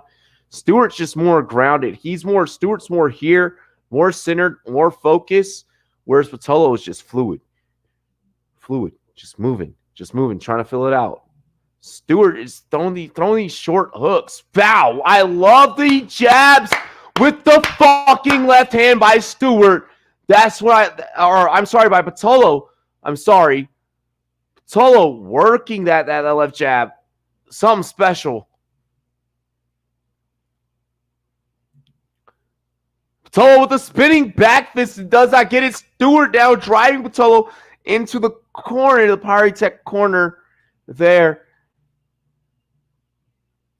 Now, what Stewart needs to do, he needs to change levels. He needs to get lower. Now, that's what Patolo's doing. Patolo, he's going to change levels. He's going to get lower than Stewart. He's going to go for those hips. See if he can get the single leg takedown. He does. Now we got Stewart. You got Stewart on his ass. Stewart trying to go for guillotine here.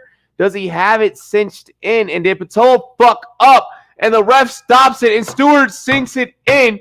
Perfect guillotine there by Stewart. That's good old-fashioned jiu-jitsu, ladies and gentlemen. That's just good old-fashioned BJJ. Good old-fashioned Brazilian Jiu-Jitsu. R.I.P. Jamaru Shepard. As Stewart holds up a shirt, an R.I.P. shirt. And beautiful job in memory for Darren Stewart. He lost a friend and who I guess he was stabbed a month ago. So Stewart, fighting with a heavy heart, comes out and gets his first win by submission. And just really, honestly, great work. I mean, to be a guy to have 7 knockouts, but then to go out there and be like, I'm going to cinch this guillotine really quick here on UFC Vegas 6. That's just all terrific, ball-orific. Hit the mall, go shop-orific, man. Like you deserve the bag that you just won right now, and you won it on a main event card, and you did it in Vegas, baby. Here on the Rumboyz Fantasy Network, it was a pleasure to be able to call that. That was intense. That was intense. That was a beautiful. That was beautiful right there. There. I don't think that you could have capped the ending of that fight following the submission any other way. And we now just have 2 more fights tonight, ladies and gentlemen. Darush ending his with a spinning back fist TKO. Kanyushka winning by decision. 30-27, 30-27, 30-26 is how the judges scored that one. Submission via the guillotine from the bottom by Darren Stewart. Round 1, minute 26. And now, Omari Akhmedov versus Chris Weidman. 24-1 versus 14-5-0. 6 foot, 6'2", 185, 186. The reach advantage, of course, going to Weidman here at 78 inches.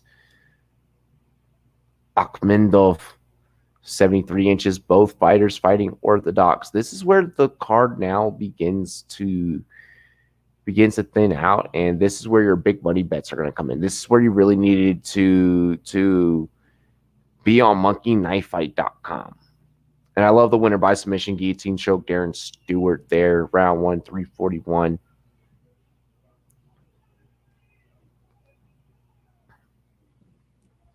I feel like another shot is definitely within our wheelhouse right now. I feel like another shot is definitely tolerable right now. We're about to get into the co-main event. This is where the magic happens. This is about to be some real shit.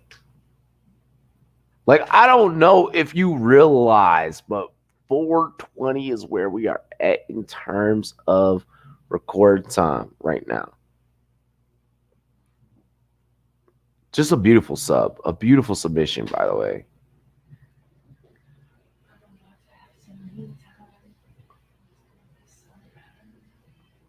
My missus, my beautiful queen, she's going to have some me time. We have 2 fights left here on the Rumboyz Fantasy Network. We're having a damn good night. I couldn't imagine calling this card on any other channel than this channel right here. She's going to enjoy a beer. Here's how we do. You guys know how we do. First off, head to rumboyz.com. Get you some official Rumboyz merch. Represents your favorite sports podcast. Cheers to me. Cheers to you, all the Rumboyz and girls. What to do. Dilly dilly. Let's get into the co-main event.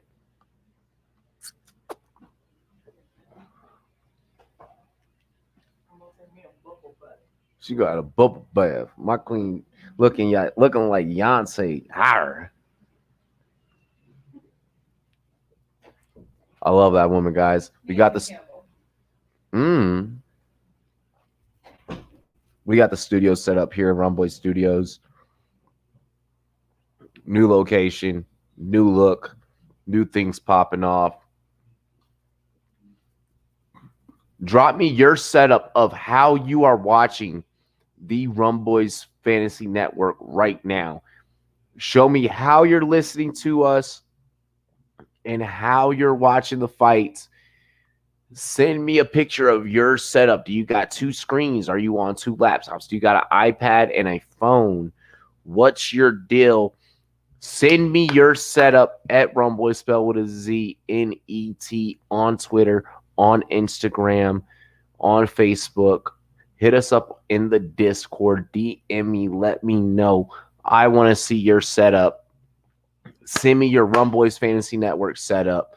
Show me how you watch your favorite fantasy sports network, your favorite sports podcast here on sportscaster.com, here on rumboyz.com, here on YouTube as well. www.youtube.com/Rumboyz Fantasy Network. Hit us up. www.sportscaster.com/Rumboyz. And then also check us out live streaming on rumboyz.com as well. Sign up, create an account on rumboyz.com. It's completely free. You'll love it. Also, with that being said, like I said, shout out Sportscaster. Check out our other sponsors if you have not already. monkeyknifefight.com and utilize promo code Rumboyz. Hold up, you see that right there? Promo code Rumboyz, ladies and gentlemen, spelled for you perfectly, nice and easy, nice and smooth. Make sure you guys get in on the main event action tonight. You still have time to utilize promo code Rumboyz. Place in your DFS props.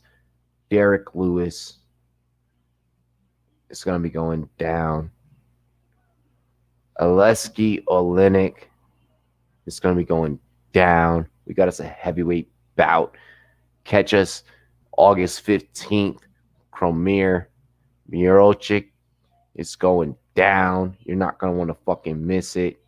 And then also, you got to hit up Sportsbet MVP for all of you Bitcoin monetary value type of guys out there. All right. We got the NHL playoffs 2020 continuing. It's going down. Check out the largest NHL menu available and take advantage of their 200% BTC deposit bonus. They're matching 200% on the Bitcoin. You already know what's popping off. You already know what it is. This is the Rumboyz Fantasy Network. We're trying to take care of you and however you like to get that dollar. Make sure you guys chip in, support the Rumboyz. Check it out. You already know what it is. DC went from dad bod to Chad bod. Ooh-wee. Ooh-wee. I'll try and get a photo for the Discord. I've got 4 screens going. Oh my gosh, Blake. Big pimpin', spending cheese. He got Big pimpin' on BLABs. Big pimpin' up in NYC. It's just that Jigga Man, Pimp C, and BUNB. Jake sending me the link to the movie. Hell yeah. Yo, have we talked about how great our subscribers are? How great our followers are?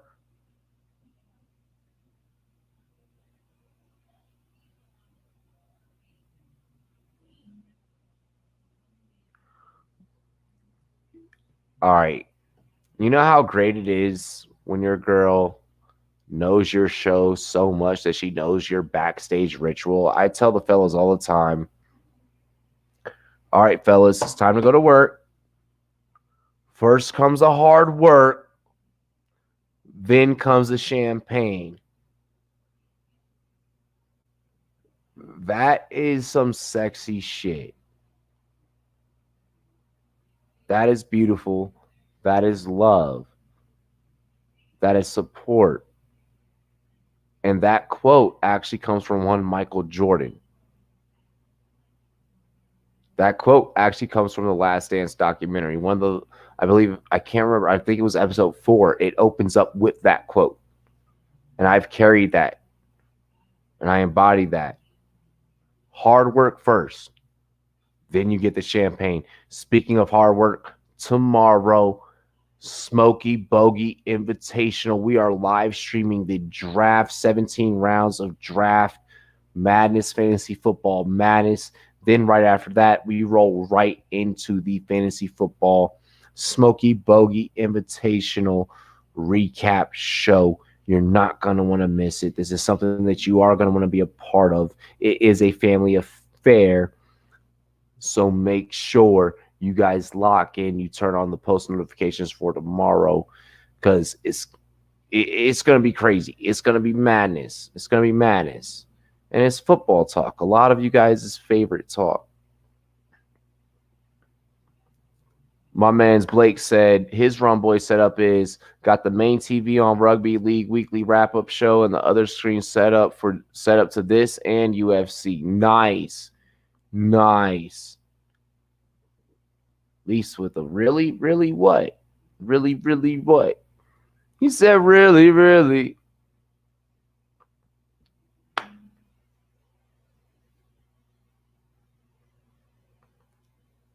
All righty. Let's get into this. Amari Akhmenov, 24-1, unbeaten. Unbeaten in his last 6 bouts. Number 11 ranked. Believes he's going to need a victory over Weidman tonight, and he really is. Weidman 14-5, second most title wins in UFC middleweight history with 4. It's not going to be easy against a fighter like Weidman. Let's just be honest. Let's just keep that thing all the way 100. All right? You're fighting against Weidman. He knows his way around the ring. He knows his way around the UFC. He knows his way around the ranks within the UFC. He's seen a lot of different looks. He's faced a lot of different fighters. This guy is realistically built for this. So this is going to be an interesting bout that we're going to get into here on the network. Make sure that you guys spike that like if you have not already. If you've already spiked the like, go find someone else to go spike the like. If you have already done it, go get somebody else to do it. You dig what I'm saying? Share the stream. When you share the stream, you can make a dream come true for the team. Teamwork makes the dream work, people. I love you guys. I love you guys. Cheers, man. It's a Saturday night, and we're just chilling, and we're calling fights. It's beautiful. It's Saturday night. We're just chilling, calling fights. I got my Rumboyz hoodie on. I got my Nipsey shirt on underneath this.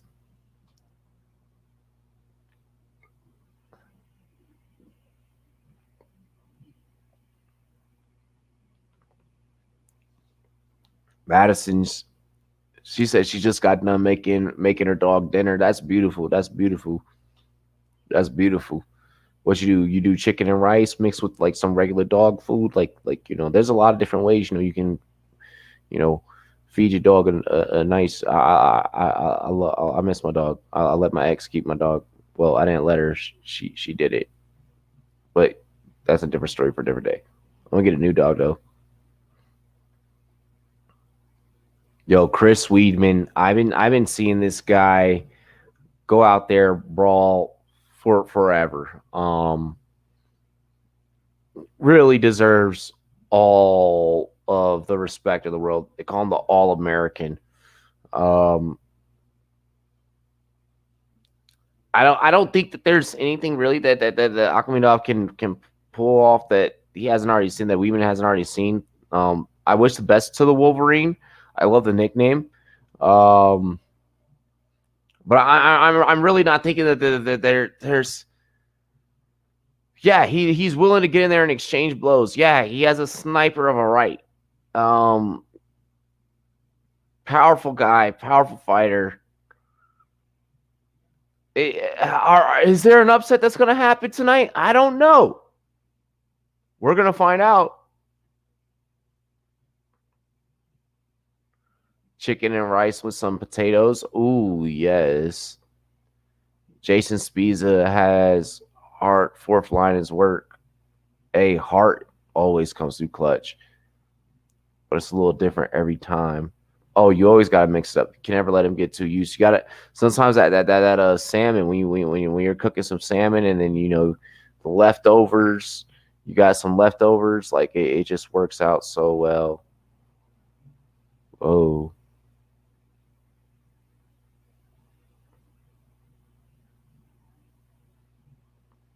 I'm going to try and balance out this green screen really quick.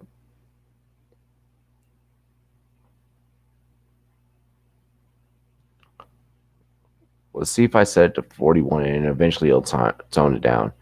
This might be unpopular, but Weidman hasn't looked the same since USDA body and performance wise. I don't know if I want to take that as an unpopular opinion as much as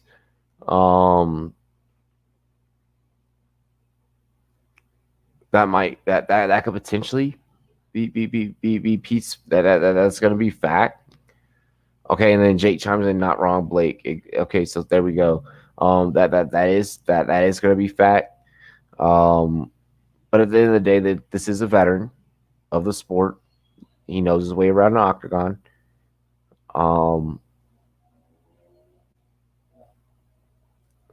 Either way, Akhmedov has to fight through a challenge. A challenge is going to be presented. It depends on which Weidman are we going to get. With all these fights, it's really became dependent on which guy we're going to get. Each fighter has shown us something different. A lot of things have gone kind of as expected. I expected the Yana Julia fight to be a little bit more competitive. That was the least competitive action of tonight. But I mean, everything tonight has been perfect. It has been 100% pure, bona fide UFC Fight Night action. And we're just about to cap it off with these next two fights here. My dog just started going on walks and he loves it. Nice. Alistair Overeem is the best transformation. LOL.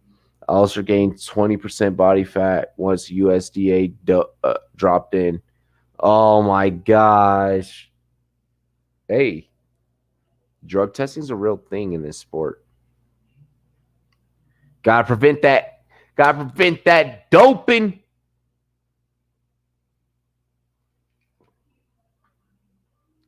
MMA fighters out there, y'all know what I'm talking about. Boxers, y'all know what I'm talking about.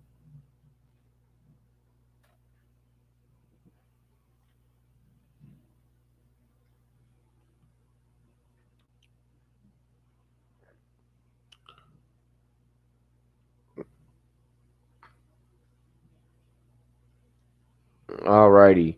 So they are still running some ads. I'm gonna be right bizak.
Alrighty, ladies and gentlemen, we are bizak.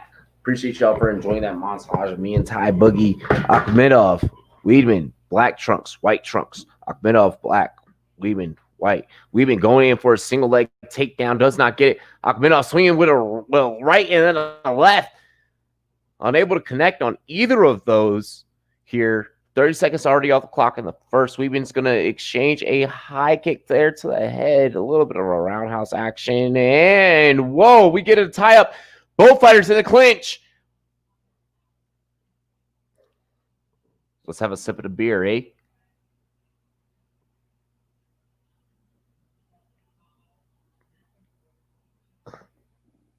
Very long list of fighters that you put in the same boat as Weedman. That dude Silva with the 50s hairstyle was the most obvious. Went from action figure to a stick figure. Eric Silva, I think. Weedman going for that single leg again. Has the ankle. Try to lock that in. And Weedman just showing, you know, he could be superior in his takedowns. But Akhmedov, rank 11th, I mean, showing he has some good takedown defense here. He hasn't quite exactly gone down, as we would say.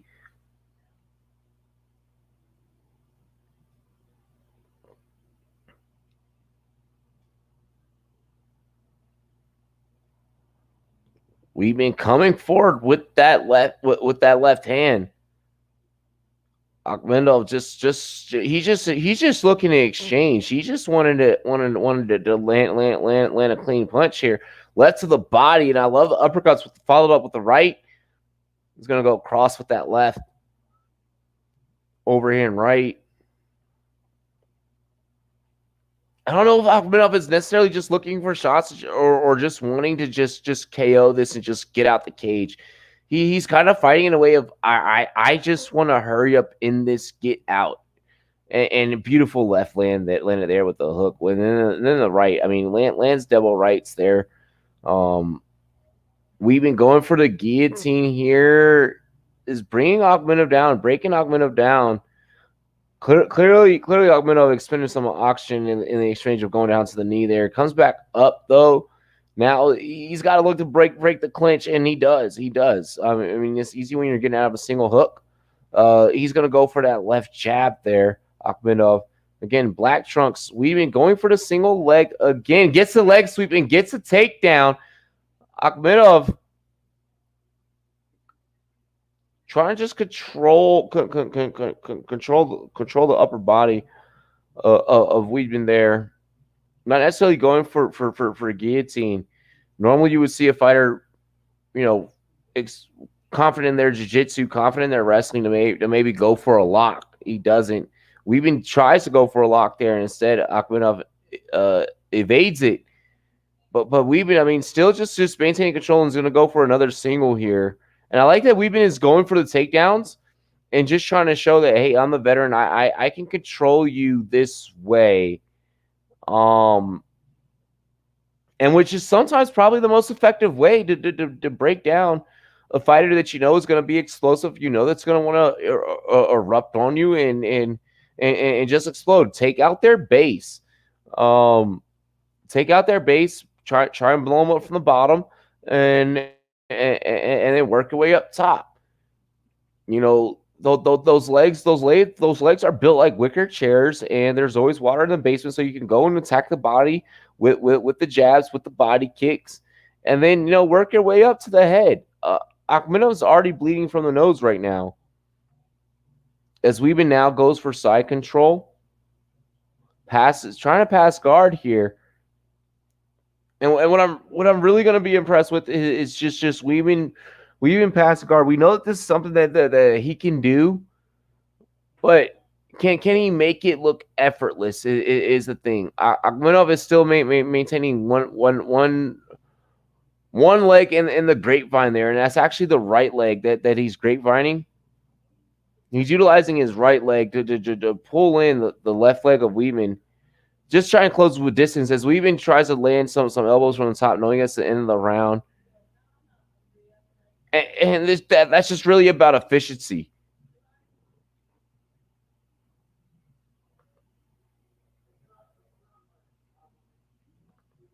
Jake says Weidman is fighting with his hands down too much. I think Weidman still has an imprint of Romero's knee on his head. Oh, shit. Like Rick James, unity.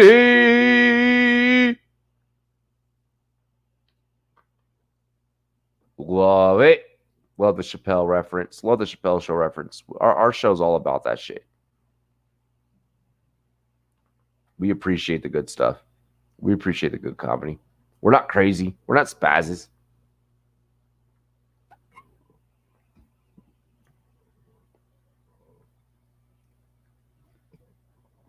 Alrighty, so as I finally get to rotate my chair,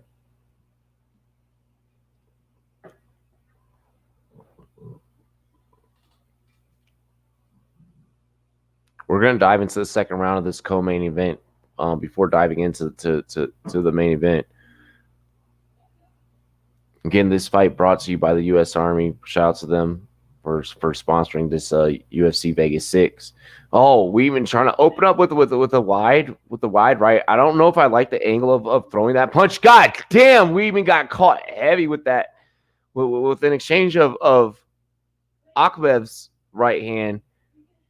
Very wrestling heavy in round one for Weidman. Looks good, and Weidman takes the round, says Ben Askren.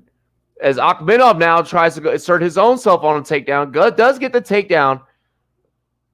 I feel that we could grade that as a takedown. I put points on that. Akhmedov trying to isolate that right arm with the sweep, and then that allows him to land in some quick dinks as Weidman gets up on his feet. And those shots are just as equally effective as anything else he could have landed on the ground, and we've been, maybe being there for a hot minute. I mean, that's still good stuff. You want more out of that right than the left. Akhmedov not afraid to exchange with Weidman. Weidman going for the single leg again. Very wrestle heavy. Very wrestle heavy. I'm actually going to, believe it or not, agree with Ben Askren in this. Akhmedov throwing some punches to the body.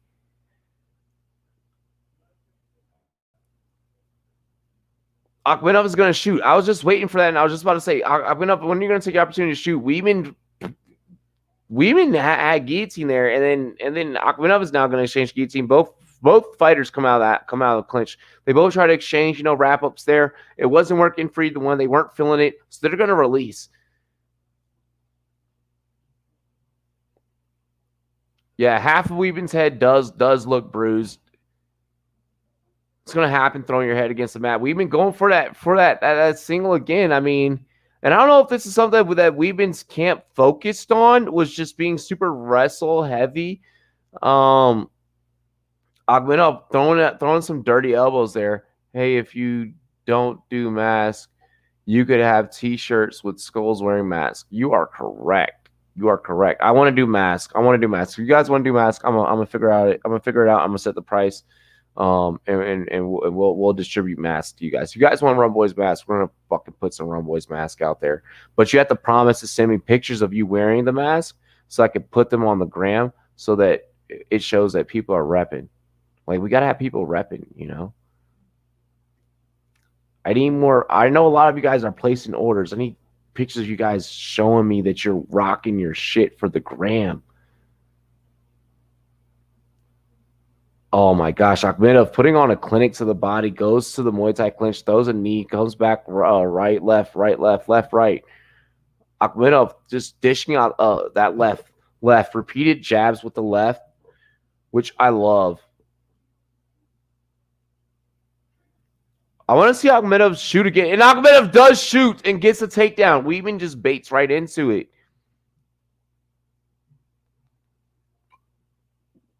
I love how right when I say Akhmedov does it, he just does it. I love how when I'm seeing the same thing as a fighter, I just love seeing the same thing that a fighter is going to see. You see your opportunity, you take it. Akhmedov now just back away and let him up. Don't let him. Yeah, he's going to up kick. Just back away.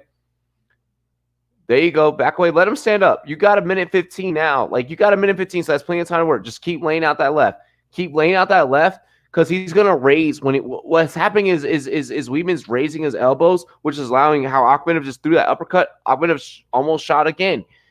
It's allowing to where Akhmedov can shoot for the hips. The opportunity is there, and everything is there for Akhmedov to really take this. Because now he knows that Weeman just wants to go super wrestle heavy and doesn't really want to exchange blows. So now you can mix it up. And another takedown by Akhmedov. He catches a leg kick and just goes for it. And I don't even think that was an intentional leg kick that was thrown by Weeman. It just so happened. I think he meant to go throw the knee for defense.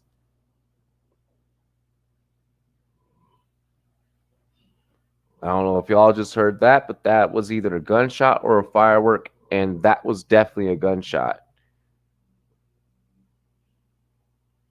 I don't do Gram, but I'll do YouTube. Yo, just shoot me a picture, you know? Oh, and I think we were going to have... Okay, he's going to let Whedon back up. The ref's letting Whedon back up. Both fighters kind of look like they only trained for a one-round fight. I mean, both fighters kind of do, but Akhmedov is at least mixing it up. He did mix it up in the second round. Guys, get ready. And I'm saying get ready because NFL Rum Zone is coming back this fall, ladies and gentlemen. The fall is nothing without NFL Rum Zone. NFL Rum Zone will be back. Get ready for Rum Day Night Football. Get ready for Thursday Night Football. It's going to be going down on the Rumboyz Fantasy Network. I greatly appreciate each and every single one of you. You guys are fucking amazing. There is no better fan base than the Pirate Gang. Like, a lot of channels have loyal fans, but like they don't have like loyal fans like the Rumboyz have loyal fans. I'm just saying, it's completely different. It's completely different.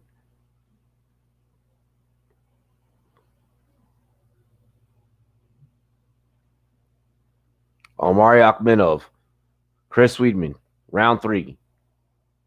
Final round. Co-main event. So if Weidman can probably go back to maybe fulfilling those single legs. So, and Weidman does go back to doing the single legs. So Weidman goes back to his round 1 game plan, knowing that he kind of maybe possibly run round 1 with that. 10-9 Akhmedov in the second, 19-19 after 2. I can agree with the 19-19.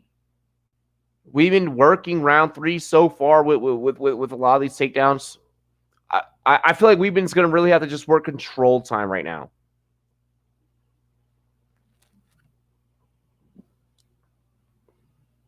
420 left. We've been going with that just little heel hook sweep. Classic shit. That's just classic textbook jiu-jitsu, textbook wrestling. We've been honestly going with a lot more of a wrestling base here. Takedowns 4 of 8 for Akhmedov, 4 of 15 for Weidman. Weidman definitely has gone for more. I mean, but both have gotten about 4 each. Ouch.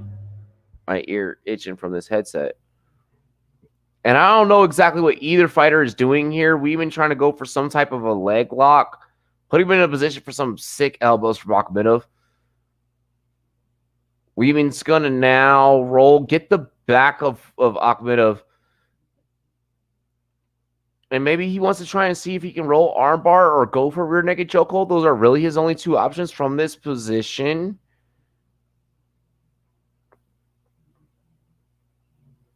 So if he can get the arm past the head, I mean, maybe Kimura is possible. I don't see Kimura. If he can flip his hips and his upper body weight, or if he can maybe rotate and then flip his hips, he could maybe get a Peruvian necktie. But that's like so overly complicated at that point. Weeman really looks like he has trouble inflicting significant strikes or damage. He has to rely on just wrestling and control. Oh no, and Blake, that is 100% correct analysis. I could not personally agree more. We're now at the 235 mark remaining. And I really just want to see Weidman maybe be a little bit. I mean, you're winning your fight. You're winning your fight your way, and this is going to probably go to the judges. 215 remains.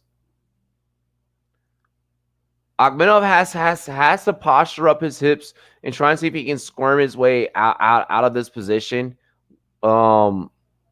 Maybe try and see if you can get Weidman back in the guard. And Akhmedov does try and see if he can push the hips. See if you can get Weidman back in the guard. And I don't think that is possible. You got 1:50 left. You're talking about doing a lot of like performing a lot of movement and spending a lot of energy. Akhmedov is not going to get back up on his feet. Like this is just kind of basic jiu-jitsu here. We've been having top position, already being past guard. He has this arm kind of up above. Like Akhmedov is using the left arm to kind of block shots from the top. But I mean, if Weidman can pass that and get that behind the head, then we could be looking at something here, 1:15. And I think that's what Weidman may be looking to do. I just don't think that he's going about it in the most efficient way. Weidman really has to utilize that right leg, maybe posture up on the toes with the right leg and just push forward. Oh, but he can't. He's not even going to get that free. I mean, he's got it. He's got it free. He's just not doing like this. This honestly is all Weidman's move just to pull off. He's just using too much strength. This is easier than what Weidman is making it. 30 seconds left in this fight. It's mostly just a lot of stalling. Walk him down. Walk him down. Walk him down. Hey, walk him down. I'm going to start doing YouTube soon. Any tips? Just be consistent. Try and post as much as possible. Be charismatic. Love your fans. Love your people that are going to take time out to watch you. Right hooks on top by Weidman. Weidman wins the 3rd round, and Weidman does win. Weidman will win. Weidman is going to win that. Weidman is going to win that. I feel.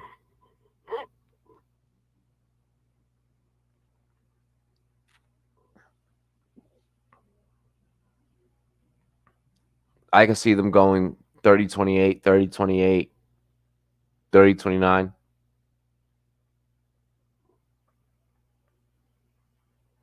And when you look at the total body of work, I mean, did Weidman's opponent win a round. I don't think so. But yeah, be charismatic as fuck. I mean, and always like just like mix it up, do something different. Um, but do what you love. Like do what you love. Like I love sports, so this is what I do. I love calling sports. I love talking about sports. I this is my thing. Um, don't do what like everyone is gonna be like, oh, like talk about this. Like if you love talk about baked goods, talk about fucking baked goods. Like I'm gonna watch. I'm gonna pull up in your stream. I'm gonna be like, what's good? Like whoop whoop. So dilly dilly. Like I'll be donoing. Like I'll be dropping donos and shit. So I mean, just be yourself and let the people embrace you and embrace the people. If you let the people embrace you and you embrace the people, then it becomes so much easier because I love you guys and I feel like you guys love me. You know, the people that have been like, we haven't had big numbers this stream. We've had streams that have been big numbers. It's nice. I guess it's more chill night. Yeah, Weedman won. Chris Weedman won. So winner by unanimous decision. 29-27 is what they call it. I could agree with 29-27. Yeah, Weedman takes it 2-1 the first and the third, but really the only damage and action happened in the second. Exactly. I'm doing photography, cooking, and special effects makeup. I love it. I love it. I love it. I appreciate it. And I'm gonna pull up. Like I said, I'm gonna pull up. I'm actually about to start getting into my photography thing. Um, you know. So yeah, like I dig it. Like there's tips on photography you could probably drop to me because I'm about to start taking photos.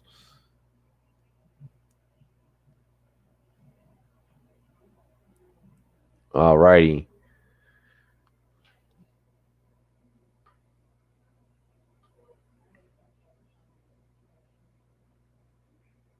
Ladies and gentlemen, this is the Rumboyz Fans Network. We got one more fight tonight. This is about to be the main event.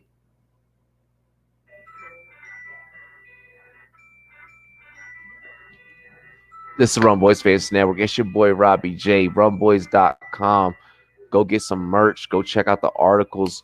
Rumboyz Combat is probably going to have a recap of this. I don't know.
Good shit.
Alrighty, y'all. Let's dive into our very last fight of UFC Las Vegas 6. It's about to be Derek Lewis versus Oleinik. The heavyweight bout, the main event, number 4 versus number 10. Oleinik looking to climb the rungs, looking to set himself up for a potential shot at another shot at a title. Because I don't think he's going to get a title shot right off the break. Like, let's just be honest. The Russian submission specialist is going to have to go hammer bammer against the Popeye chicken eating, biscuit eating Derek Lewis.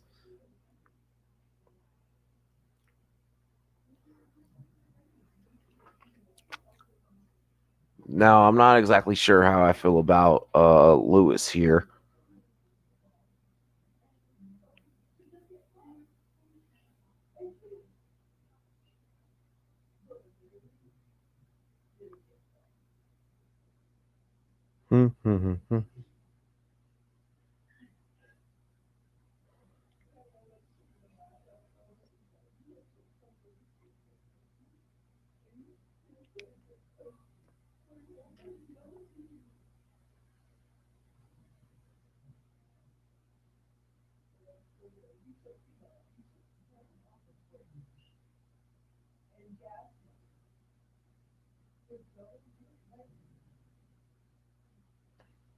All right, sorry, y'all.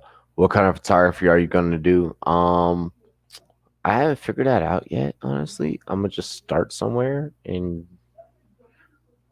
probably start with like landscapes, like taking a picture of like weed and shit.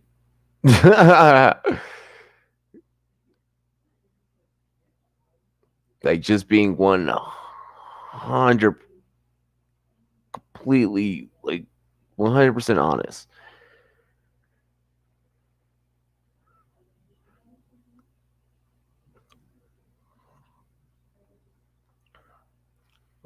Might like I don't know, like take like modeling photos because like I already have the backgrounds and shit.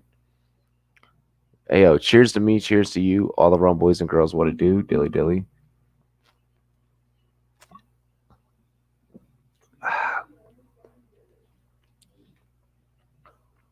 5 rounds.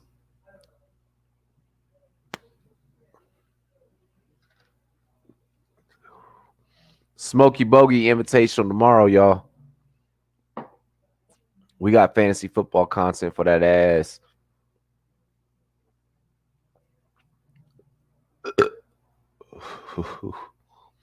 Woo!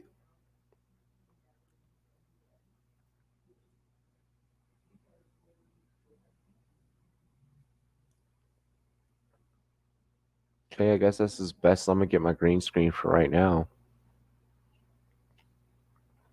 5 rounds. That's funny. I went 4 today. The bed works.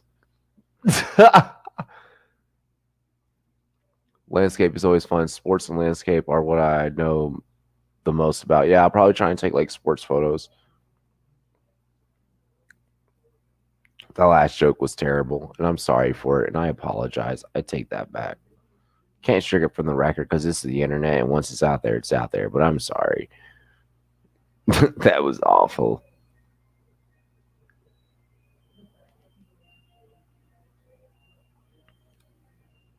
So, Oleksiy Oleinik making his walkout, born in Moscow, Russia, Mother Russia, making his way to the octagon. Oleinik UFC is his Twitter, and I like Oleinik. Oh, shit. I could never find his social media today. And I feel like that's something that I couldn't. I wanted to find all day today, and I couldn't. I got this over by 3. Yo, but who do you have winning, Blake? Blake, who do you have winning?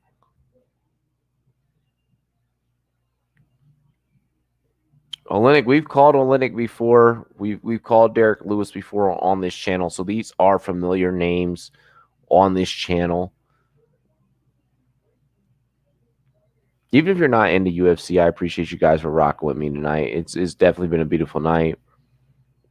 We're really about to get into the main event here, and it's gonna be an absolute fucking bloodbath. Like, I'm expecting his show. 92% finish rate, 46 first round finishes, 46 wins by submission. Oleksiy Oleinik, people. He has the fighting spirit. Dilly. Cheers to me. Cheers to you, all the Rumboyz and girls want to do. Oh, we getting it now. I got a Rebel T30, Madison. For being Nikon D30 or D3 3500 is a good camera to start with. Either Lewis in the first KO or Oleinik by 3, breaking him down, and Lewis wanting out. Oh, Lewis is that fighter that will find a way out. If there's a fighter that will find a way out, it will be Lewis. Blake, I couldn't concur more. But yeah, Madison, I got a Rebel T30. A former champion. The 4th ranked Black Beast is what they're calling him. I don't know if they're allowed to say that.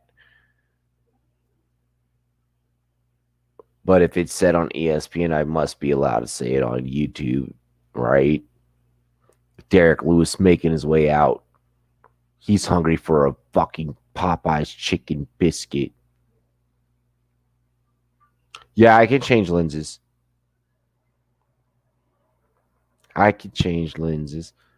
I remember.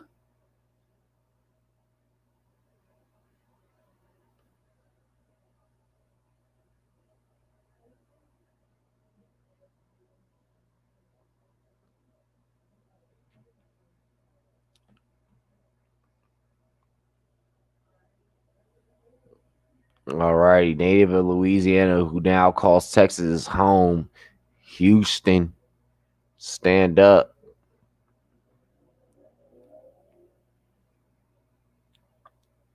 If ESPN says it, it must be true, says Blake.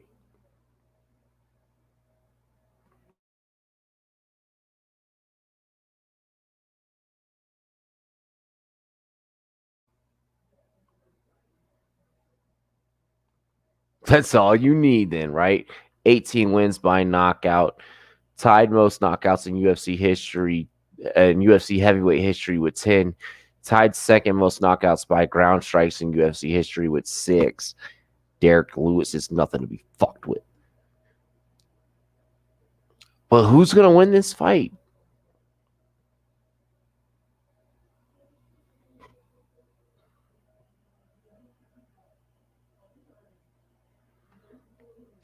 Derek Lewis saying his prayer before entering the octagon before that cage closes.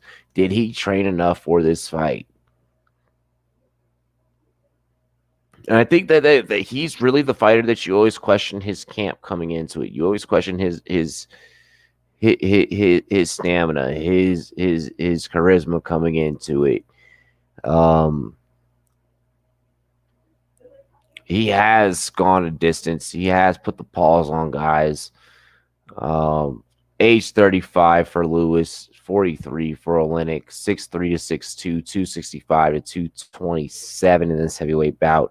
79 inches in reach to 80 inches in reach for Oleinik. Oleinik being the heavier guy. Oleinik having that extra inch. Oleinik being a veteran of the sport. How is this going to match up? Blake says Lewis is looking in better condition than usual. A lot lighter, it seems. Yeah, I mean, definitely a lot lighter. Are we done with the cruise missile? Like, how is Lewis gonna fare here? D'Armato, Lee, Cleary, judges. Dean, of course, no better referee for this fight than Herb Dean. Robbie J, your commentator here, Rumboyz Fantasy Network. Make sure you guys subscribe, like, comment, all that good shit.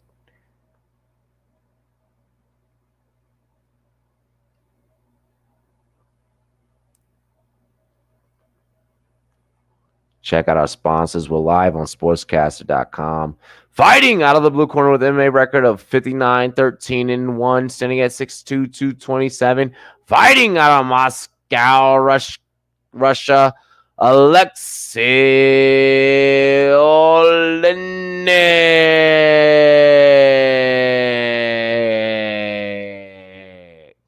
Next up, fighting out of the red corner with the mixed martial arts record coming of 23-7-1 no contest, standing at 6'3", weighing in at 265, fighting out of Houston, Texas, Derek Lewis.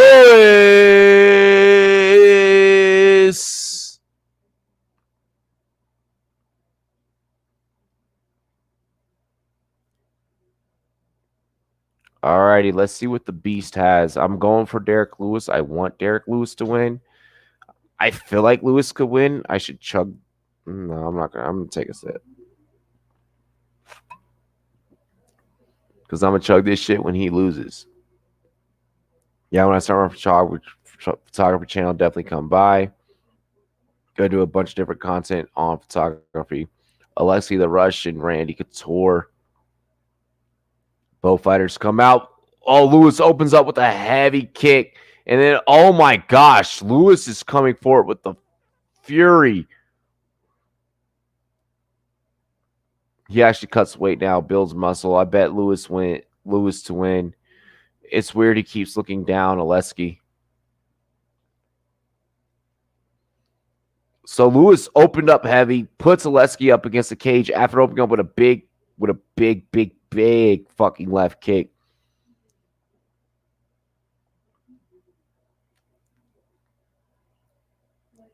Oh my gosh, and Lewis just tossed Oleski. Lewis looking to end this real quick. Oh my gosh. Lewis is just teeing off with the freaking left hooks while Oleski's on the ground. Like, this is just clockwork for Lewis. Lewis is so much more powerful, so much more strong, but he's known to get gas as the rounds go on. So I'm wondering if he's going to be able to finish Oleski. Oh my gosh, coming down with the fist of fury. He's dropping bombs, making it rain, rolling around, doing great top work here. For a heavyweight, Lewis moving. Surprised to see a guy that big move that way. It's weird to keep. Blake, you already commented that. 3:30 to go here in the first round. Lewis just looking to break free. Oleski is like, holy fuck, I got stunned, dude. I got stunned big. Also, if Lewis can still generate the power he wants in the ground, Lewis on top of Oleinik right now. This is the main event. Are you ready? Are you ready? Are you hanging on the edge of your seat? 3 minutes to go. Oleinik is like, this is not like Weirdo anymore. No, it's not. No, it's not.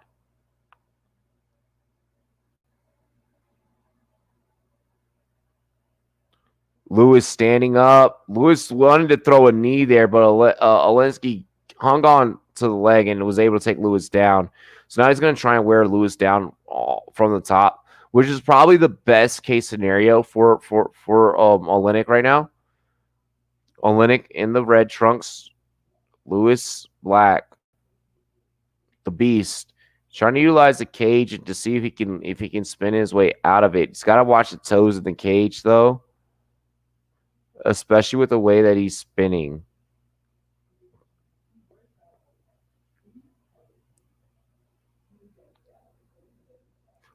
Lewis using, yeah, exactly. Yeah, Lewis was using the toes in the cage illegally, Jake. I did catch that. Lewis with some crazy hammer fist right now, but Oleinik has one hand on the ground, so it's not going to matter.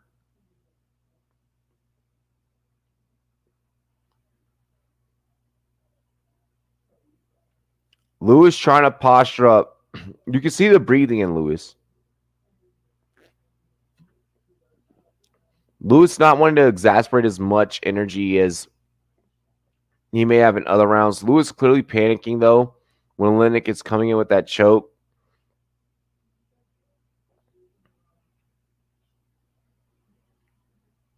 And Oleinik just kind of going for whatever he can get right now.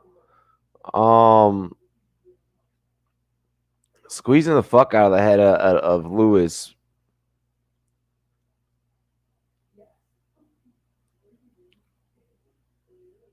I don't know if Oleinik is mainly just hoping he can crush the skull of Lewis or apply enough pressure.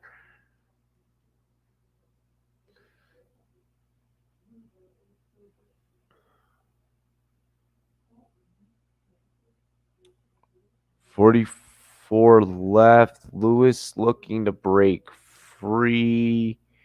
Lewis just has to pop his head free, in all honesty. I mean, I don't feel like Oleinik has anything here. Strong motherfucker nonetheless, but I mean, built like an ox. That form of Lewis is saving him at the moment. Yeah, exactly. Oleinik is going to go side control here. 15 seconds to go. Oleinik tries to see if he can isolate an arm. Maybe to see if he can go arm bar here, but I mean, that's just not going to happen. That's the end of the round. And the ground technique isn't great, so Lewis doesn't generate as much power as he could, especially standing. So that's our first round.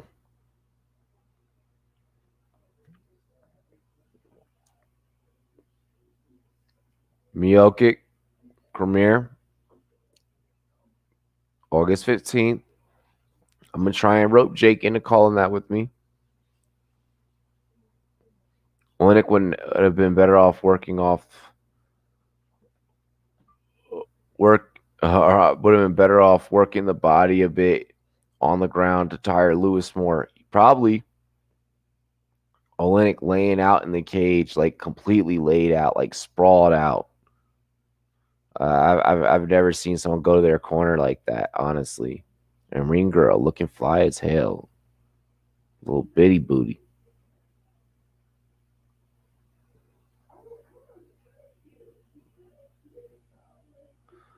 Alrighty. Oleinik's going to come out front kick immediately. Lewis comes out knee, puts Oleinik on his ass, and here goes the hammer fist. Is Oleinik going to go to sleep? Does Lewis have the power to finish this? Will Herb Dean call this at any given moment?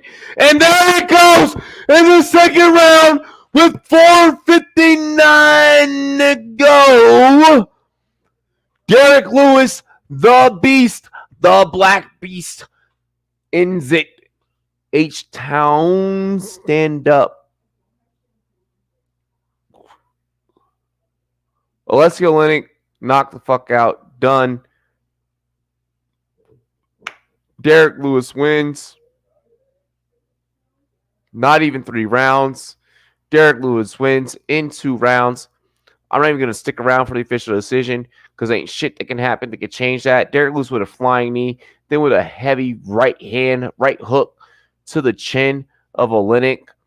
And then Oleinik just went down like a sack of potatoes, and it was nothing but left and rights, hammer fist all day. And Oleinik had nothing but a leg to hold on to. Yeah, it was only 20 seconds off. Damn good win for the Black Beast.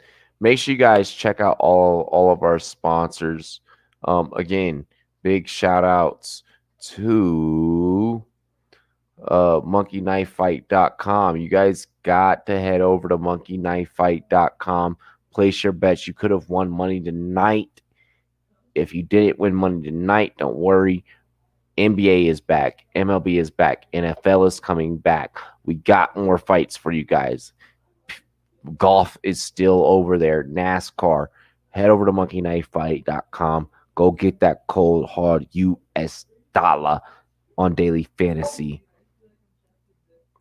Shout out to Sportsbet MVP. Go check out Sportsbet MVP. If you're into the Bitcoin side of things, you can go earn some Bitcoin. They got an NHL menu that is to die for. Promo code social. They got you. Check them out. And also, of course, we were streaming on Sportscaster tonight. If you missed us on sportscaster.com, you can also download the Sportscaster app on all iOS, Apple devices. This is how we do. We keep it moving, rock a groove when we up in the club here on the Rumboyz Fantasy Network. This is your boy, Robbie J. This is how I do. You can catch us on rumboyz.com as well. Get some merch. Get that official Rumboyz drip. Represent your favorite sports podcast. Check out our articles. Check out the people that we rocking with. Check us out on sportscaster.com. Download the Sportscaster app. It's the Rumboyz, baby. You know when the big R is up in the sky like the back signal, I'm out. When the sports is out, I'm out. This is how we do. You already know. That stoppage was not bad in my opinion, Blake. No, that stoppage was not bad. Lakers are back in my theory anyway, says Blake. Y'all, I got some rum for you.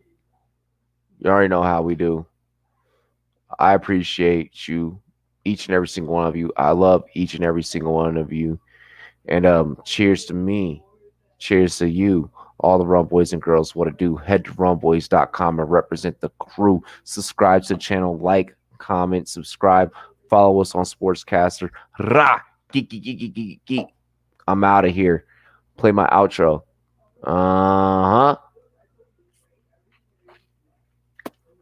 Holy shit.